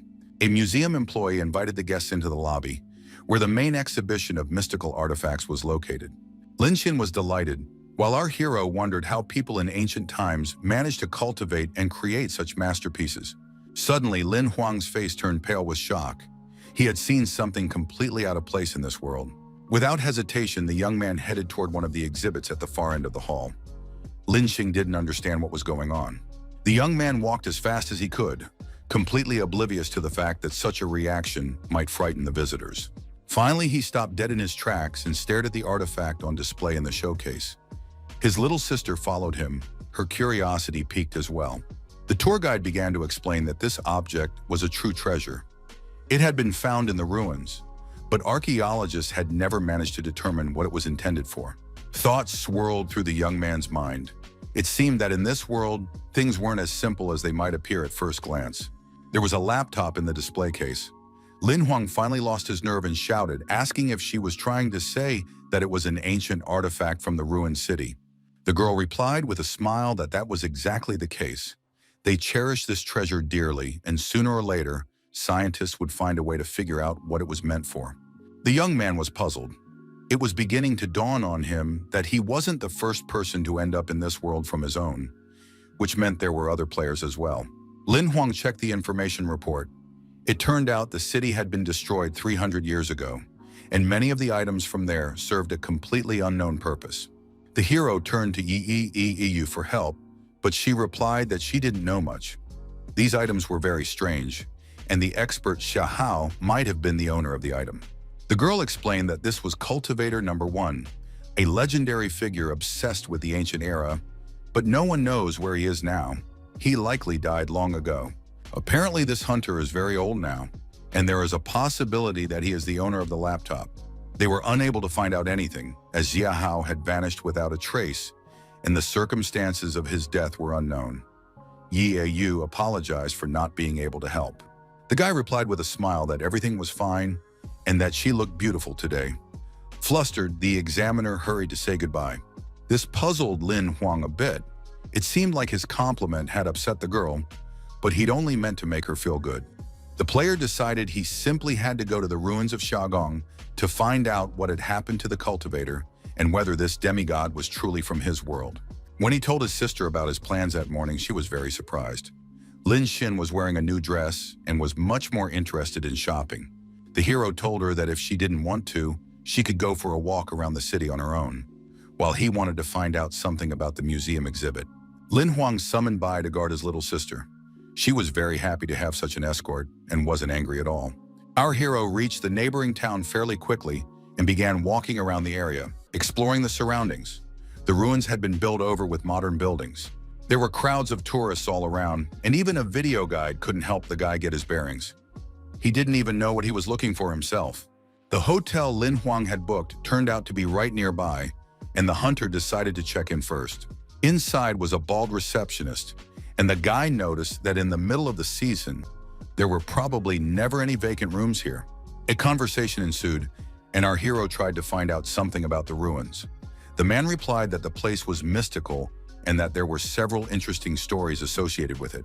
The manager had been serving tables for many years, and over that time he had accumulated plenty to say about the place. At the door to the room, the man said that if the guest was interested, they could continue their conversation inside. The manager stood by the window and explained that, back in the day, Xiahao had built a veritable empire of cultivation and martial arts here. This had been his residence. But one night, everything here simply vanished, just as the cultivator himself had vanished without a trace, which greatly surprised Lin Huang. Only modest ruins remained, and now all tourists can see are the remnants of walls and a few towers. Our hero immediately headed to the specified location, but to explore it, he had to wait in line. There were so many people wanting to see it. Finally, the guy lost his patience and declared that there was nothing special here. Xiao He objected, saying that everything here was special. It was a mystical place. The guy replied that all he cared about was the gamer with the computer. They needed to find out what had happened to him. The assistant didn't understand what he was talking about. Then it dawned on him, and Xiao He dashed off to the side, shouting for the gentleman not to fall behind and to follow him. Soon the assistant led the hero to a dent in the middle of the columns. Apparently, Xiao's personal belongings had been found right there. He explained that these marks in the stone were unique. Even super players couldn't leave a scratch on the material, but someone had managed to break through it. Suddenly, Xiao He felt a surge of energy, ancient energy, which came as a complete surprise. If used, it could open up new possibilities for the player. Lin Huang asked if this was really the case. It would be nice. The young man asked if this was definitely the right place, and was told that this was the center, with a radius of up to 3,000 meters. Our hero decided to come up with a plan and then return. At the hotel, Xiao He asked what else was needed besides mastering this special energy. Perhaps the young man wanted something else. The assistant reported that he had sensed the presence of 2 mutated monster guards downstairs. Only He Tang could handle them. The player thought that even a dragon would have a hard time, and besides, he had already used all his transformation cards. He couldn't even use a phantom shadow here. The assistant reminded him that there were 60 card fragments that could be exchanged for a level up to bronze, but it wasn't clear if that was worth it. Finally, Lin Huang made up his mind. He sighed, thinking that since there were no other options, he was ready to make the exchange. Suddenly, there was a commotion in the neighboring room, and the guy decided to eavesdrop. Maybe the neighbors were up to something interesting and spicy. Xiao He chuckled. Suddenly, the lights went out. Standing in the darkness, our hero couldn't understand how such a blackout could have happened in a tourist town. The sound stopped too. Now the room was not only dark, but also completely silent, and the hero began to feel uneasy. And for good reason. He sensed someone's presence behind the door and realized there was an intruder there. His anxiety grew. Finally, Lin Huang could think of nothing better than to grab his gun and approach the door, shouting, "Who's there?" There was a knock at the door, and someone who vaguely resembled the manager told the guest that everything was fine. It was him. The man added that there had been some electrical issues. Apparently, he was hinting that he wanted to come inside. Our hero replied that everything was fine. He was going to sleep anyway, so if that was all, the manager could go. The man wouldn't let it go and claimed he'd remembered another story about the ruins. The player realized he couldn't let him in and suggested they talk in the morning. The next second, the room's panoramic window was smashed, and a woman, clearly a hunter, jumped inside. Her eyes glowed with energy. Lin Huang was, to put it mildly, surprised by such an extravagant entrance. But he seemed to recognize the one who had come to him. She was a zombie or something like that. The girl stood there with a completely vacant stare, a predatory smile frozen on her face. The whole scene was extremely unsettling. She attacked with lightning speed. The guy barely managed to dodge. Xiao He shouted that she was a parasite, a controlled creature being manipulated by someone. The assistant shouted that if the control slipped, the woman could be saved, so they should try to keep her alive. Our hero had just aimed to fire a shot. This information came at just the right moment. The hero looked at the assistant and asked him to repeat what he had just said, but the moment wasn't exactly ideal for a debriefing. The manager continued to pound on the door, shouting that the guest apparently was still awake, so he should open the door as soon as possible. The guy asked if the man was also under control and received an affirmative answer. To break the spell, he needed to kill the one controlling these puppets. The manager entered, saying that the master had ordered him to kill Lin Huang and bring him the hero's body. He had something that belonged to the master. Lin Huang decided that since that was the case, he had every right to defend himself. If they planned to kill him, what made him any worse? A shot rang out. The bullet, and not just one, hit its mark, and the man's body jerked backward. He roared like a wounded beast. The door swung open, and a whole crowd of people stood in the doorway. There was no doubt that they were all parasites. The zombies rushed inside, and Xiaohei advised the gentleman to simply run away. That was the most sensible thing to do in this situation. The window was already broken, so all our hero had to do was jump out of it onto the street. The city was also full of zombies, and every one of them was obsessed with the goal of destroying Lin Huang. It was complete madness. The guy had no choice but to use one of his mystical creature summoning cards. The Shadow Eagle turned out to be the perfect way to escape. The controlled creatures clearly couldn't fly. After flying to a safe distance, the heroes decided to discuss what had happened. Xiaohei guessed that the master who wanted something from Lin Huang was the monster beneath the ruins. The young man thought for a moment, then asked if, since the assistant had been able to sense the energy in the ruins, the monster could sense Xiaohei himself in the same way. Lin Huang asked if that meant that when the assistant decided to steal the creature's energy, it decided to steal theirs instead, but the idea wasn't confirmed. And although the assistant assured him that the creature wasn't that powerful, it was obvious that the monster had enough skill to send people to kill the young man. In fact, an entire city. The assistant asked why they didn't just leave the city, but the hero explained that he was the monster's target. So fleeing to a neighboring town would put everyone there at risk, including his sister. The player decided to call the association and consult them about the situation. He really hoped they would help him. The guy reported what was happening in the city and asked them to send hunters to cure the infected people.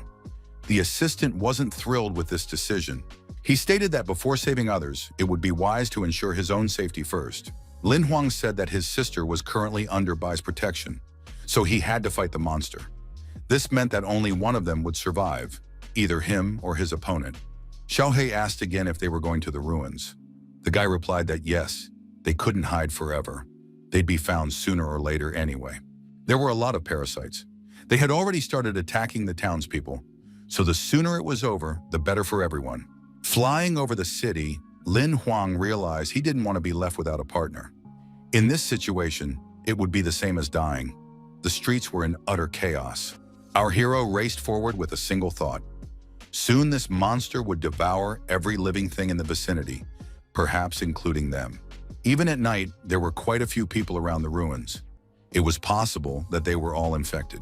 The young man asked if there was any way to conceal their presence so the monster wouldn't sense their energy. The assistant replied that he could block it within a 100-step radius. He thanked the assistant for his wisdom, and the assistant replied that he shouldn't praise him too much. He simply didn't want to die again. Our hero didn't take kindly to these words. He sternly placed his hand on Xiaohei's head, signaling him to be quiet. Besides, the infected had appeared again, and the guy didn't want them to be noticed. The assistant reminded him that he was the only one who could see and hear him. The infected puppets were getting closer and closer, repeating that they had to kill a human and obtain energy for their master. Lin Huang realized that they couldn't sense Xiaohei, only him, but there was a way out of this situation. The Shadow Ghost card. More and more men were gathering between the columns, but now they looked somewhat lost and disoriented. Our hero was very pleased with his shadow transformation and invited his assistant to follow him. They were approaching the energy source the master used to control his puppets. Ahead, a glowing core appeared, entwined as if by blood vessels, with some sort of red branches bearing thorns. This was the monster they were looking for. Xiaohei noticed that the beast was bronze tier, but could already control tens of thousands of people, and was on the verge of becoming a super monster. His assistant admitted he was scared, so the boy activated the dragon card, declaring he wouldn't let this creature live. Heitan appeared surrounded by a halo of warm, yellow energy. He wasn't yet experienced enough to adapt to the situation immediately. The dragon was also currently at the 3rd bronze level with several mutations and a bloodline. He had to deal with the enemy. His attack proved quite effective. Our heroes rejoiced. Their opponent was a mutated plant, and the flames dealt it significant damage. The effect didn't last long. The monster recovered in a matter of seconds. It possessed an incredible regenerative ability. Not only that, but the monster instantly attacked and plunged its spikes into Heitan's body. The dragon was knocked over by the blow. Xiaohei shouted that he wanted to help, but the guy reminded him that as soon as they were spotted, they would simply be eaten, devoured as a source of energy. The dragon was still effective against the parasites, but a human stood no chance against them. Heitan attacked again. He had to drive the monster away from the core from which it was drawing energy. The monster wasn't in a hurry to leave the orb. If he didn't force it to do so soon, everything would end very badly. Suddenly, Lin Huang regained his usual appearance. It seemed the transformation card's effect had worn off, and the boy cursed. The energy body sensed him instantly and released its tendrils. He had to run immediately. The hero realized there was no point in running. The monster had so many spikes that any movement would simply pierce him through or paralyze him. The attack followed in a flash, but the mountain of rocks behind which the young man was hiding took the full brunt of the damage. The tentacles seemed to detach from his body and began crawling chaotically across the ground, but the player was no longer there. Fortunately, he had another transformation card in reserve, and the guy took on the form of a shadow ghost again, but that didn't help him feel safe. A black spot appeared in the center of the energy core. It was evidence that the detected target had vanished, and the monster was puzzled. Obviously, some process had been triggered in its body. All he could do was hope it wasn't a transformation into a super monster. Lin Huang cursed under his breath. He realized that the monster was releasing all its parasitic spores outward in order to detect a target as quickly as possible. A pink glow began to spread from the crack in the stone between the columns. The sight was beautiful, but it carried a serious danger. More and more people on the city streets were becoming infected, and each of them had a mission to find and kill Lin Huang. But these spores were killing the people themselves, causing them to choke so they could take over their bodies and bend them to their will. Men gasped for air, clutching their throats, and then were no longer in control of themselves, having lost control of their bodies. Now they were zombies roaming the streets in search of our hero, or any other source of energy. The life energy of the captured people left them, rushing first into the sky and then straight into the ground. These streams of energy rushed from the city toward the ruins to strengthen the monster and help it level up. They strengthened the energy core, and the number of sprouts was also constantly increasing. They were growing larger and stronger. Xiaohui informed the master that the monster was about to reach the silver rank. If they didn't hurry, the dragon would be completely powerless against it. While Heitang was immobilized but unharmed, the assistant reported that there was a card capable of killing such a monster, but to obtain it, 1 million fragments had to be gathered. They had to kill the monster now, and Lin Huang was the one who had to do it. No one else could handle it. Otherwise, a super monster with 3 mutations would appear within a couple of months. The guy noticed that there was a lot of energy here. Could this be Xiao Hao's legacy, which was far stronger than any of the existing ones? There are certain rules that cannot be circumvented. Energy cannot exist in isolation, and this parasite is direct proof of that. The guy remarked that he envied this parasitic plant. Xiaohei replied that it was completely pointless. He would find a way to defeat it, but the rules must be followed. If they want to deprive the enemy of its ability to absorb energy and regenerate, they need to find a way. Then the dragon will easily destroy the parasite. Our hero didn't understand how to do this, but Xiaohei seemed to have some ideas on the matter. He said the guy needed to approach the core and place his hand on it for about 3 minutes. Lin Huang pointed out that this would be enough time for the monster to kill him countless times. The young man rushed forward, asking if the core could be moved. It turned out it couldn't, and that was good news. His plan was to sneak up from underground and place his hand on it unnoticed from below. The assistant pointed out that it was too risky. They would be discovered. The young man replied that this must be a blind spot for the parasitic plant, so he had a chance to pull off this little trick. He successfully crept up to his target and placed his palm on the sphere. Now he had to hold it for 3 minutes, after which Lin Huang would become the master of the energy. Suddenly, the sphere grew larger, and the plant along with it. Thanks to the human life energy, the monster had reached the silver rank. Now 3 minutes wouldn't be enough. Xiaohei's words were instantly confirmed. Strange shadows and streams of black energy appeared. Something completely new was happening. Now the monster's capabilities were far broader. It could attack shadow entities just as easily as physical objects. Lin Huang found himself in a trap from which it wasn't so easy to escape. But the most frustrating part was that he had driven himself into this trap. Heitanu was having a hard time too. Now the parasite was strong enough to pierce his skin with its spines. The dragon was squeezed so tightly that he began to suffocate. A little longer and he would simply perish in the vice-like grip. The plant-like enemy continued to solidify above him. Its shoots began to form a denser body, and the monster, now unable to move, was doomed. A message appeared stating that Heitan had taken critical damage and should be recalled immediately. There was no choice. If the hero didn't want to lose his dragon, he had to be removed from the danger zone immediately. Meanwhile, the monster had grown several hearts. They pulsed on its sprouts as if they were blood vessels. The beast had mutated. Xiaohei realized that without Heitan, Lin Huang had absolutely no chance against such an opponent. The boy sighed. Despite everything, the hero kept his hand on the energy core, but now it was completely unclear how long he should keep doing so. It was getting harder and harder for the player. His shadow shell began to crumble again, and he warned his assistant that he simply couldn't hold out any longer. Suddenly, a system message appeared, stating that the ability to absorb energy was finally activated, which greatly pleased the hero. He was pleased that he had absorbed the orb, but Xiaohei replied that this was only a temporary ability.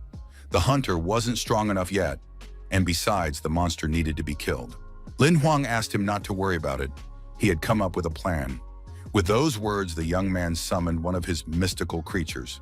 The assistant shouted that this was complete madness. In such a confrontation, the vampire was doomed to die. Instead of answering, the hero ordered the use of 2 level-up cards to immediately power up his monster and trigger its evolution. Now a dense aura surrounded by. Energy was literally surging around him, and he looked very determined. Xiaohei praised the idea.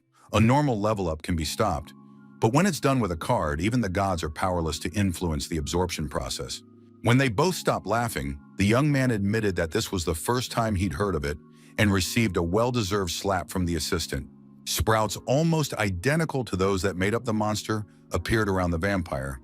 It seemed as though the 2 mystical beings were merging into a single entity. Soon it began to resemble an improvised egg.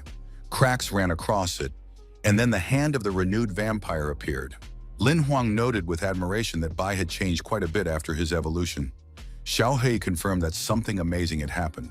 4 bright pink wings appeared behind the vampire. He now possessed far more energy and power. The system congratulated the player on the fact that his summoned creature was now a 4-winged vampire of divine rank. And Bai rushed toward the enemy. He approached the monster's spawn, which was enormous but, without a source of energy, had lost its ability to regenerate. Lin Huang shouted that now was the perfect time to have some fun and activated another card. They had every chance of winning. The dragon attacked the monster immediately upon its appearance.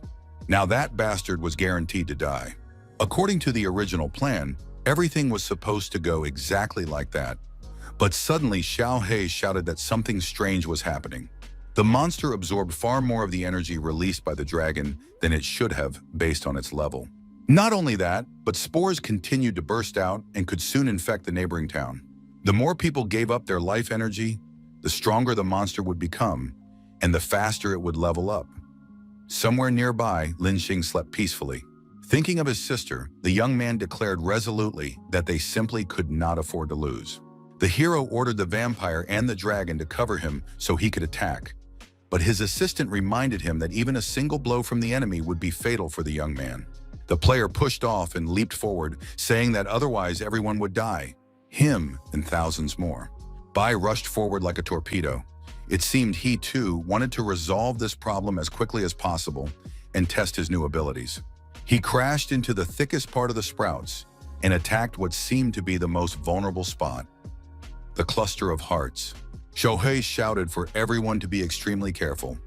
The monster was about to begin its transformation.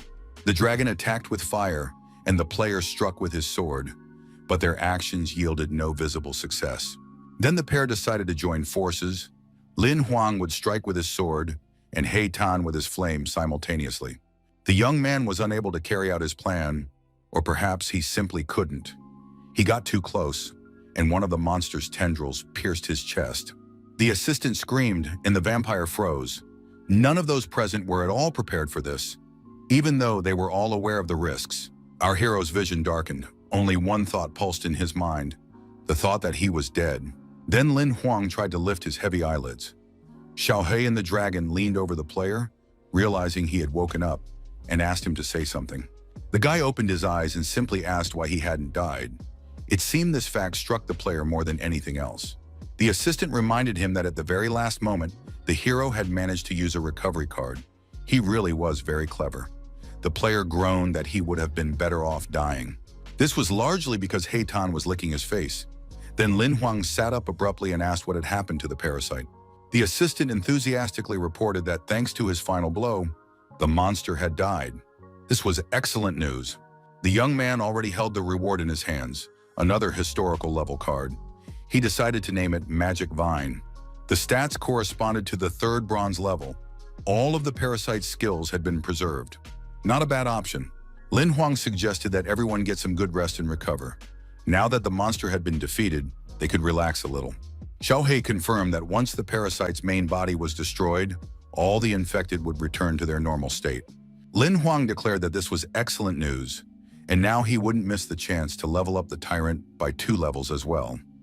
The card instantly shattered into pieces. In the process, it dawned on the hero that the magic vine only had 2 skills. Why not as many as Tyrant? The assistant explained that this was due to the very nature of the parasite. Plus, the hero has a limited number of skills he can absorb. The more he learns and levels up, the more new ones he'll be able to master until all the slots are filled. If he really wants to use a new monster skill, he can sacrifice another card or use a fusion. Meanwhile, Tyrant's evolution was complete. He attained the epic rank and received excellent armor as a bonus.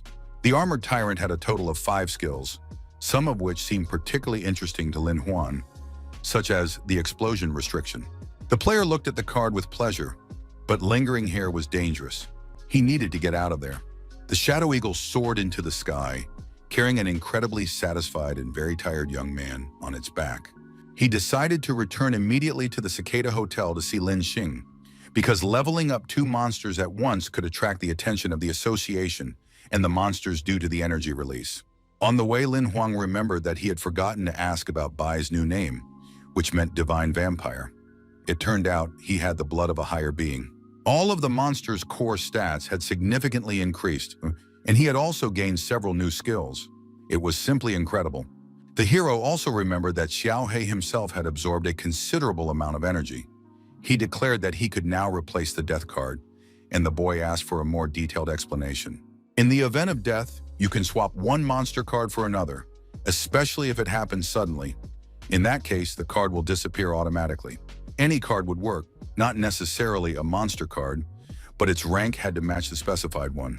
If none was available, 2 or 3 lower-ranked ones would suffice. The player whistled. Jumping over the fence, Lin Huang said that everything looked pretty peaceful here, so he was going to sleep.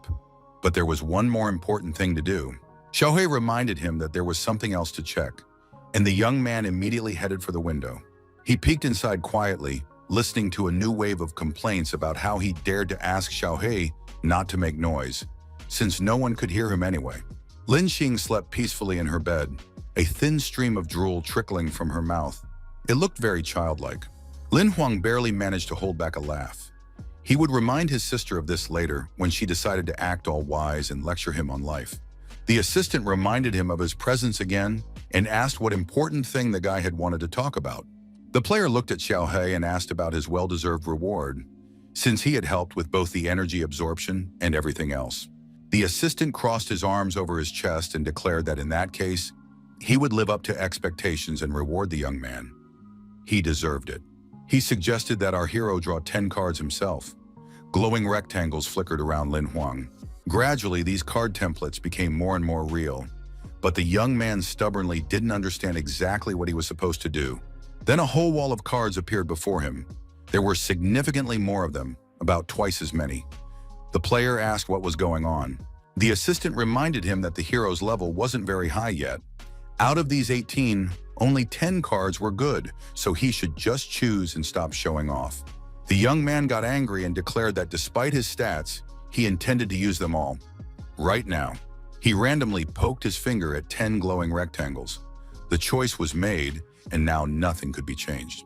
Lin Huang waited for the cards to open and prayed to all the gods that there wouldn't be any mission cards, since that would mean extra work. They all turned out to be useful. There were healing and transformation cards, even a destruction card.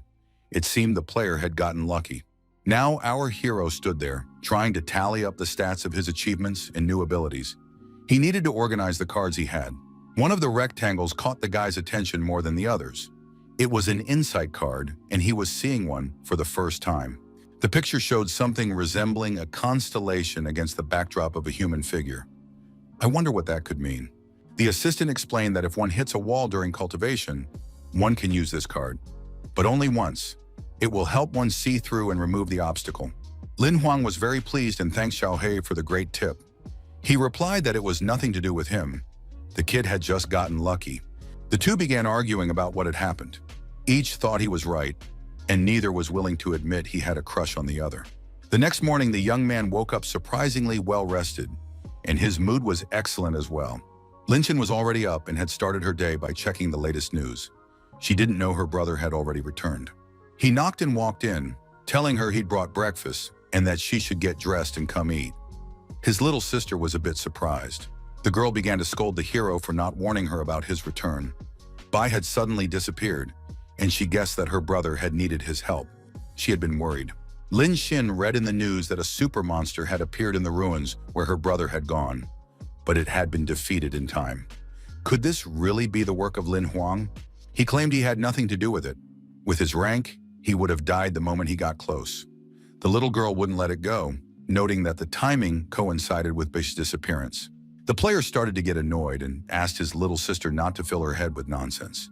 She'd be better off remembering that breakfast was getting cold. He advised Lin Xin not to linger and to get ready quickly after eating. They needed to go somewhere. The little girl said a bit sadly that she'd already played and rested enough, so she just wanted to go home. This surprised the young man. He asked what had happened. Maybe she wasn't feeling well, or something like that. The girl simply explained that she had her graduation in September, and if she was going to play, it would have to be after that. Right now, she needed to prepare for her exams. She needed to improve her academic and combat skills to achieve the best results next year. Upon hearing this, Lin Huang gently hugged his sister, saying he was very happy that she had grown up and become more sensible. He said that in that case, he would go to his room to pack his things and then book a ticket for the ship. The girl readily agreed. Lin Xing continued watching the news. An interview was beginning with a young hunter who had reached the gold rank at 18 and was also an excellent mechanic. The beauty on the screen declared that if young people don't want to be a burden to their loved ones, they must study diligently and develop their skills. Lin Huan's sister decided that she would never be a burden to him and that someday she would definitely surpass that hunter. As soon as she crossed the threshold of the house, the girl called out to her brother that she would unpack her things a little later, but for now she would stay in her room for a while. Our hero stood by the stairs and chuckled. He'd thought Lin Xing had grown up, but in reality, the girl was still just as much of a little kid as she'd always been. The guy took out the mission card left over from last time. Since he had nothing else to do anyway, why not complete the quest? He unfolded the rectangle, hoping that this time the task would be more enjoyable than the last one and not so difficult. The mission wasn't just difficult, it was extremely difficult. He had to reach level 6 in combat skills within 30 days. Lin Huang cursed himself for his carelessness. Now he'd have to work his butt off. The penalty was the loss of one of his random cards. The guy clutched his head. He was at level 3 and he had to collect 12,000 fragments in a month. It was simply impossible. He was pacing the hallway so heavily that his little sister peeked out of her room and asked if everything was okay. The guy asked her to arrange for food delivery for the next month. He'd be busy. Lin Huang understood that if he lost the annihilation card, failing the mission would cost him dearly, so he'd have to do his best. Our hero intended to do everything possible to complete the mission. He had quite a few fragments of the assassin's technology that could be added to his combat gear. An assistant appeared, saying that 800 fragments were needed to reach the 4th level, and a month might not be enough. His sudden appearance startled Lin Huang. Then the young man began to think about what other methods might help him accomplish the task at hand. Shohei stated that there was a way to speed up the acquisition of fragments, but they needed to check if they were available to the player. The young man proudly declared that if there was a way to complete the quest, he would do anything to achieve his goal. The assistant tossed something, and Lin Huang reflexively jumped after the object to keep it from falling. It was a decoy crystal meant to lure our hero into the subspace portal. The trick had worked. The player wasn't too pleased that he'd been tricked so easily, but now he wanted to take a look at that crystal. But first he had to see where the treacherous Zhao Hai had lured him. The room was completely empty, unless of course you counted the old man, a martial arts master who was looming over the hero. The latter mumbled that he'd thought this man was just a training dummy. Instead of answering, the sensei narrowed his eyes and ordered the cultivator to immediately begin his cultivation practice. He lunged forward and Lin Huang barely managed to dodge the blow, shouting that this wasn't what they had agreed upon. Without wasting time on unnecessary talk, the old man rushed at Lin Huang again. His speed was simply astonishing. A second later, the young man took a blow to the solar plexus so powerful that he nearly died on the spot. Trying to get up after being sent flying several meters, the young man realized what Xiao He had meant when he said that the method might not work.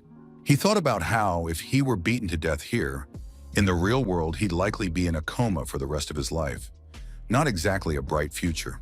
The old man stomped his foot with such force that an explosion rang out, and the hunter was forced to jump back again. The guy got seriously angry and launched a counterattack, but the martial arts master easily dodged it. He gave the player a sly look, and immediately a notification popped up about receiving a new skill fragment. So that's how it works. Realizing that one hit equals one fragment, Lin Huang was very pleased. It turns out there is a way to bypass the system. The sensei attacked again, but this time he no longer provoked such a burst of anger in the young man. The hero decided that he had a perfect opportunity to earn all the necessary fragments faster than before. It would be foolish not to take advantage of it. He understood that if he didn't die here, he would be able to quickly rise to the necessary level. The main thing was not to lose his fighting spirit. The master swung his leg, but Lin Huang managed to hit it with his fist. A corresponding message appeared immediately. The assistant was right. This was a perfectly viable method.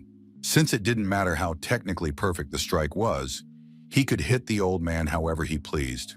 Every touch yielded a fragment. The thing was, the master realized he'd been figured out and was now doing everything possible to keep the player from getting to him. The battle promised to be interesting. Time flew by quickly, and skill fragments poured into the system's reservoir even faster. Our hero was extremely pleased. When the notification appeared that he had reached level 5, the guy didn't even pause for a moment. He was ready to push forward to the very end until he achieved his goal. But Xiao He decided to call a break. He needed to talk to the master. Lin Huang collapsed onto the floor, saying he was very tired. The assistant reported that they needed to speed things up. 24 days had passed and time was running out, and they still needed to collect another 4,000 fragments. This news completely floored the guy. He couldn't understand how this was possible. After all, he couldn't become any more efficient, and besides, he had practically no strength left. Xiao He replied that there was no choice. Either the hero would come up with something, or he would simply fail the mission. The fragments had to be obtained. At that thought, Lin Huang jumped up. He hadn't spent 24 days fighting non-stop just to find out he'd failed the mission. He might have made it if he'd had 10 days left, but 6 was too few. He had absolutely no idea what to do about it. His assistant tried to console him by saying they didn't know exactly which card he would lose as punishment, but that offered little comfort. This got Lin Huang thinking, if he couldn't turn the luck in his favor and was afraid of losing the insight card, why not just use it? Xiao He wasn't thrilled and reminded him that with the player's current abilities, it could be dangerous, but the guy's decision was unshakable. He confidently confirmed to the system that he wanted to use the card, and the corresponding process was activated. Increasing cultivation speed would affect his body, his mind, and even his soul, but the assistant had already informed him of this too late. The young man let out strange gurgling sounds, and then his body arched backward. The changes didn't take long to manifest. Xiao He clutched his head. The boy was too weak to control the card. Most likely, he would simply die. Lin Huang muttered through clenched teeth that he only needed to level up by 1 level. He just had to do it, and that was all. Suddenly, the black energy surrounding the player began to take on a clearer form. He even managed to sit up. The assistant replied that this wasn't what he'd meant by control, but in reality, things hadn't turned out so badly.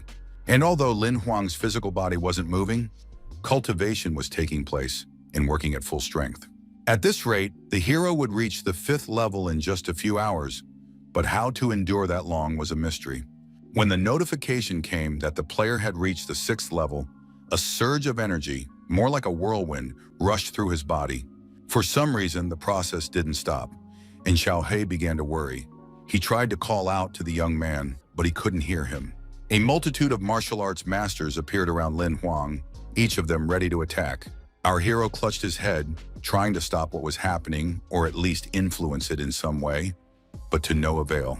The young man realized with horror that he couldn't stop the cultivation. This meant only one thing: the end was not near. The monks lined up in neat rows in front of and behind the young man. There was not the slightest chance to hide or escape, but the hero didn't even try.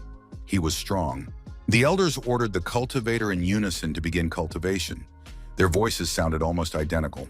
Instantly, several senseis launched their attack. To avoid becoming a punching bag, the young man had to mobilize himself as much as possible.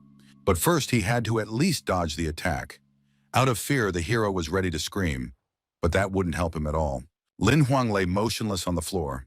His muscles were relaxed, but suddenly one finger on his hand began to move. Soon the boy stirred and even managed to sit up. He was exhausted, with scrapes and scratches visible on his skin, as well as numerous bruises. Xiaohei sighed. He stated that Lin Huang still hadn't been able to master the card. That was the hardest part, since it didn't take into account the player's physical condition or abilities. Our hero whispered that he wasn't ready to keep waking up beaten up, so he would return immediately. Before he could even open his eyes, the boy was struck by one of the old men, who shouted that he wouldn't be able to escape this time. Lin Huang stated again that he had no intention of running away. This time, he wasn't going to give up and would see it through to the end. To back up his words with action, the player immediately attacked one of the martial arts masters, landing a punch right in his face. The young man was furious that he couldn't control the map as he wanted to. The sounds of the blows were in another dimension, but Lin Xin constantly imagined that she could hear her brother's screams and the noise of the fight. One day, this background noise suddenly stopped, and the girl decided to go to Lin Huang's room to check if everything was all right. The sun was already sinking toward the horizon, bathing everything around in a calm, warm light. Our hero's house looked very picturesque in its rays. The blue crystal, which Xiaohei had used a month ago to lure the master into the subspace, rolled across the floor and began to shimmer. Lin Huang suddenly sighed loudly and opened his eyes. He was trying to figure out where he was and why he wasn't in pain. It turned out that the young man was lying in bed, and Lin Xin was carefully tucking the blanket around him, pleased that her little brother had woken up. The girl said she had been very worried. The doctor said that physically everything was fine, and he had no idea why the player was sleeping and wouldn't wake up. The guy asked how long he'd been asleep, and it turned out to be a week. His little sister immediately said she was heading to the kitchen to get him some food. She promised to bring him the most delicious food. The hero sat up in bed and thought that he had most likely failed the mission. Too much time had passed while he was asleep. A system message appeared stating that for reaching the 8th level in martial arts, he would receive a card. This information shocked the hero. It turned out he had succeeded. It was a rare quality military technology skill card. It stated that the player was at the 8th level and had greatly improved all his stats. The guy eagerly dug into his food, never stopping to praise the insight card. Xiaohei objected that the player's own potential had played the main role in this success. The young man laughed, saying he'd been saying he was a genius for a long time. The assistant muttered spitefully that showing off wasn't the most appropriate thing to do here. The cultivation had been successful, and the young man's life energy had stabilized, merging with his body. It seemed he was ready to advance to the bronze rank. The hero wiped the last bits of food from his face and asked if that meant he needed to take down a new life cycle monster. Lin Huang noted that there were far more monsters of the appropriate level in the Book of Destiny. Xiaohei promised to compile a list of at least 11 suitable for the hero. The player asked wearily how he should choose, to which he was told that, being a genius, he would have no trouble making the right decision. Last time, Yiqing had helped him. Perhaps he would have some advice now. The main thing was that the association shouldn't be alarmed by his rapid progress. The young man began to wonder who else might be useful so as not to draw unnecessary attention to himself when, as if in response, the imperial ring vibrated. It was Miss Leng, the very girl who had become a super player. The captain cheerfully greeted her friend. The beauty smoothed her hair and said that Lin Huang hadn't been in touch for a long time. She was calling just to see how he was doing. The guy said she'd shown up just in time. He'd just come up with an interesting question and was counting on her help. Xiao He wasn't thrilled, but he put up with it. The girl replied that she'd be happy to help, so our hero immediately explained the situation to her. He needed to choose a life cycle monster to level up. It was clear that Li Yangxin was looking at the list of monsters. Her face became focused and even a little stern. Lin Huang didn't know that this expression was actually caused by her surprise at how quickly he had leveled up. Finally, the captain informed him that most of the monsters suitable for him were characterized by a sturdy build and armor. But once he became a super player, that wouldn't be necessary. The hero asked if he would need the sleight of hand skill. Li Yangxin replied that he certainly would. For a super player, it would become the demon-slaying hand skill. The guy tried to clarify which of the bronze demons, in her opinion, was best suited for these purposes. The captain took a sip of coffee and replied that she needed to think about it some more. With a satisfied look, Li Yangxin announced that it was the vile puppet. It wasn't very strong, but it was resilient and also possessed the ability to replace its physical body with an artificial one. Defeating the monster grants psychic abilities to your life cycle, which is very useful for a super player in the future. Few choose the puppet, and they're wrong to do so. If the ability can currently only be activated 3 times a day, it can later be leveled up into a skill that allows one to avoid death. The hero was puzzled. The girl promised to send him all the details so that Lin Huang could weigh the pros and cons before making a decision. He sincerely thanked her. At the end of the conversation, the young man declared that he was truly lucky to have such a girlfriend, which left Li Yangxin with mixed feelings. The beauty immediately ended the call, and the guy decided he was being too emotional. Xiao He called him an idiot. The hero decided that this was the perfect option. His assistant reported that the vile puppet was an undead creature living in groups in the misty canyon at the entrance to the Black Abyss. And while only super players would risk venturing into the Black Abyss, the unforgettable lands were much safer, so it would be better to plot a route through them. The assistant stated that in any case, Lin Huang had little chance of success, so he suggested not going to the misty canyon at all. The player's imperial ring vibrated again. He wondered who had decided to call this time. It was Yin Yi, who instead of saying hello, shouted that he also wanted to go with our hero to Misty Canyon. Not only Lin Huang's face went blank with surprise, but his assistants as well. Neither of them could figure out how the fat guy had found out about their plans.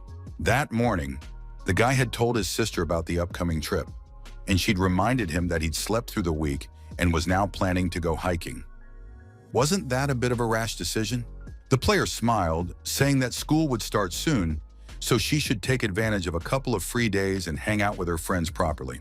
Shouting that he'd set aside some money for her living expenses, our hero headed for the door, asking her one last time not to get into trouble. Lin Xin pouted. She was drinking water and angry at her brother for leaving for the trial without fully recovering, but then she saw the amount in her account. In shock, the girl spat out every last drop of liquid from her mouth. Life hadn't prepared her for this. Couldn't he have warned her? Lin Huang had transferred a whole million to his sister's account for pocket money. Her joyful scream was clearly heard by all the neighbors on the street. Meanwhile, the young man was already boarding a ship bound for the city of the Misty Spirit. He looked simply enormous. 11 days later, he and Yin Yi disembarked at the settlement closest to Misty Canyon. The journey had been quite exhausting and boring. There were many hunters on the streets, some dressed quite extravagantly. Lin Huang noticed that they needed to be more careful. The fat man kept thanking his friend for coming here with him. He'd forgotten that the guy had his own goals, and he hadn't even guessed at his hidden intentions. Yin Yi whispered that his father had paid a fortune for the intel on the puppet. She was an excellent source of life force for a superhuman, a super player, a treasure. Lin Huang smiled and said that reaching the bronze rank was an excellent decision. He didn't want to show off his strength to the fat guy before it was time. The man suggested hiring an escort team to guide them through the dangerous lands on the way to the canyon. It would be difficult for just the two of them. Our hero nodded and remarked that they needed to get some rest first. The city was teeming with hunters. Since the surrounding area was swarming with monsters, Choosing random adventurers was quite difficult. Many looked quite shady, so our hero decided he'd have to stay on his guard with them and not let his guard down for a moment. Just then, his ring activated again. It was Yin Yi. But they had only just parted ways. What could have happened? Bonin reported that he had found a team, and the plans were changing slightly. He should head to the Eastern Gate, where they would be waiting for him. This seemed strange to the young man. Why rush and sacrifice rest when there were so many teams around heading in the right direction? But there was nothing else to do. The hero decided to go where his comrade had asked and see for himself what was going on. Yin Yi came out to meet him. He looked a little frightened. Behind the fat man stood 3 hunters. They were annoyed that they had to wait. Sensing something was wrong, Lin Huang asked his friend what had happened. He reported that these people were ready to take them to Misty Canyon right away. The hero gave the escorts a assessing look.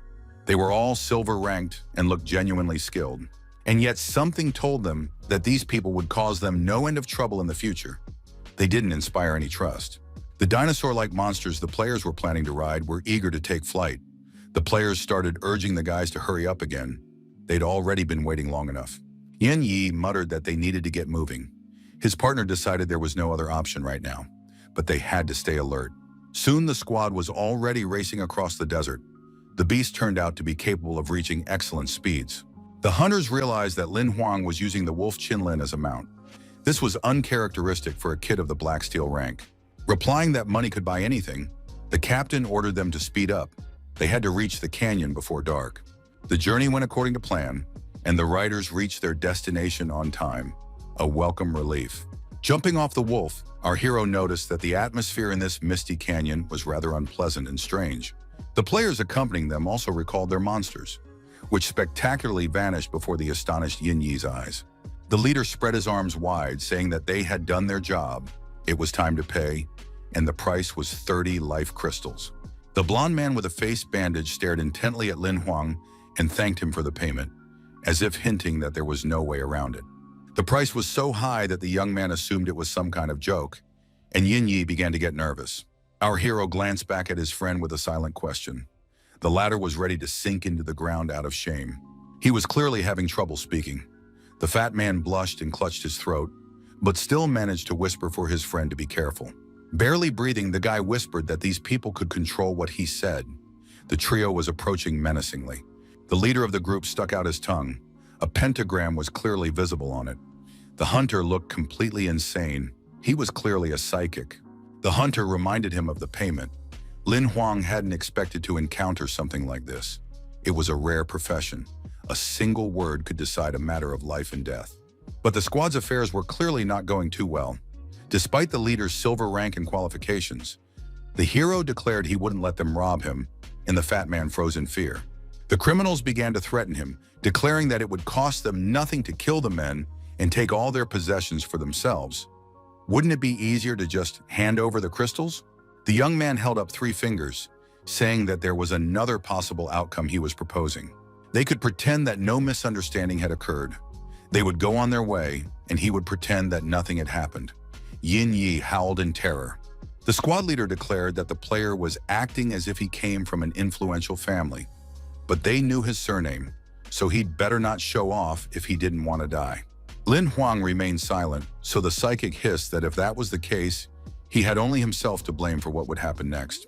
He stuck out his tongue again and simply ordered our hero to paralyze himself by activating the corresponding skill. When the guy heard this, he immediately regretted deciding to confront the hunters, but it was too late. Nothing happened for a while. Then it became clear that everyone except the psychic and Lin Huang was paralyzed.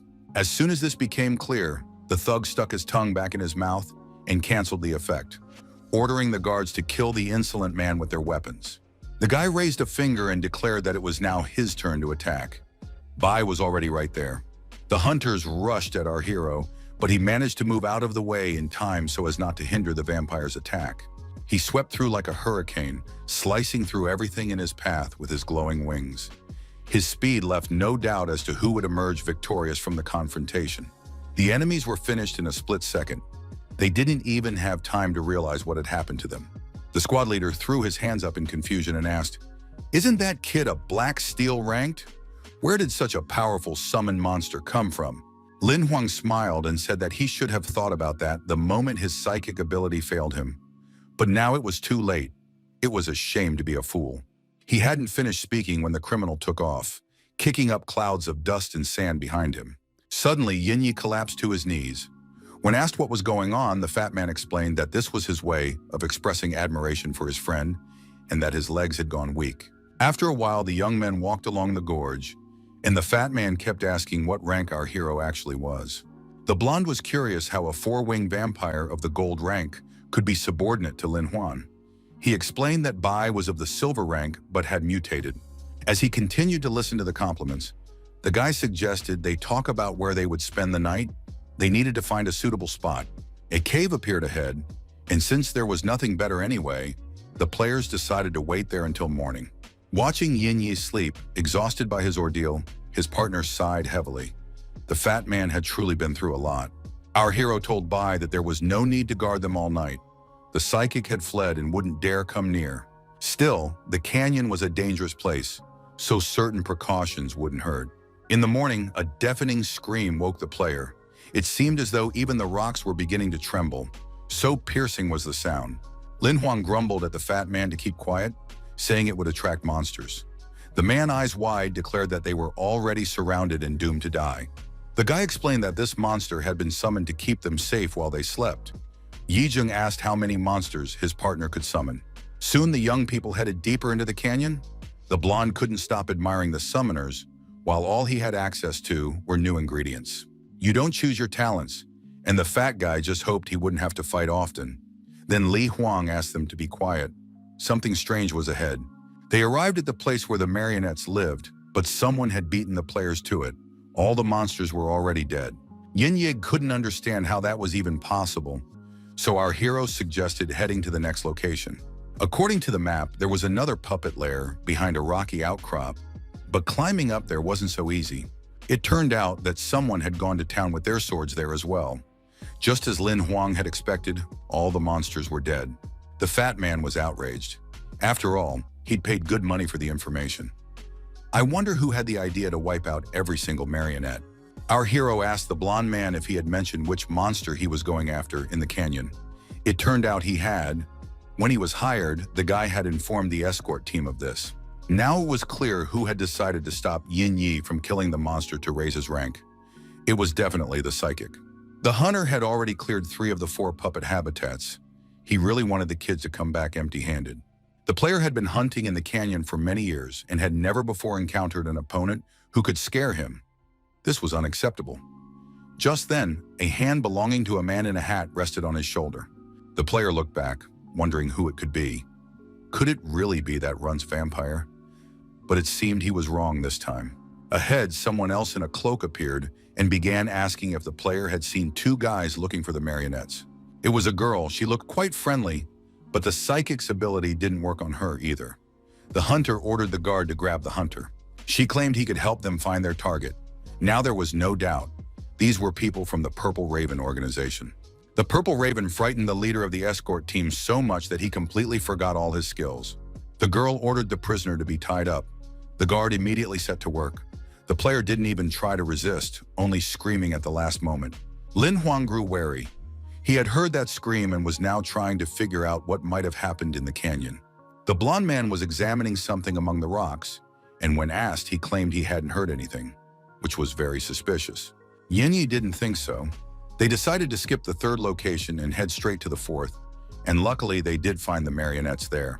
They didn't have much offensive power, but their numbers were staggering. The monsters couldn't be allowed to surround the players. Lin Huang suggested that his friend attack while he provided cover. He didn't have to ask twice. The fat man leaped out of cover, swinging his whip. He was highly motivated. He grabbed one of the monsters with his whip, like a lasso, then pulled it toward him to finish it off with his sword. The guy swung with all his might and was already certain he'd executed his plan and would now level up. But nothing happened. Then the fat man repeated the move with the whip, intending to destroy the second monster. But he failed again. Or rather, he did destroy the puppet, but it was a fake, so it simply vanished, leaving the player with nothing. This turn of events didn't please Yin Yi, and yet he had lost some confidence in his abilities. He needed reinforcements. But before asking his friend for help, The blonde made a few more attacks with his sword, hoping to hit the real marionette. Our hero decided to come to his aid and even asked Bai to immobilize the monster so it would be a little easier for his friend to kill it. The vampire obeyed the order, but it turned out that he too had gotten a fake monster. The enemy wasn't as easy as expected. Meanwhile, Yin Yi was already rushing toward his next victim, sword raised. It seemed he was starting to enjoy the hunt. A cry of despair echoed through the gorge. Attempt after attempt to finish off the puppet proved unsuccessful. The fat man wasn't just tired, he was utterly exhausted. He almost cried when he realized he'd fought in vain once again. Bai had prepared a whole bunch of puppets for him. This time, it was simply impossible to miss, and the strike didn't take long to come. It seemed the goal had been achieved. Now Yin Yi stared in surprise at his empty hand, from which the sword had vanished. But the monster's energy had filled his life wheel. Lin Huang congratulated his comrade on successfully leveling up. Now they had to wait for the energy to stabilize in his body. But that was nothing. The fat man was happy. Overcome with emotion, he kissed the player, saying he was very grateful to him. This was the best gift he could have received. Now the blonde had to return to the city, while our hero planned to linger a little longer in Mist Canyon. And although the return journey alone frightened Yin Yi a little, Lin Huang assured him that everything would be fine and that he would help if anything happened, waving goodbye. Well then, the time had come for him to earn his third bronze rank himself, since that was the real reason the player had come here in the first place. Few people knew this, but there was something interesting in the center of Mist Canyon, and that was exactly where the Purple Crow's followers had gone with their captive. The guard asked if the girl was sure they had come to the right place. She replied that she had chosen this spot herself, so there could be no doubt. This lake of yellow spring water had been waiting for its moment for a full 20 years, and now the right moment had arrived. The beauty knelt down by the liquid. It wasn't yellow in color, nor was it really water. This reservoir possessed a strange, mystical energy. The heroine ordered the prisoner to be thrown in to test its effectiveness. He trembled and began to insist that he could still be useful for other purposes. He shouted that he could provide another person for experiments, or rather two. Two boys were in the canyon right now. No one listened to him, and with a look of utter horror on his face, the spellcaster flew forward and the man in the hat hurled him right into the center of the lake. Meanwhile, Lin Huang successfully defeated the real puppet. It took him far more than one attempt. Bai's help came in handy too. Who would have thought that destroying a monster without any special powers would turn out to be so difficult? And yet the goal was achieved. The monster's remains glowed, and its energy transferred into the young man's life wheel. The changes began immediately. The black wheel transformed into a bronze one, creating a new circle of cells, and the remaining life force was transferred to a storage card. This card was of ordinary quality, but it could replace his body with a fake one in the event of mortal danger, and belonged to the psychic type, opening up new possibilities. The skill would level up and prove useful once Lin Huang became a super player, but he decided to keep it a secret from everyone, including Yin Yi. No sooner had our hero let Bai go than he sensed something strange. His eyes widened in surprise. Deep within the canyon, the aura had changed. Now it felt far more powerful and dangerous. Deadly. Such energy appeared when monsters mutated. Lin Huang couldn't have known that the same thing happens when a player mutates. A psychic was transforming in the lake. He let out inhuman screams, his clothes were torn to shreds, and everything around him glowed with an ominous pink-red flame. His face lost its human features, and his mouth turned into a terrifying tooth-filled maw, emitting a distinctive roar. Soon the transformation was complete. The man had taken on the form of some kind of enormous mantis. It was a terrifying mutation. The woman from the Purple Crow was pleased with the result. She was particularly delighted by the monster's blade-like claws. Lin Huang watched what was happening, his mouth agape. The man had turned into a monster right before his eyes. It was some kind of particularly repulsive sorcery. The woman's fingers splayed out as she tried to control the newly created monster.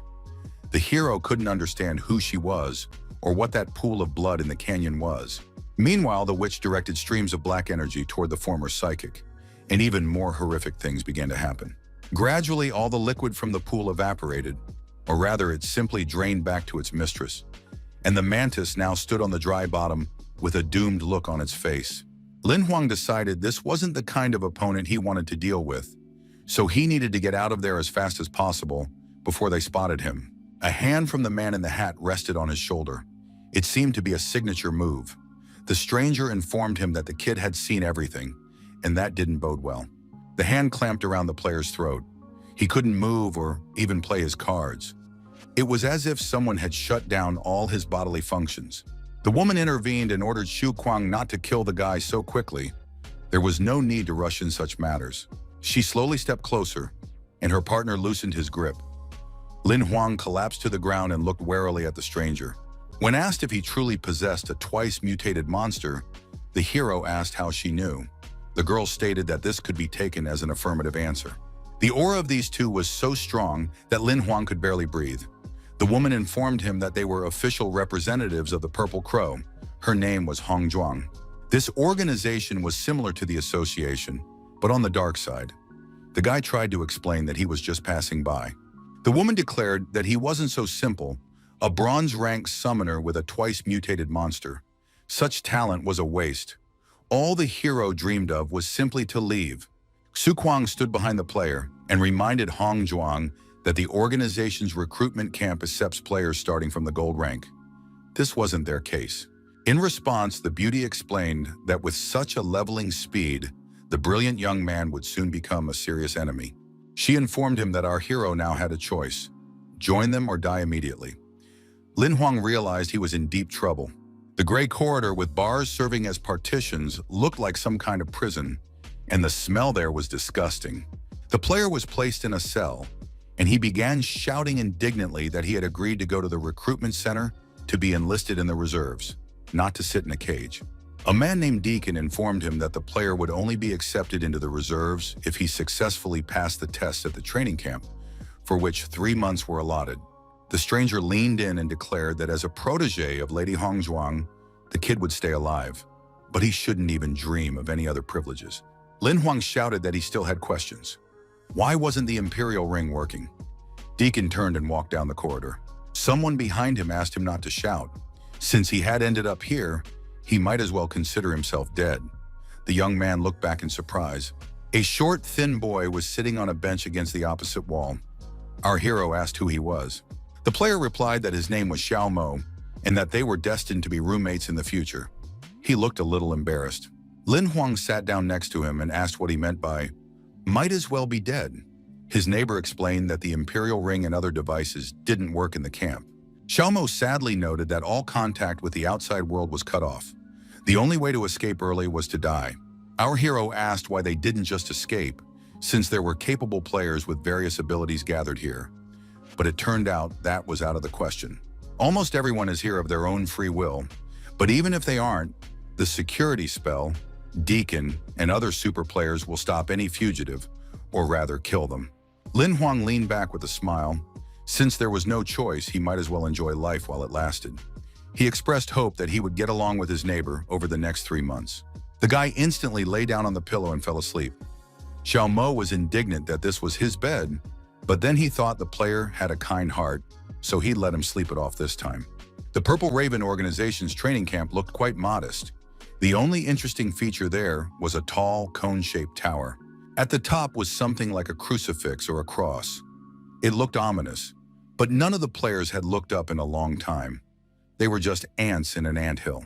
Lin Huang looked around and asked Xiao Mo if that was the tower for trials, where they tested the players' readiness. He nodded, saying you could choose the floor yourself. The hero asked what the trials were for. It turned out they were to level up and improve stats, as well as earn points. But right now, the main thing was not to miss breakfast. Suddenly, his neighbor grew nervous, but not because they were late and might go without food. Something else had caught his attention. He explained that the players who accumulate the fewest points over the week are publicly executed, after which he demonstrated exactly what that looks like. The ring suddenly displayed a message about points. It turned out they could be exchanged for items, food, ammunition, and even skills. The boy didn't finish his sentence. His face took on a pitiful expression, and his hand reached forward to cover his face. He didn't have time to do so. Just as he said that little Xiao Mo was in last place in the rankings, some vicious hulk kicked him. Lin Huang hadn't expected his neighbor to be an underdog who might soon lose his life. Now it was clear why he was in such a mood. The bully stood right in front of the player and declared that trash which would be a corpse by Monday, shouldn't worry about food. So his portion would come in handy for someone who'd be lingering in this world a little longer. The big guy reached out his hand toward the guy's face. Lin Huang grabbed his wrist. He was literally beside himself with rage, but tried not to show it. Xiaomo wanted to apologize, but our hero asked him not to. The giant leaned toward the newcomer and asked if he'd been looking for death for a long time, whereupon he was ordered to immediately apologize to the one he'd insulted. There was no reaction, and the young man squeezed the scoundrel's wrist so hard that the man let out a howl that didn't sound like his own voice. Then someone's commanding voice ordered him to let go. It was Gong San Ying.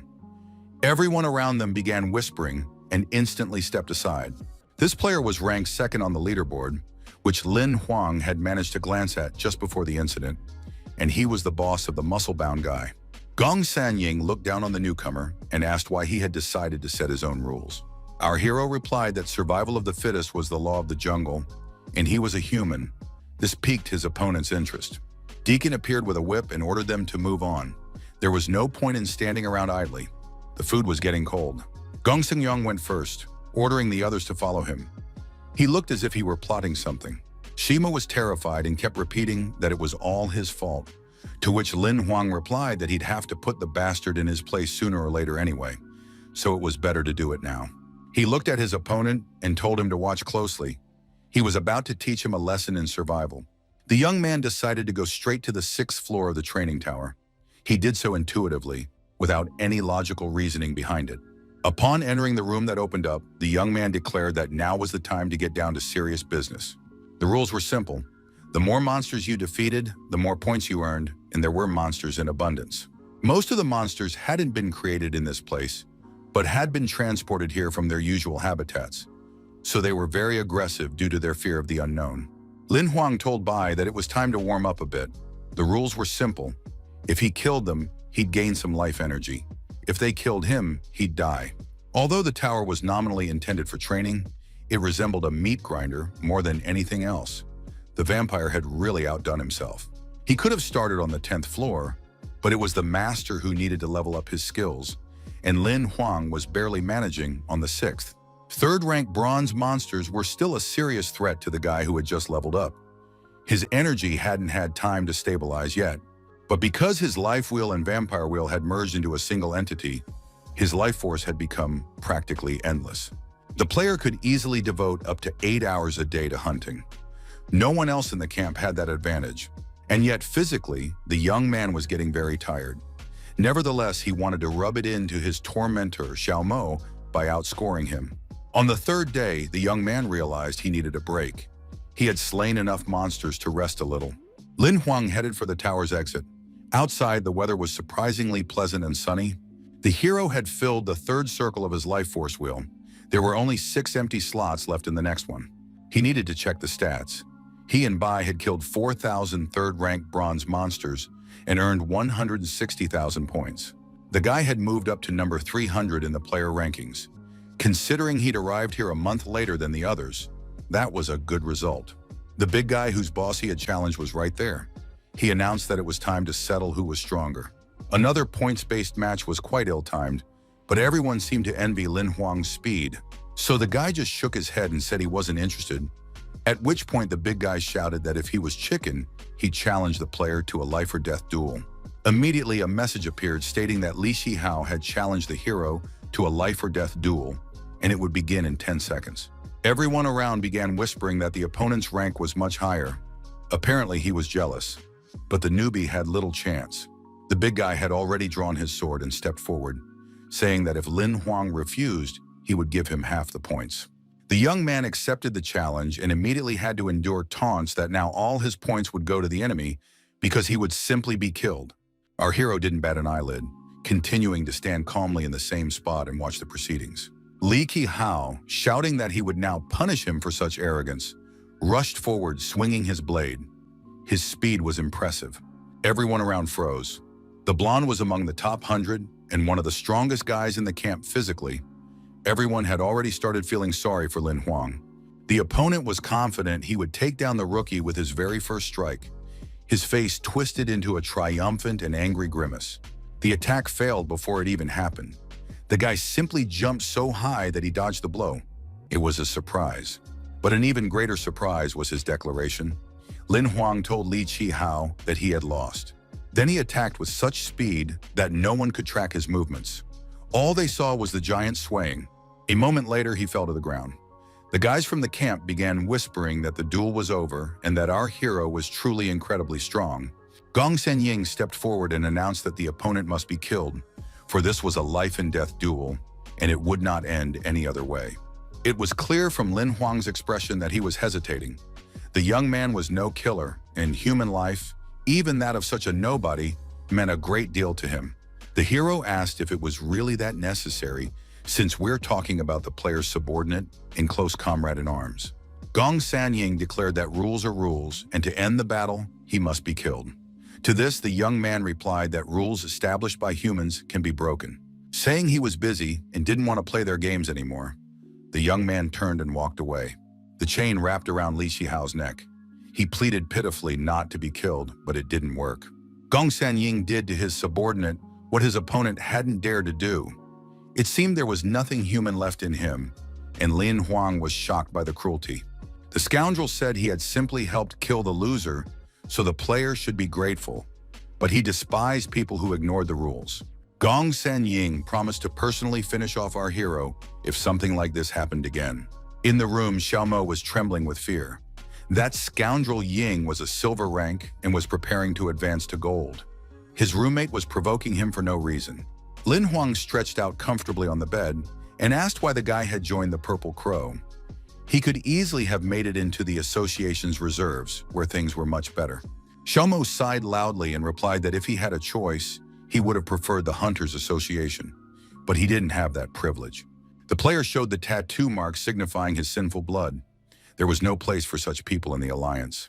In cases where a woman gave birth to a child by a monster, if the child miraculously survived, it was called an heir of the sinful blood and considered an outcast.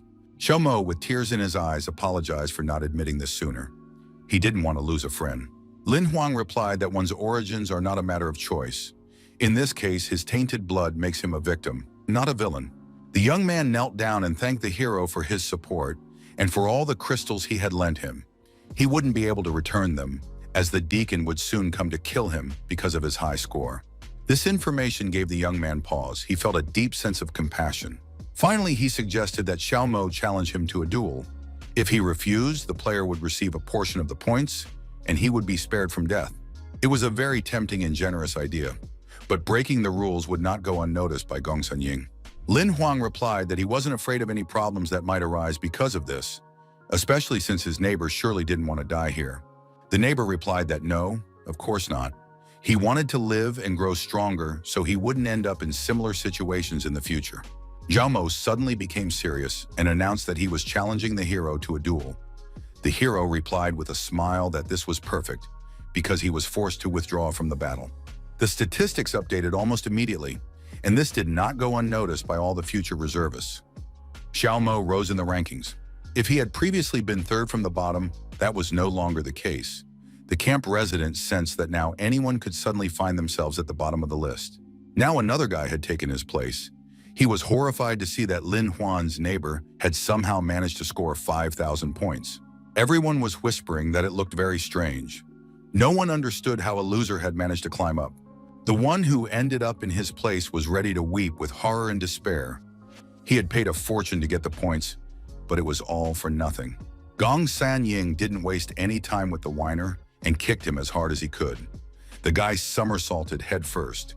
Declaring that cheaters must die, the villain set off in search of Lin Huang and his roommate.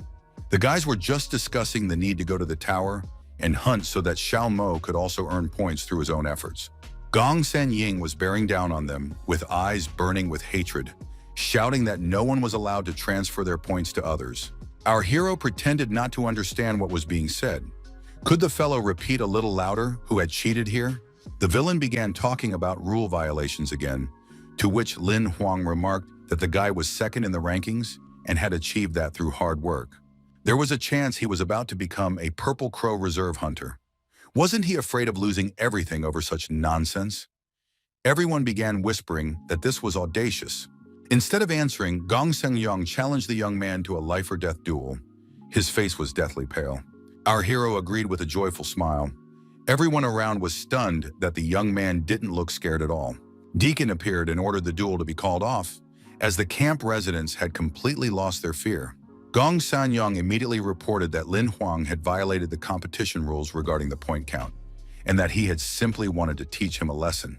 The deacon reminded the hero that the rules must not be broken and that he had been warned, but the player simply asked what his fault was if he had merely refused to participate in the duel.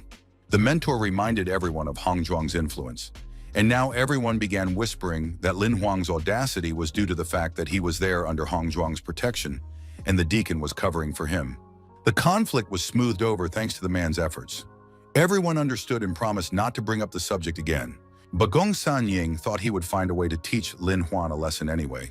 He just needed to act more cunningly. He turned and walked away, mentally ordering our hero to just wait, and it would become clear who was really strong and cool. But the guy didn't just stand there silently watching his enemy walk away. He asked the villain to give him just one more minute. The villain slowly turned around. He didn't understand what there was left to discuss when Deacon had asked for the fighting to stop.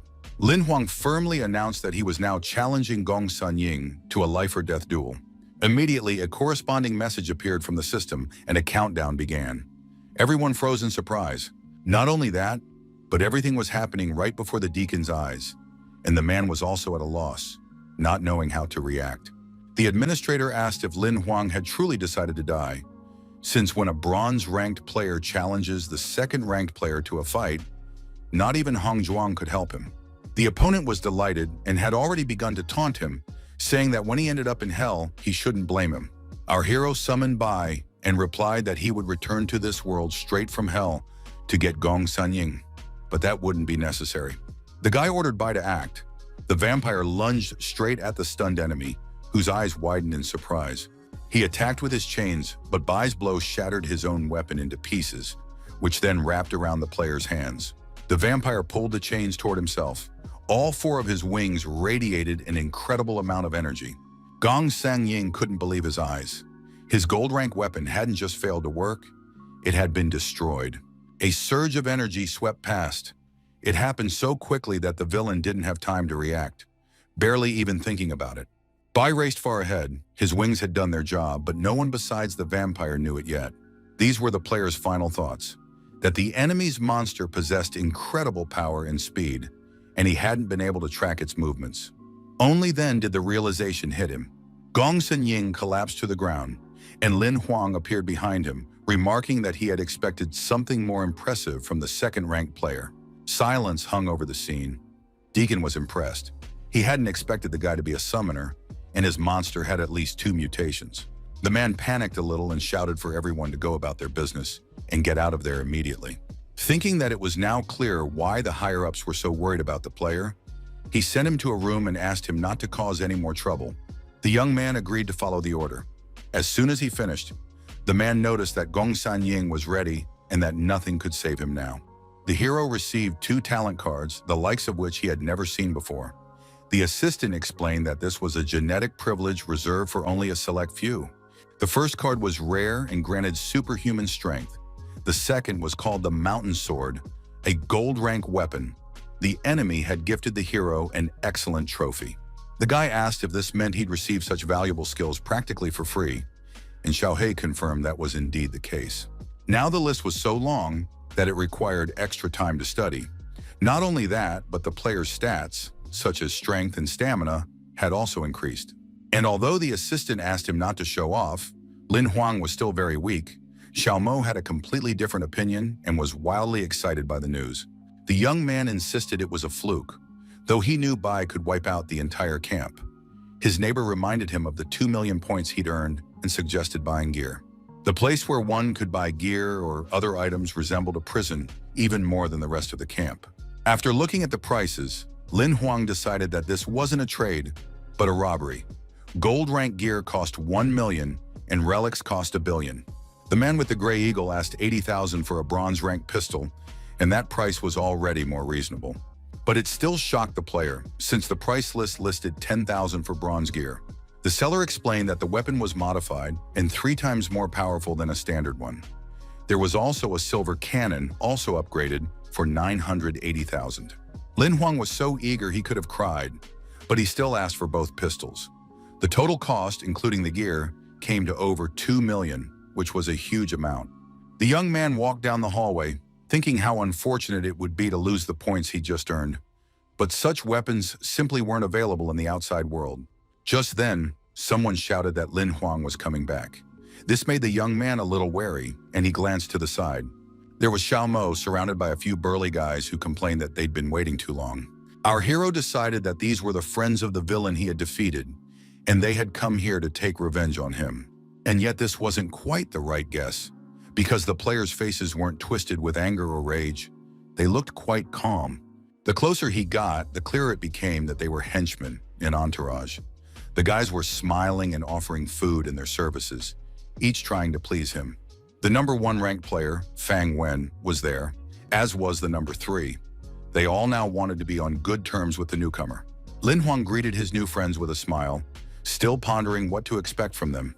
One of the guys handed him a small gift as a token of their new acquaintance.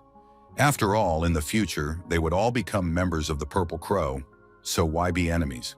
The young man explained that it was a swordsman's outfit he'd inherited from his father, but it didn't fit him, so he was offering it to the player along with his friendship. Lin Huang thanked him and offered to help if they ever needed anything.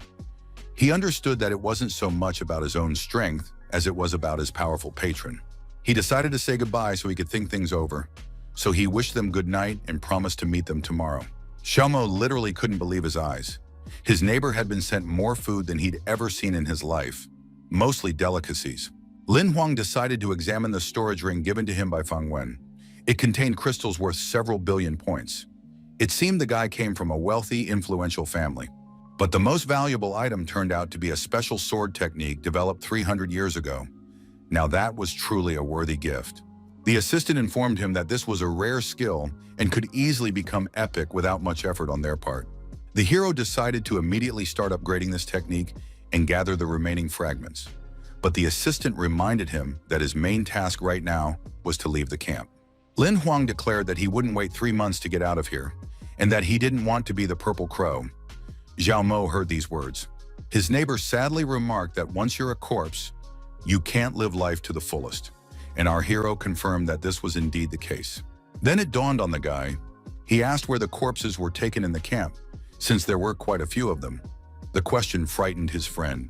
He explained that the bodies of the dead are simply thrown off a cliff. They either shatter on the rocks or fall prey to the monsters, of which there are countless here. Lin Huang asked what happened to the rich kids, and was told that their bodies were returned to their families to confirm the cause of death. The hero fell deep in thought. Because of his patron, if he died, his body would be handed over to the Purple Crow.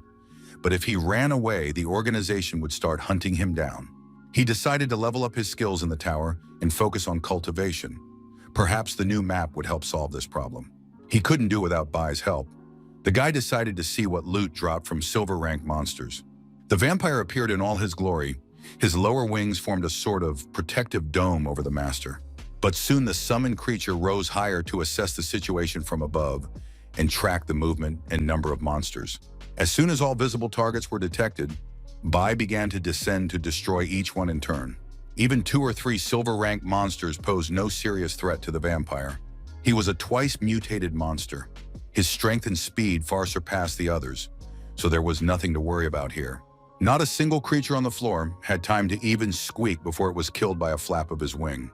Lin Huang was practically guaranteed success. In the vampire's blind spot, he felt completely safe. Besides, the monsters on this level were well within the player's capabilities. After all, he had significantly improved his combat skills through cultivation. And yet, at times, he felt that his opponents surpassed him in both speed and reaction time. He couldn't afford to let his guard down. The young man wielded his sword. Though he was much smaller than his opponents, he moved with great precision and landed accurate blows. The monsters often didn't have time to counterattack because the young man managed to jump back to a safe distance just in time. Some monsters looked so terrifying that the young man was scared to the point of trembling, just being within their range of attack. And yet he was doing quite well, especially considering the skills he'd acquired recently. Practically all of them came in handy. No sooner had our hero dealt with one enemy than the next was already closing in from behind. This level of the tower was much more difficult than all the previous ones. Lin Huang spotted the attack in time and fully appreciated the speed at which the enemy was flying toward him. The guy managed to react in time. He had come here to improve his combat skills, so he put them to use, and with great pleasure. Soon the entire floor was completely cleared of monsters. The last one fell spectacularly right in the middle of its cage on the battlefield. The job was done. Our hero looked gratefully at Bai and proudly at the mountain of monsters they had destroyed. The reward wasn't long in coming. Lin Huang received several level-up cards, after which he let Bai rest, not forgetting to thank him. All 20 cards he received were quite unusual. There was a seal card, a deception card, several healing and transformation cards, a mission card, and much more. Among the item cards and other new items for our hero, 2 stood out in particular, and Xiaohei paid close attention to them. One of them could combine several skills into one, which made it possible to free up slots for new abilities. The second allowed him to seal any monster the player encountered, even if its level was many times higher. A very powerful and useful ability. There were certain conditions, for example. The monster's rarity had to match the player's capabilities. Any epic level opponent could be sealed. Lin Huang was thrilled. He decided that now he could travel without any restrictions. But the assistant reminded the young man that the card could only be used once. Then Xiaohei showed the young man another card, saying that this one should interest him more than the others. It was a deception card, allowing the player to replace any real event with a fictional one of their own design, as if they were a director. The hero took the card and thought that if his show was planned perfectly, he would be able to escape from this training camp.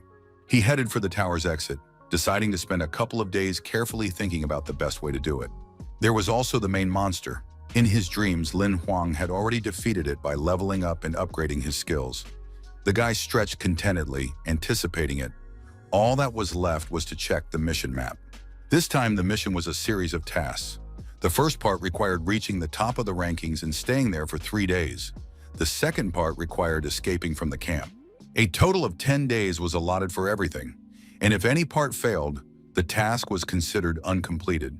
The reward was a 3-fold increase in cards, and the penalty was the loss of a skill and a monster. The young man began to doubt that the tasks were random, but Xiaohei assured him it was just a coincidence. The hero wanted to howl in despair. Some time passed. Deacon was in the player observation room. Everything was as usual. Suddenly, the man tensed up. He saw Lin Huang heading toward the training tower, but the hero looked somehow too confident. Not only that, but the young man headed to the training area where gold-rank monsters roamed. Could the kid have decided to grow up? A colleague reported that the player had been training for 10 hours a day for 3 days straight. Deacon ordered them not to take their eyes off the player and to call him personally in case of critical situations, while the hero simply fought the monsters. The young man was determined. He knew that his every move was being monitored and acted according to plan. At the right moment, he asked his assistant to activate the skill fusion card. He had decided to begin his deception.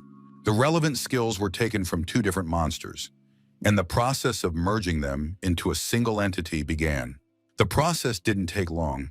Now the deception skill was much stronger and occupied 1 slot, which Xiaohei immediately reported to the master. The resulting card was called High-Level Camouflage. It was an excellent rare skill that completely concealed any entity, not just a monster, but even a super player. The guy decided to test it out immediately. There happened to be a suitable, massive monster nearby. Lin Huang activated the skill and swung his sword. The monster didn't notice him at all, even though the enemy had closed in. Several strikes followed one after another. They were hard to track, not only because of the camouflage, but also because of the speed. The player killed the monster by catching it off guard. He was simply delighted. This skill was exactly what would help him escape. But he still needed to reach first place in the rankings. Killing a monster of this level would be just in time to earn more points. In a few minutes, the hero cleared almost the entire gold rank floor. He felt more powerful than ever, and he hardly had to resort to Bai's help at all. He needed to consult with Xiaohei about the substitution card. It had also leveled up, but it still only allowed him to avoid death once, no more. Then the player told his assistant that he was going to max out this skill. He didn't even mind spending 3 level-up cards on it. The assistant was somewhat puzzled, but Lin Huang, with a sly smile, announced that he had come up with the final plan for his escape. The magically enhanced golden pistol cost just over 7 million points, and that was after a significant discount. Xiaomo asked in surprise why his neighbor had decided to spend all his points. He explained that they were only useful within the camp. Lin Huang asked if the crystals he'd given his friend would be enough. The friend nodded gratefully, saying they needed not only to survive but to kill monsters and grow stronger. For some reason, the young man sensed that this was a farewell. As a parting thought, our hero advised him not to limit himself to just the purple crow. The world is vast. The young man asked Xiao Mo to return to the dormitory alone. He wanted to train a little more before dinner. The young man walked down the hallway, knowing for certain that they would meet again. This premonition was very strong, as if fate itself were speaking. The deception card was activated. The system reported that the mission should be completed as soon as possible. An employee at the monitoring center called out to Deacon. It seemed something rather strange was happening. When asked what had happened, the observer replied that the kid he'd been ordered to watch had gone to the second gold rank floor. With only a silver rank, he wouldn't survive there. The monster inside was extremely dangerous and surprisingly huge. Lin Huang looked very pitiful. Deacon declared that he would head there immediately and really hoped he'd make it in time. Otherwise, Hong Zhuang would skin him alive. The blow sent the guy flying a good 10 meters into the air. The sword immediately slipped from his weakened fingers. A wolf attacked from behind instantly. It seemed everything was going according to plan, and the player smiled with satisfaction. The wolf's eyes glowed red, and it pretended to grab our hero by the throat, then shook its head for good measure. The gold-rank monster raised its paw to trample both the man and its fellow wolf. It made no difference to it whom it killed. Down below, the wolf pretended to be trying to tear the hapless player to pieces. It seemed he had undergone special acting training from Xiaohe. Deacon kicked the door open and rushed into the training room, but it seemed too late. The man cursed. For a moment, he tried to figure out if there was truly no hope of saving the wretch. Rescue robots were activated and immediately began firing energy beams at the monster. The monster and everyone else on the floor were cut to pieces in a matter of seconds, and a terrifying roar filled the room. When it was safe, Deacon stepped closer and once again carefully examined the spot where Lin Huang had been just moments ago. The boy's body was mutilated. His hand, still wearing the ring, lay limp on the floor. The manager had indeed arrived too late. The man called Hong Zhuang and asked him to come to the training camp. The boy they had been asked to watch over was dead, and a smile flashed across the shadow ghost's face. The effect of the deception card was simply astonishing. The system had not only generated a dead body, but also concealed the aura of the living young man. The card had been active for 1 month. Barely a few minutes had passed when a hideous female scream filled nearly the entire campus. Several blows to the face and stomach rained down on Deacon in a flash. He didn't even try to dodge and fell to the ground. When the man got up, Hong Zhuang asked how this trash had managed to let a genius player die. The manager explained that it had all happened very suddenly. He had tried to prevent the tragedy, but hadn't been able to. The girl asked if the guy was really dead. The man bowed his head and replied that he was absolutely certain Lin Huang was dead. He had examined his body and equipment.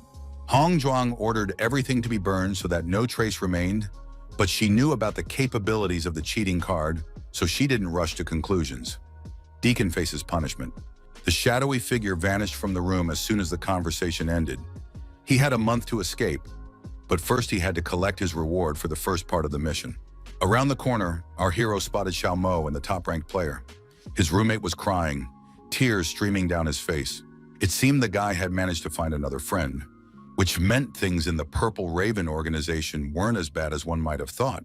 Not far from the training camp, rocky terrain began.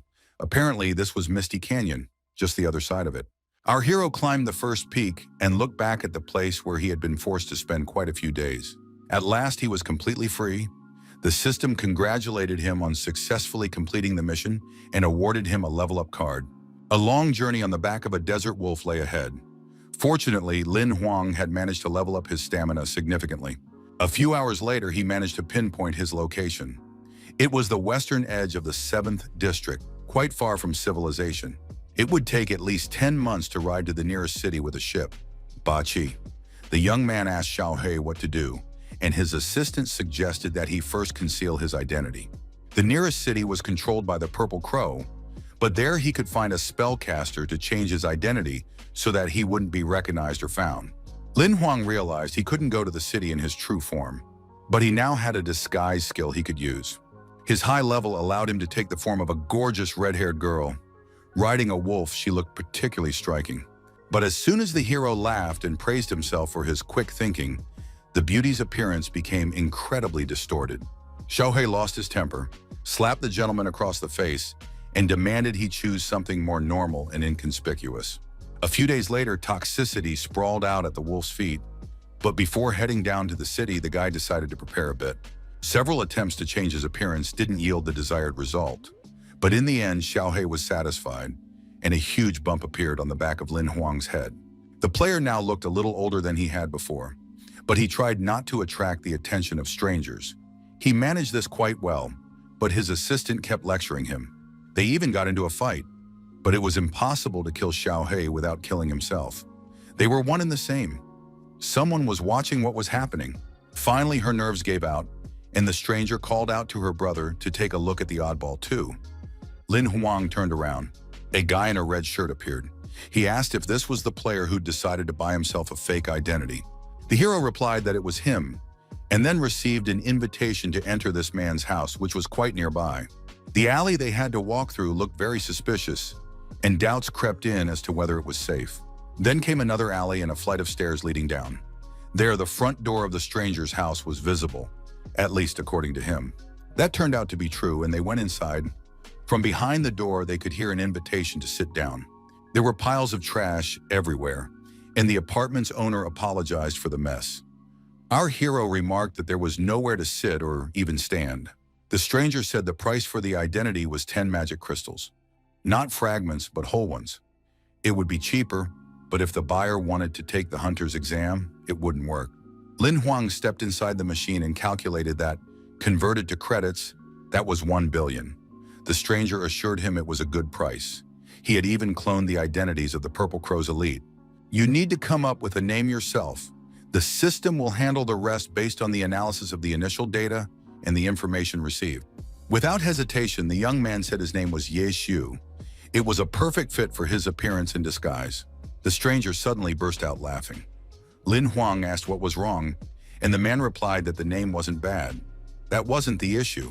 Finally, everything was ready, and the young man was offered a ring so he could appreciate the effort and, at the same time, take a look at his new self. Everything looked perfect. The young man praised the work and liked his new identity. 100 crystals were transferred to the merchant's ring vault. The seller smiled and remarked that it had been a pleasant collaboration. If Lin Huang needed anything else, he should feel free to ask for help. Before leaving, our hero suddenly spotted something in the corner of the room that made his heart race wildly in his chest. It was a beautiful, practically new and perfectly sewn soccer ball. It seemed this merchant, like himself, was from Earth. Noticing his interest, the stranger explained that it was a toy, a soccer ball, which he had sewn by hand as a memento of the past and his hometown. The young man's face was filled with a gentle sadness, as if he were recalling his childhood or something like that. All that interested his customer now was the reality of the ball and the certainty that there was no equivalent to soccer in this world. The seller asked once more if everything was all right, and Lin Huang replied that he had simply never seen anything like it before. It turned out that the stranger was quite successful in business, and he offered to buy the remains of super monsters at a high price if he could get his hands on them. Our hero looked at this man and couldn't bring himself to ask a question. Besides, now wasn't exactly the right time for new acquaintances. He didn't know if the person in front of him was a friend or a foe, so he decided to watch and see what would happen next. He asked for contact information so they could get in touch. The man willingly shared his information and gave his name, Wang Ling, after which he reiterated how pleased he was to meet him. Our hero left the city and found himself in a completely wild area resembling an overgrown forest. He had to make his way through it. The monsters didn't take long to appear, but Lin Huang was more than happy to go hunting, for which he received a new fragment of sword technique. Bai also fought for his master's sake, covering him from behind. The monsters appeared one after another, but just as they appeared, they perished. This situation suited our hero just fine, and he looked absolutely satisfied. About 400 fragments of this new fiery sword skill had been collected. An excellent haul, and all in just a few days. Lin Huang sat down on a tree branch and asked Xiaohei to combine all these skill fragments into one. The assistant replied that there weren't enough of them for that, New monsters appeared below, but the young man was in no hurry to come down. He couldn't understand what kind of technique this was that made it impossible to gather enough fragments. The young man declared that he wanted to master the technique at all costs. He could literally feel how well it suited him. His assistant was only interested in when they would get home. The hero decided that traveling by ship would take too long. He had spotted a space gate about a 10-day journey away. Teleportation was much more expensive, but also faster. Lin Huang began sharing the details of his journey, and Xiaohei listened attentively, though it was clear that the assistant wasn't too pleased. Before the young man could finish speaking, they were engulfed by a powerful surge of energy, accompanied by a thunderous siren. Bai instantly shot upward to protect his master if necessary, but it wasn't clear what monsters he was supposed to protect him from. However, the question was resolved rather quickly. A giant Eye of the Void, a super monster, appeared in the sky. The city and the entire surrounding area were instantly covered by a special protective dome, which always activated in the face of such a threat. A veritable deluge of monsters began pouring out of the eye, and they were of completely different levels and sizes. Dragons alternated with worms. There were even vampires and mutants. In short, the hunters would have no shortage of enemies. The people in the city stared upward. They had never seen the Eye of the Void open before, and they had never seen so many monsters. Almost everyone was convinced they were doomed. Seeing the widespread panic, the couple at the table wanted to intervene, but the boss asked them not to do so on the Purple Crow's territory. That was the organization's problem.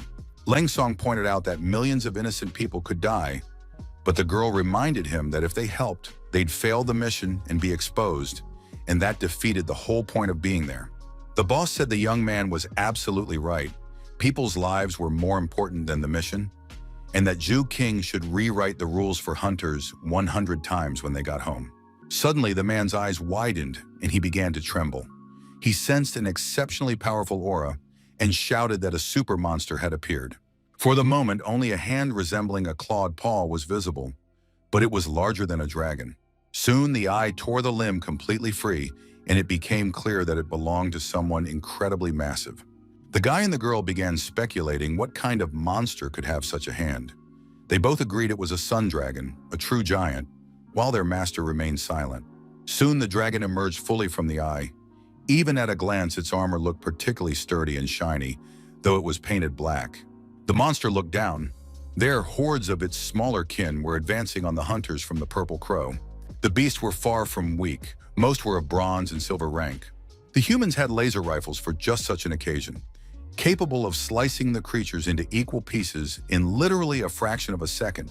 Garrison stood right in the middle of the battlefield, directing the others, pointing the way with his sword, and providing cover when necessary. Someone shouted to the Lord that a super monster had appeared, so he would have to switch up his activities a bit. The hunter declared that he could see it too. He wasn't blind. The sun dragon's snout was right in front of his face in the sky. It seemed like an undead creature capable of summoning smaller specimens, and Garrison cursed. The dragon descended to the ground and began to advance. It was so enormous that the other monsters weren't even visible. The support team timidly asked the boss if they could stand up to the monster.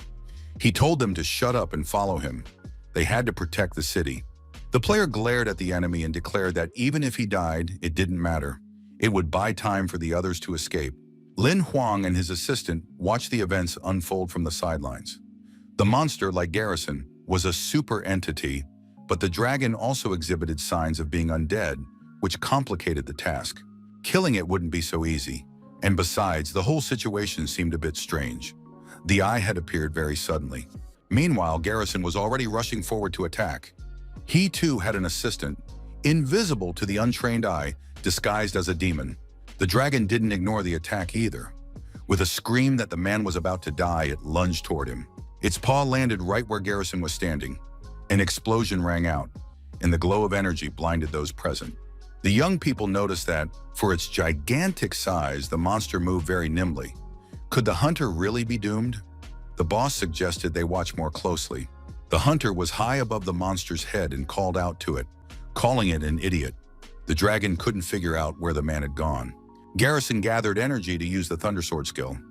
He had to pierce through the creature's defenses. The blow was very powerful, The dragon literally burned alive in the powerful surge of energy from the super player's sword. The guy, the girl, and our hero joyfully exclaimed that this was a victory. Who would have thought the Purple Raven was so strong? The player's boss didn't share their enthusiasm and suggested they watch on. The dragon suddenly began to dissolve into thin air, and Harrison's face betrayed his surprise. The hunter stood with his sword raised, watching as a massive amount of his energy literally vanished into thin air. Meanwhile, the real super monster was safe and sound. Not only that, but he had managed to distract the city's defenders and attack the dome. And not just the dome, but Harrison himself. It was a massive, devastating blow, and an incredibly powerful one at that. Explosions thundered one after another throughout the gorge. In the streams of flame, it was hard to make out even the city's protective shield dome. The hunters from the Purple Crow couldn't move a muscle from the shock. First, they didn't know if the super player had survived, and second, they couldn't understand what was happening. The shield withstood the monster's first attack, but all the city's buildings shook as if in an earthquake. Lin Huang asked how it was possible that the dragon had disappeared while the attack continued. Zhao He explained that it had been an illusion in the form of a dragon, and that the real super monster looked different. The captain told his team roughly the same thing. The guys wanted to intervene, but were warned that the super monster was either very powerful or there were several of them. The guy and the girl started arguing about what was really going on and whether they could fight a monster they couldn't even see. The mentor ordered them both to shut up and keep watching. The Purple Crow's super hunter wasn't dead yet. Harrison managed to get to his feet. He stood amid the rubble and tried to figure out what had just happened. He held a sword in his hands and didn't know who to attack. A hunter from the organization stood beside him, ready to fight shoulder to shoulder, but he couldn't see the enemy either. Harrison cursed and shouted at the super monster not to act like a coward and to come out and fight. He was going to die anyway. The sword was already raised for a strike. In the next instant, the player thrust it into the rocks, and an incredible burst of energy erupted. The flames scattered the smaller monsters in all directions, but left no visible damage on the main one. Meanwhile, his comrades were dying in the fire. No protection could save them, and our hero had a rough time of it too. He had to hide behind a tree and hold on to it so he wouldn't get blown away. Xiao He noticed that the move was effective. The hunter had combined several sword techniques into one. Meanwhile, the super player watched the events unfold out of the corner of his eye, but he was still more interested in the dragon. He raised his sword again and shouted that he would get the enemy anyway. Sooner or later, the dragon would be forced to show itself. A torrent of offensive magic nearly knocked the man off his feet. Trying to steady himself, he began to move forward step by step. Another explosion rocked the area. There was no way to figure out who had triggered it. When two superheroes are fighting, it's hard enough for ordinary players to even keep track of the battle. And yet the explosion did clarify something. It revealed the presence of a true monster that had created a fake dragon as a cover. It was a shadow anaconda. When Garrison realized who he was dealing with, he froze in place. His comrades wanted nothing more than to just run away. The anaconda praised the super player, noting that he had done quite well, but now it was time for a new festival. The monster didn't have time to finish speaking. After another flash, it vanished, and Zhu King and Lying Song began praising the boss for killing the super monster. The old man closed his eyes, saying it was just a coincidence. He had simply tried to act as quickly as possible. Harrison stepped forward, saying he hadn't expected 3 association experts to show up at once at the location entrusted to him for protection. The young men's boss asked them to continue the conversation later, after all the monsters had been completely destroyed. Anaconda listened to their conversation and watched closely. The vile little people filled him with disgust. But none of this made any sense. The monster, with a repulsive cackle, moved forward, promising the players that they would all die today. The girl suddenly decided to speak up as well, informing the monster that the odds were now 3 to 4. The hunters outnumbered them. The super monster pulled his mask back from his face and told the beauty that while her face was pretty, her personality couldn't be worse. The monsters went on the offensive. They weren't too fast, but they were still quite nimble. The hunters prepared to counterattack, hoping to settle this once and for all as soon as possible. The association team leader activated his flaming sword and ordered his students to attack simultaneously. The super monster looked closely at the girl. A look of contemplation froze on his face. The balance of power was completely lopsided. The boss turned just in time to follow the enemy's gaze. Ju King also sprang into action, but not as expected. The girl attacked her boss. An explosion erupted, and the old man barely managed to jump aside. Otherwise, he simply wouldn't have had a chance to survive. The players looked at each other in confusion. Garrison explained that their opponent could inflict possession on people. Now the teacher was forced to forget about the monsters. He had to fend off his own students' attacks. The man tried to reach the heroine's true consciousness, urging her to wake up, but it had no effect. The girl's lips answered him with the monster's voice. Until the mask was removed, the beauty would not return to her body. Lin Huang assessed the situation unfolding before his eyes and informed his assistant that things were looking very bad. The golem is resistant to physical attacks, so Garrison of the Purple Crow is powerless against it. The young man from the association wasn't in a better position either.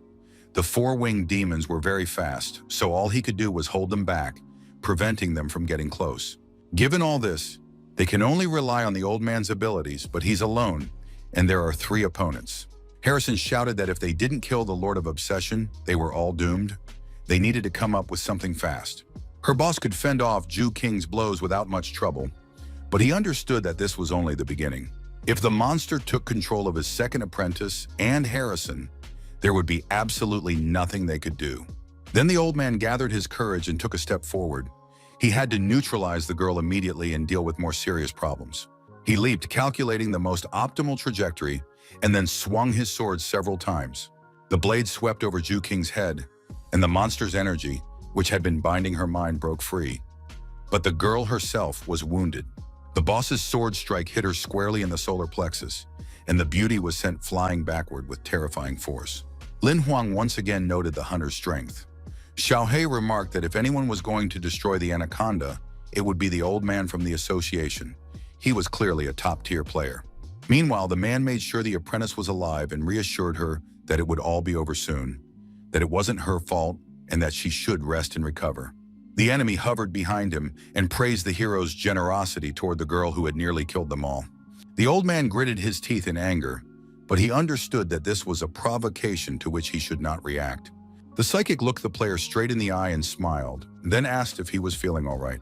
The man replied that it had been a long time since he'd felt that way, but one should never rule out the future. The super monster laughed and suggested that, in that case, he choose who he would send the possession to this time. The association team leader kept a calm expression. Not a single muscle twitched as he announced that he had made his choice. And that choice was that the opponent must die immediately. The player rushed into the attack. Instead of parrying the blow, Anaconda simply shifted in space and began making the familiar witchcraft gestures with his hands. The old man's attacks had no effect on him. The flames reached their target but did not burn the monster, who continued to cackle nastily. Suddenly, the man sensed a threat from behind and turned around, just in time to avoid being killed on the spot. Several bullets, enhanced by a fire spell, whizzed past just a few millimeters from his stomach. Fortunately, the hero managed to jump out of the way. This time it was Lying Song who was possessed. He was firing in Macedonian style from both of his pistols at once. The teacher parried the shots with his blade. His face was no longer expressionless. Now it clearly showed sadness and a hint of regret, almost fear. He glanced to the side. Garrison of the Purple Raven had created a protective dome to shield himself from the monster's spells and avoid becoming possessed. But this did him absolutely no good in the fight against the golem and the other monsters. The hunter could not inflict physical damage on them. He tried using magic. An explosion thundered, but the result of this attack was still unclear. The dome vanished. Now he couldn't defend the treasure. The player retreated, trying to see through the clouds of smoke. Garrison shouted that the place guarded by the Knights of the Purple Raven was not subject to chaos. No one dared to sow madness here. Saying he would give his life, but put an end to these atrocities, the hunter charged forward using a new type of attack. Lin Huang was struck by the Purple Crow man's courage, but Xiaohei replied that his sacrifice might be in vain. The player could not defeat the super monster. The old man had only just recognized his enemy. It was Ziyu, and now he was trying to awaken memories in the heart of his old adversary. The cunning fox declared that he wanted to play, to which he received the reply that they would play only one game, called a deadly duel. The old man sensed a shift in his enemy's energy and decided to attack him immediately. A torrent of fire surged toward its target. The monster staggered, the blow struck his side, and though he had attempted to dodge slightly to the side, The attempt failed. The mask slipped, and it became clear that the person beneath it was the association team leader's apprentice. His eyes took on a thoughtful expression. The man was on the verge of tears. Lying Song had been seriously wounded, and by the very hands of his own mentor. The enemy began to taunt him, saying it was a great pity to make such a mistake and nearly kill his own men. The game was becoming dangerous. It was clear that he had managed to find the opponent's weak spot. The old man truly felt guilty. And yet rage and the desire to punish the guilty party took over. The hunter prepared a fire attack and declared that he would continue the game and he would set the rules himself. The super monster burst out laughing. He announced that things would be different. He would create two monsters of incredible power. If the old man managed to defeat both at the same time, he would win. If not, everyone within a 100-kilometer radius of the battle would perish. The Purple Crow players trembled with fear. Garrison had sacrificed himself, and now everything depended on the association's team leader. Lin Huang muttered doubtfully that no human could defeat three super monsters at once. Xiaohei suggested he get out of there before it was too late. But the hunter was confident. He assumed a fighting stance and announced that he accepted these terms, so it was time to begin. Smaller monsters immediately began spawning behind the man. It wasn't exactly fair on the opponent's part, but no one expected fairness from him anyway. The player used a stream of fire attack to protect himself and destroy the weak monsters, since a battle with three super entities awaited him. Then the same attack was launched against the golem. It proved far more effective than all of Garrison's efforts. The monster staggered but began to advance, preparing to simply crush the man who dared to stand in its way. A new fiery strike was not long in coming. The old man acted with confidence, as if he knew for certain that he would win this battle. His counterattack not only dealt damage to the enemy, but also managed to halt the movement of the enormous fist hurtling forward with terrifying force. A stream of fire, like that from Bai's wings, wrapped around the golem's wrist and bound it, preventing even the slightest movement. Then the flame transformed into a bird, which intended to finish the job with its fiery beak. The beak snapped shut right on the golem's head, and the monster shattered into pieces. The first of the three super monsters had been destroyed. Lin Huang and his assistant were impressed. The old man turned out to be incredibly powerful. Apparently, he was one of the best super players in the world. Meanwhile, a second super monster was approaching him from behind. All the player said about it was that the enemy had been delayed. He struck out with his hand. The wave of energy from the blow literally knocked the monster off course, severely wounding it, and the sword whistled past very close by. Now the hunter cast a fireball that was meant to finally end this confrontation. He hurled it at the monster before it had even recovered from the previous attack. The timing was simply perfect. An explosion rang out. Fiery spears flew in all directions, tracing arcs as they plunged into the ground. The old man whispered that the monster was finished. Everything around them was engulfed in smoke. It spread across the ground and hid what was happening there. No one dared to predict the outcome of the attack. A few minutes later, the hunter's figure appeared. Before him lay the defeated super monster. The old man had won. He looked at the enemy and sternly reminded him that now it was time to fulfill what he had promised for the victory. The opponent clapped his hands theatrically, saying that the holy fire expert had fully lived up to his expectations. He really was an interesting person. The super monster added that he wouldn't use his gift on him. That would be too boring. The player asked if the monster wasn't afraid of dying while chasing after fun. The monster gave another nasty little chuckle and offered to carry out his threat if the hunter was truly capable of it. Their gazes locked. The old man nodded. The sky split open as if the pupils of an eye had dilated, and a stream of radiance descended upon Zhu Nian, who assumed a prayerful posture. He rose into the air, bathed in light, and streams of rainbow-colored energy began to rain down around him, terrifying the super monster so much that it recoiled. The hunter was one step away from entering the heavenly realm of immortality. The heavens themselves were on his side. No one had ever seen such an aura. Lin Huang and Xiaohei were stunned. More than 3,000 strands of curses rained down on the enemy. Zhu Nian was so powerful that he could easily have dealt with the clown without resorting to close combat. Suddenly, the old man vanished, leaving only a powerful stream of light cascading from the heavens, striking toward the enemy. The monster managed to dodge. The threads didn't touch it. It seemed as though the beast had stopped being afraid, but had begun to grow angry. The second and third streams of energy also failed to reach their target. The super monster had somehow found a way to withstand them. Junien's disciples noticed their mentor's disappearance and began to panic. They realized that without him, everyone here was doomed. Another beam struck the monster. This time, the result was more noticeable. The monster seemed to have shrunk in size. The old man reappeared. He managed to attack with a spear that his sword had transformed into. The magic staff had done its job. The player saw through the deception. His opponent was much stronger than he had pretended to be, and even the sacred fire had failed to destroy him. Realizing that the deception had been exposed, the monster declared that they themselves had wanted to believe in his power and had believed it, getting what they deserved for underestimating their opponent. Lin Huang asked in confusion what that meant. The assistant sighed, saying that things were bad, for even a master as outstanding as Zhu Nian would be unable to kill the monster. The man realized his powerlessness. Only the head of the association was capable of confronting evil of this magnitude. The monster replied that the man was interesting, and therefore it would not kill him. Hearing that millions of innocent residents would perish, but not him, the old man rushed into the attack. It was against his rules. Shouting that the monster would devour the city only after he had perished, Zhu Nian struck the enemy once more. The monster called him a fool, saying the odds were too lopsided, but the man repeated that if the hunter did not die, then the city would not die either. He attacked again with sacred fire, pouring all his strength into it, and an explosion of unimaginable magnitude erupted. Everyone gasped. For a moment, they couldn't even bring themselves to move, trying to make out what had become of the old man. Anaconda reappeared from the smoke. He hissed through his teeth that humans were incredibly stupid. The monster grabbed Junian's staff with his hand without much trouble and made just one move. That was enough to kill the hunter. He was already at his limit, having exhausted all his strength, so a simple shove proved fatal. The players gasped. They understood perfectly well that if the association's team leader fell victim to the monster, they had no chance.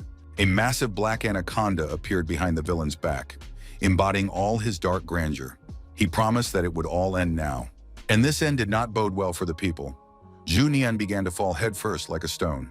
Xiao Hui told Lin Huan that the monster would now create an entire army of super monsters.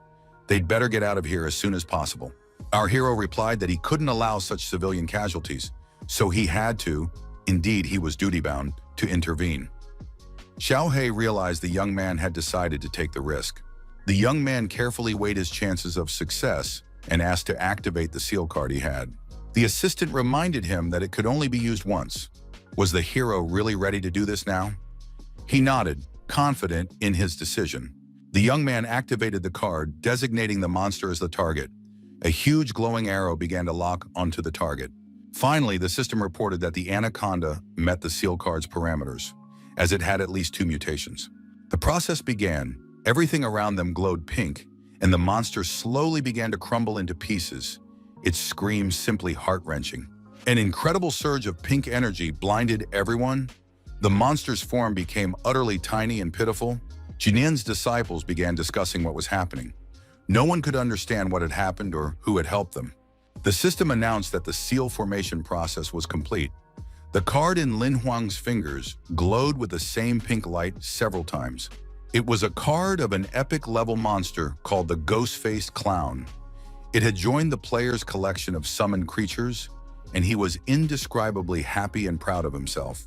Now the super monster had been defeated. The eye and all the creatures it had created glowed red and began to burn, turning to ash. The eye finally closed, and with it, all the monsters vanished. A red glow lit up half the sky. The association's hunters had managed to tend to the master. Now they watched as the empty eye vanished along with all the spawn of darkness. It remained unclear who had killed the monster. Then the players noticed that not all the monsters had been killed. There were still a few rather weak ones left, and they needed to be cleared out as well. This would fully stabilize the situation. The hunters were fully capable of handling such monsters, and they were determined to do so. Meanwhile, Lin Huang studied the parameters of the new map. Due to the use of the seal, he could only use one of the 6 skills possessed by the clown with the ghostly face. The guy asked to fill the empty slot as soon as possible.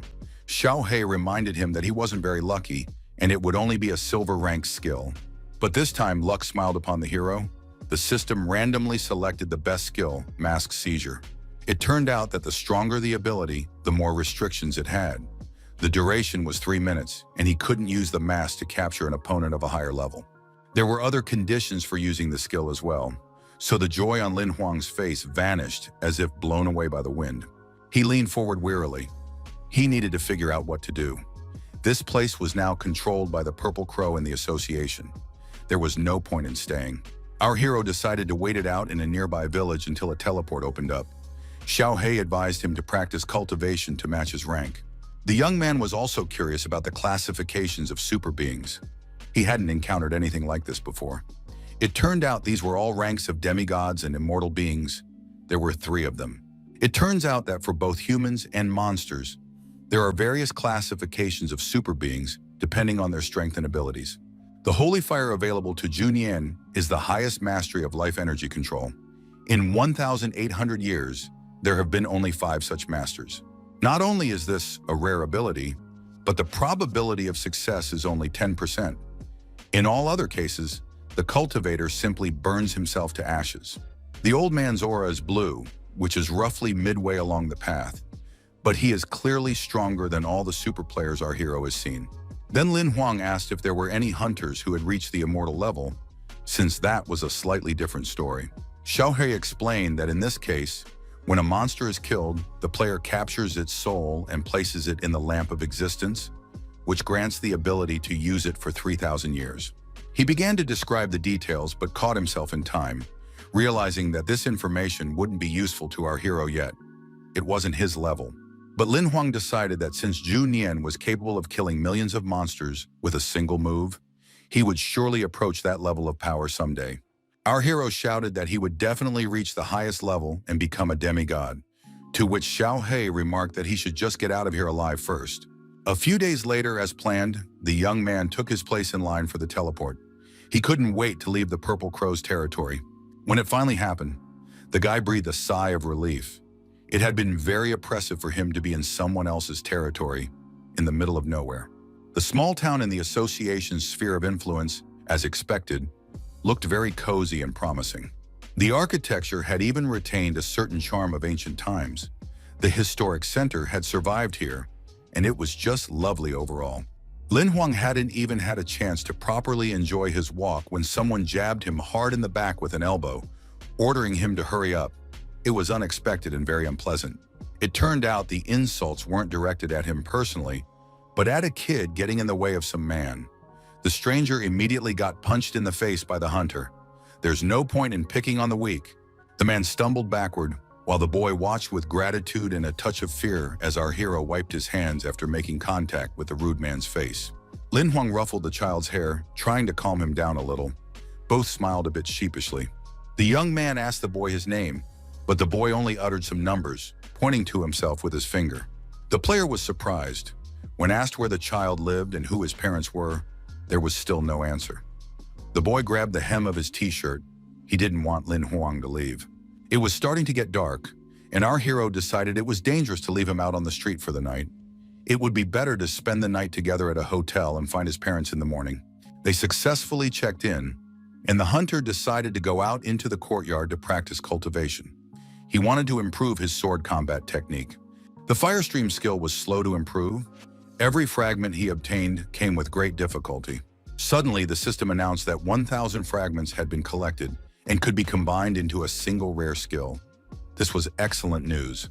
A card appeared. It was a pleasant golden color, though the system hadn't been able to determine its rank yet.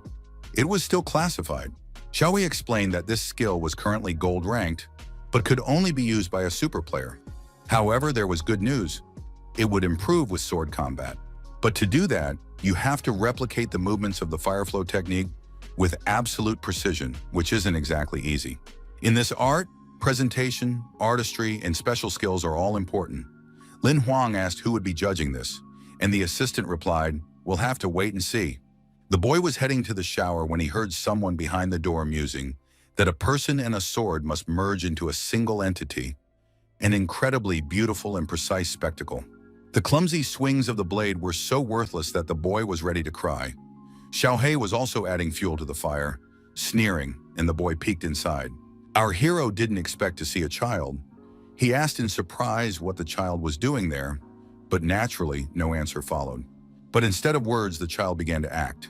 He had seen the movement the player was practicing just once, but repeated it exactly, down to the smallest detail. Then the young man invited the child to come closer. There happened to be a few suitable bamboo shoots in the garden. After cutting one down with his sword, the player asked the child not to be afraid. He was simply bored training alone, and some company wouldn't hurt. He handed the boy a makeshift sword, or rather a bamboo stick, and suggested they play together. The way his new friend took his weapon spoke volumes. He did so with a confident and practiced gesture. Then something incredible happened. The child clearly knew some kind of martial art, or was a genius. Lin Huang's jaw dropped in astonishment. Shohei shouted with delight that they had found a prodigy. There was no other explanation for the fact that the child had repeated the entire sequence of strikes after seeing it only in a flash. Suddenly, the young man exclaimed that the young swordsman wasn't actually copying his technique. He was making it his own, using the very artistry that the hero himself so sorely lacked. Lin Huang immediately began mimicking the boy, which delighted the boy but caused a torrent of indignation from the assistant. As expected, it worked. The system reported that a special fragment of a top-tier firestream technique had been acquired. Encouraged, the player began hugging the child, saying that now he was his brother and they needed to practice some more. The little boy whispered that he was tired and wanted to eat. They went to the tavern. The child was devouring the meat so voraciously that the young man immediately ordered an additional 10 servings. Then they returned to the courtyard and trained with even greater zeal. Their energy had clearly increased and their mood had improved. This went on for just over a week. Soon the boys were being kicked out of the tavern because their help had noticeably depleted the food supplies, but that didn't upset them. The training sessions were very successful, and soon the youngster was already correcting his older companion's technique. Valuable fragments of special techniques poured out like from a cornucopia. Lin Huang was simply overjoyed to have found such an unexpected teacher for himself. When he had gathered enough of them, our hero's joyful cry startled a whole flock of birds in the garden. The coveted Firestream card, a rare, advanced epic level item, was in the young man's hands. He was so excited that he completely forgot to thank the boy. Besides, the teleport was about to open, and he could head home. The child reminded him of his presence by tugging at the hem of his shirt. He was very worried that he would now be sent back out onto the street. The question was asked, and it greatly surprised Lin Huang. It wasn't in his nature to act so inhumanely. He promised he wouldn't abandon his little helper, but first they had to find his parents. When the teleport opened, the player's house was just a few steps away. He had been eagerly awaiting this moment. The child was very sad. He thought they wouldn't take him with them, but the hunter reported that no one had responded to the information posted about him. They stood in line, and the guy said that no one had responded to his request, so he suggested that the boy go with him until his parents showed up. The hero brushed the hair from his little friend's forehead and told him that from now on he would live in his house and be called his little brother. He has a sister named Lin Xin, so the name Lin Xuan would suit the little boy. He was sure they would become friends, and the boy agreed. When Lin Huang walked in the door, his sister's scream nearly shattered all the window panes. The girl was beside herself with joy. But then she sternly remarked that her brother had been gone for a very long time. She had been scared to death and wished he could have found a way to get in touch. Then Lin Xin saw the boy and asked in surprise where the child had come from. The gambler suggested letting them into the house. He would explain everything. They sat down at the table, and in the blink of an eye, the beauty had brought out everything in the fridge. A long conversation lay ahead. After listening, the girl declared that Lin Xuan deserved to be treated well and needed to be taken care of until his relatives were found. Our hero nodded in agreement. The mountain of empty plates grew higher and higher. Lin Xin admired the boy's appetite, to which Lin Huang remarked that this was yet another of his talents. Lin Xuan was given a guest room and promised that clothes and other necessities would be bought for him the next day, but getting him to go to sleep turned out to be no easy task. Finally, the player managed to get to bed. His imperial ring activated again, and a connection appeared. He had to read everything and review the call history.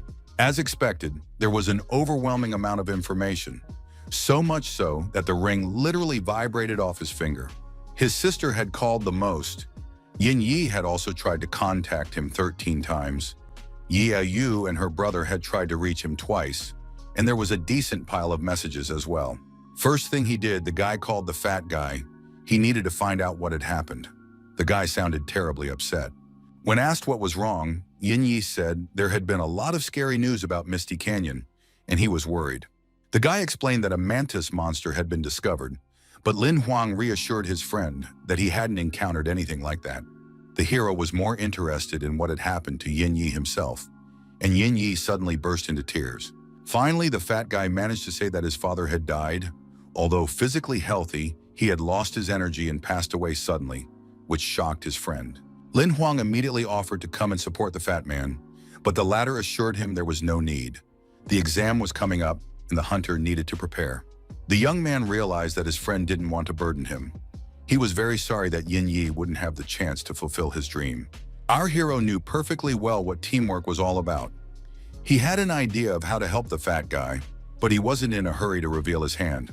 Now he needed to prepare as thoroughly as possible for the exam, and that meant many hours of cultivation ahead. Many martial arts masters were ready to start the battle. The boy had risen to the 8th level and now felt much more confident. That confidence lasted literally only a few minutes. Blows rained down one after another, and all he could do was dodge. And yet he had to see this path through to the end to gather all the fragments of the deadly technique. And yet our hero had a higher goal. He wanted to match Junian's skill and perhaps even surpass him. Several days passed in this way. When it was time to take the exam, the only thing that warmed the young man's heart was the thought of his sister and little brother. He had to live up to their expectations. And although both had asked him not to worry, promising and delivering turned out to be two different things. Lin Huang was very nervous. But first and foremost, he had to worry about something else. Himself. The strength trials organized by the association were no joke. Finally, the doors to the arena swung open. The one on whom the fate of all the players gathered here depended was about to emerge. The chief examiner looked very imposing. His name was Xu Jinpeng, and he was the best of the best super players. After surveying those present, he suggested that everyone first consider whether they were worthy of being there. This examiner was a man of few words. Without delay, he immediately announced the start of the first round of the exam. The boys' faces fell in surprise that the ceremonial speech had been skipped altogether. The man also began reading out a list of players who had been disqualified. It turned out to be quite a long one.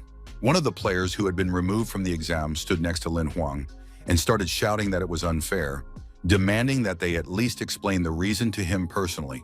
There were plenty of reasons. They disqualified bribe takers, cowards, and those who had performed poorly in battles, players with a bad reputation online, as well as those who were late. Those who were rejected would receive a mark in the Imperial Ring, preventing them from ever joining the association again. The rest would get a chance to retake the exam, though the selection process was strict. The players who passed through the gates automatically advanced to the second round. They huddled together, none daring to step forward.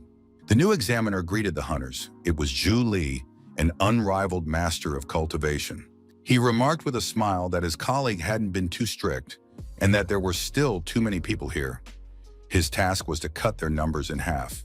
Lin Huang knew that at this stage, the participants were supposed to find hidden items. In fact, the whole thing looked rather strange. To pass the assessment, one had to collect as many crystals of a certain type as possible, which the master had hidden throughout the city. Whoever presented such an item to the examiner within 48 hours would pass this round. Lin Huang noticed that the material looked more like resin or plastic. The old man raised a finger and announced in a lecturing tone that the key word for the search was hint. He said it so indistinctly that many didn't quite catch what exactly they were supposed to look for, leaving the players puzzled. Our hero decided to mull it over a cocktail. The heat in the city that day was simply incredible. Xiaohei couldn't understand why the guy hadn't rushed off to search.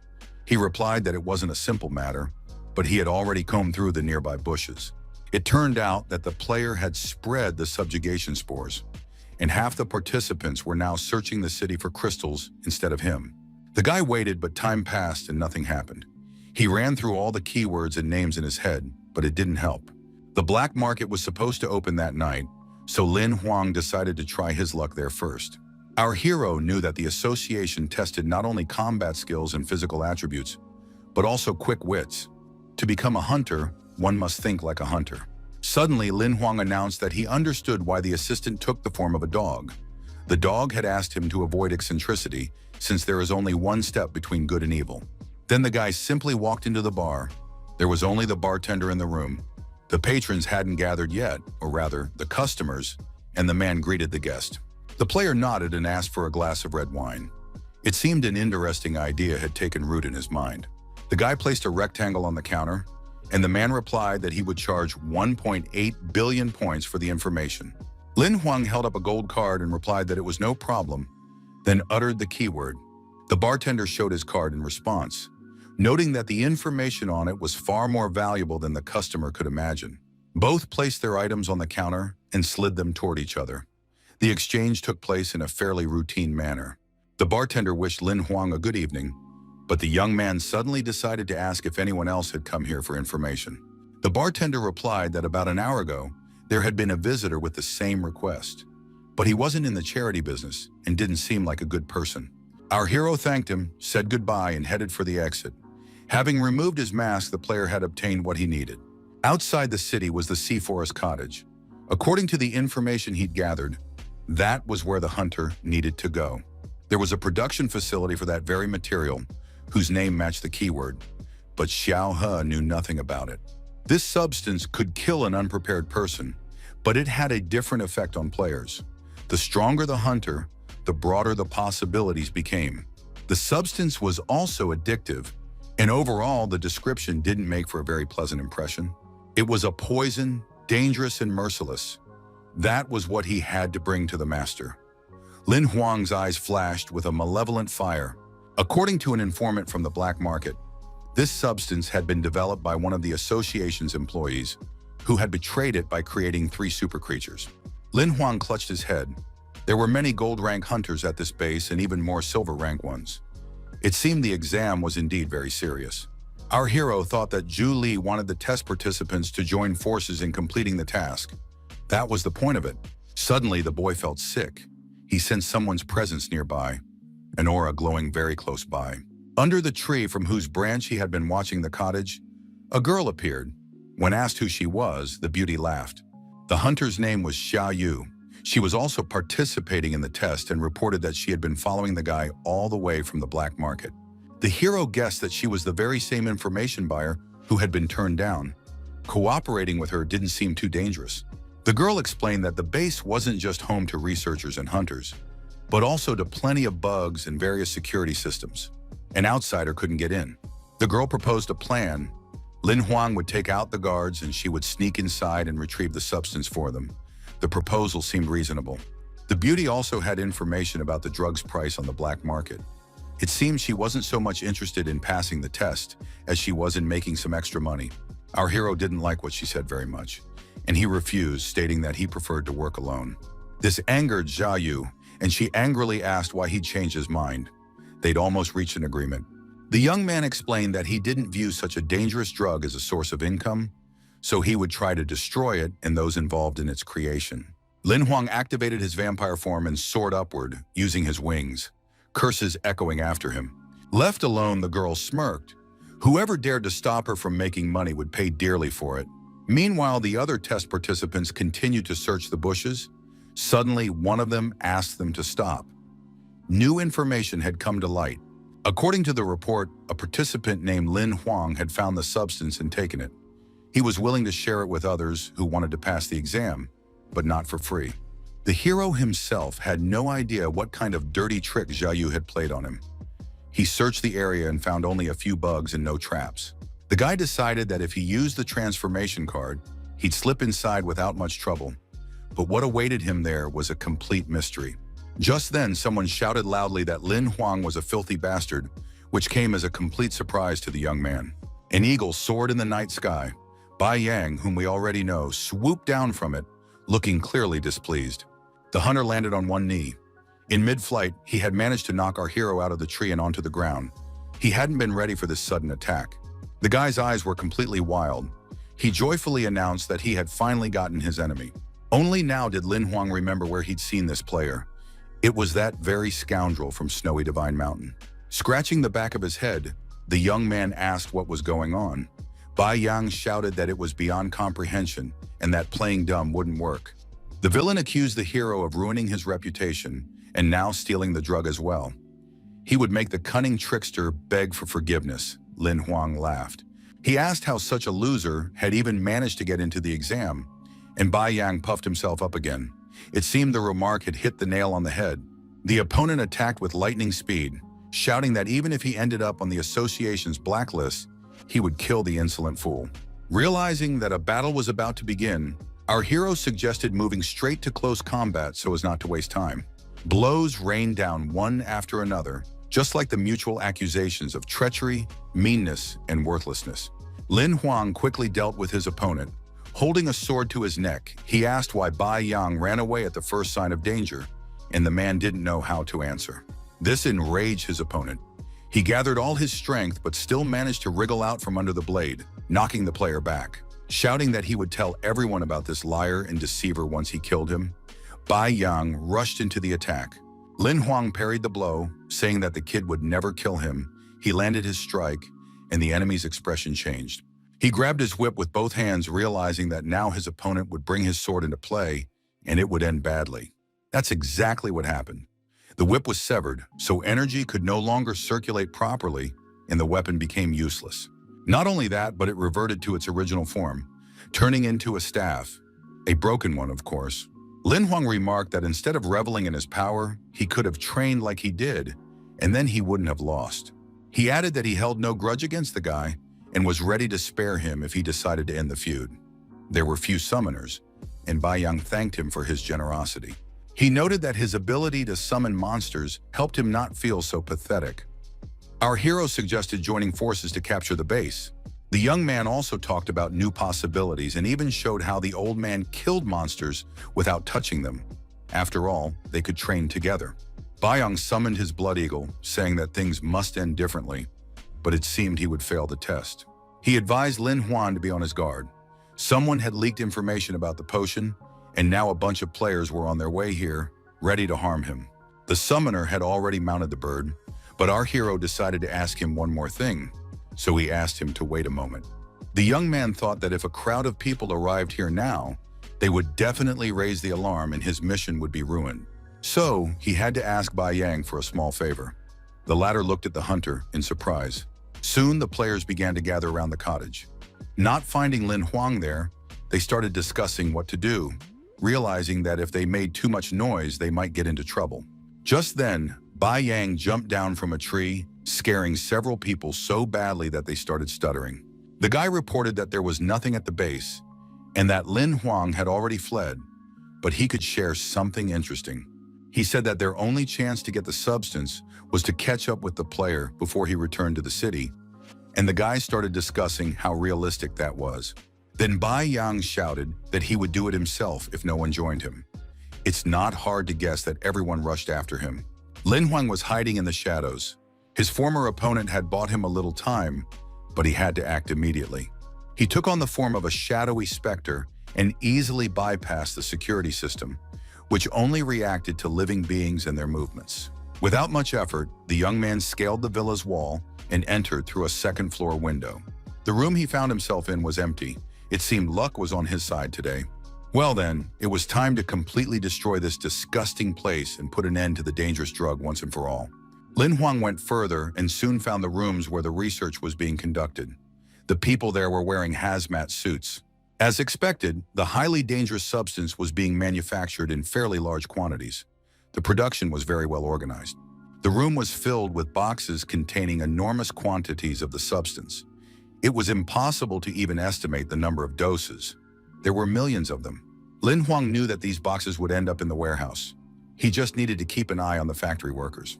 A surveillance camera was hidden in the corner.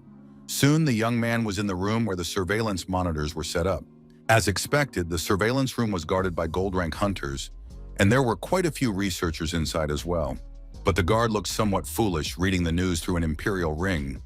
Our hero, in the guise of a shadow ghost, was invisible to him. The gold-rank hunter was completely carefree and was laughing at the host's latest joke. That was his mistake. Shouting that scoundrels usually don't live long, Lin Huang took him out with literally a single blow. The other employees screamed in horror. They had felt completely safe here, but it turned out that was far from the case. Bai flashed past behind them. It seemed his goal was the complete eradication of evil, or rather, of this organization that was killing people with a dangerous substance. Gradually, our heroes cleared one room after another. The summoner urged the vampire to hunt with full force. In the room where people in hazmat suits were, they reacted to their appearance in an organized manner and started shooting.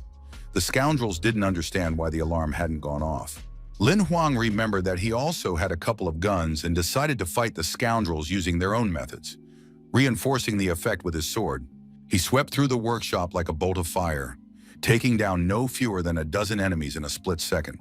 Then a second super player from the security team appeared, and his cannon was far more impressive, apparently gold-ranked. Bai shielded the gentleman with his body. His wings worked better than any armor, so the attack didn't continue. Lin Huang didn't want to hide behind the vampire's back and immediately switched to close combat, applying his newly acquired sword technique. But he was far more eager to let the dragon have some fun. The second monster hadn't been out hunting in quite a while. The player was at a loss. He had never before seen a summoner attack with multiple creatures at once. He didn't have time to remain frozen in shock. Hayton had already bared his teeth, and the man dodged at the very last moment. Shouting that he was leaving this player to the monsters, our hero announced that he would head to the warehouse himself. The drug must not be allowed to be taken out of here. He kicked the door open and burst inside with his sword at the ready, prepared to put it to use immediately if necessary. Inside, a hunter with psychic abilities was waiting for the guy. Behind him, a crowd of guards stood, clearly under the influence of the drug in question. But then Lin Huang realized that this wasn't quite the right guess. The people were simply being used as the player's puppets. The scoundrel noticed that both of the hunter's monsters were currently occupied, so defeating such a large number of puppets was beyond his capabilities. He gave the order to attack. But Lin Huang had a trick up his sleeve. Declaring that he was no pushover, the young man activated one of his cards. A clown wearing a ghostly mask appeared. It seemed the battle had now reached an entirely new level. The enemy was taken aback. He hadn't expected the hero to be able to summon even more monsters, let alone ones of this caliber. The monster snapped his fingers. Now a new game had begun, played by his own rules, and the enemies had no chance of survival. His psychic abilities activated, and something terrible began to happen. Now the super player was no longer even in control of his own will. His puppets were now carrying out someone else's orders, and they all intended to tear their own master to pieces. For some reason, the hunter couldn't resist them. His body wouldn't obey him. The man screamed in horror, but there was nothing he could do. Meanwhile, Bai and the dragon had finished their part of the mission and were ready to come to their master's aid. Lin Huang decided not to mess around and simply ordered Hayton to burn the whole place to the ground.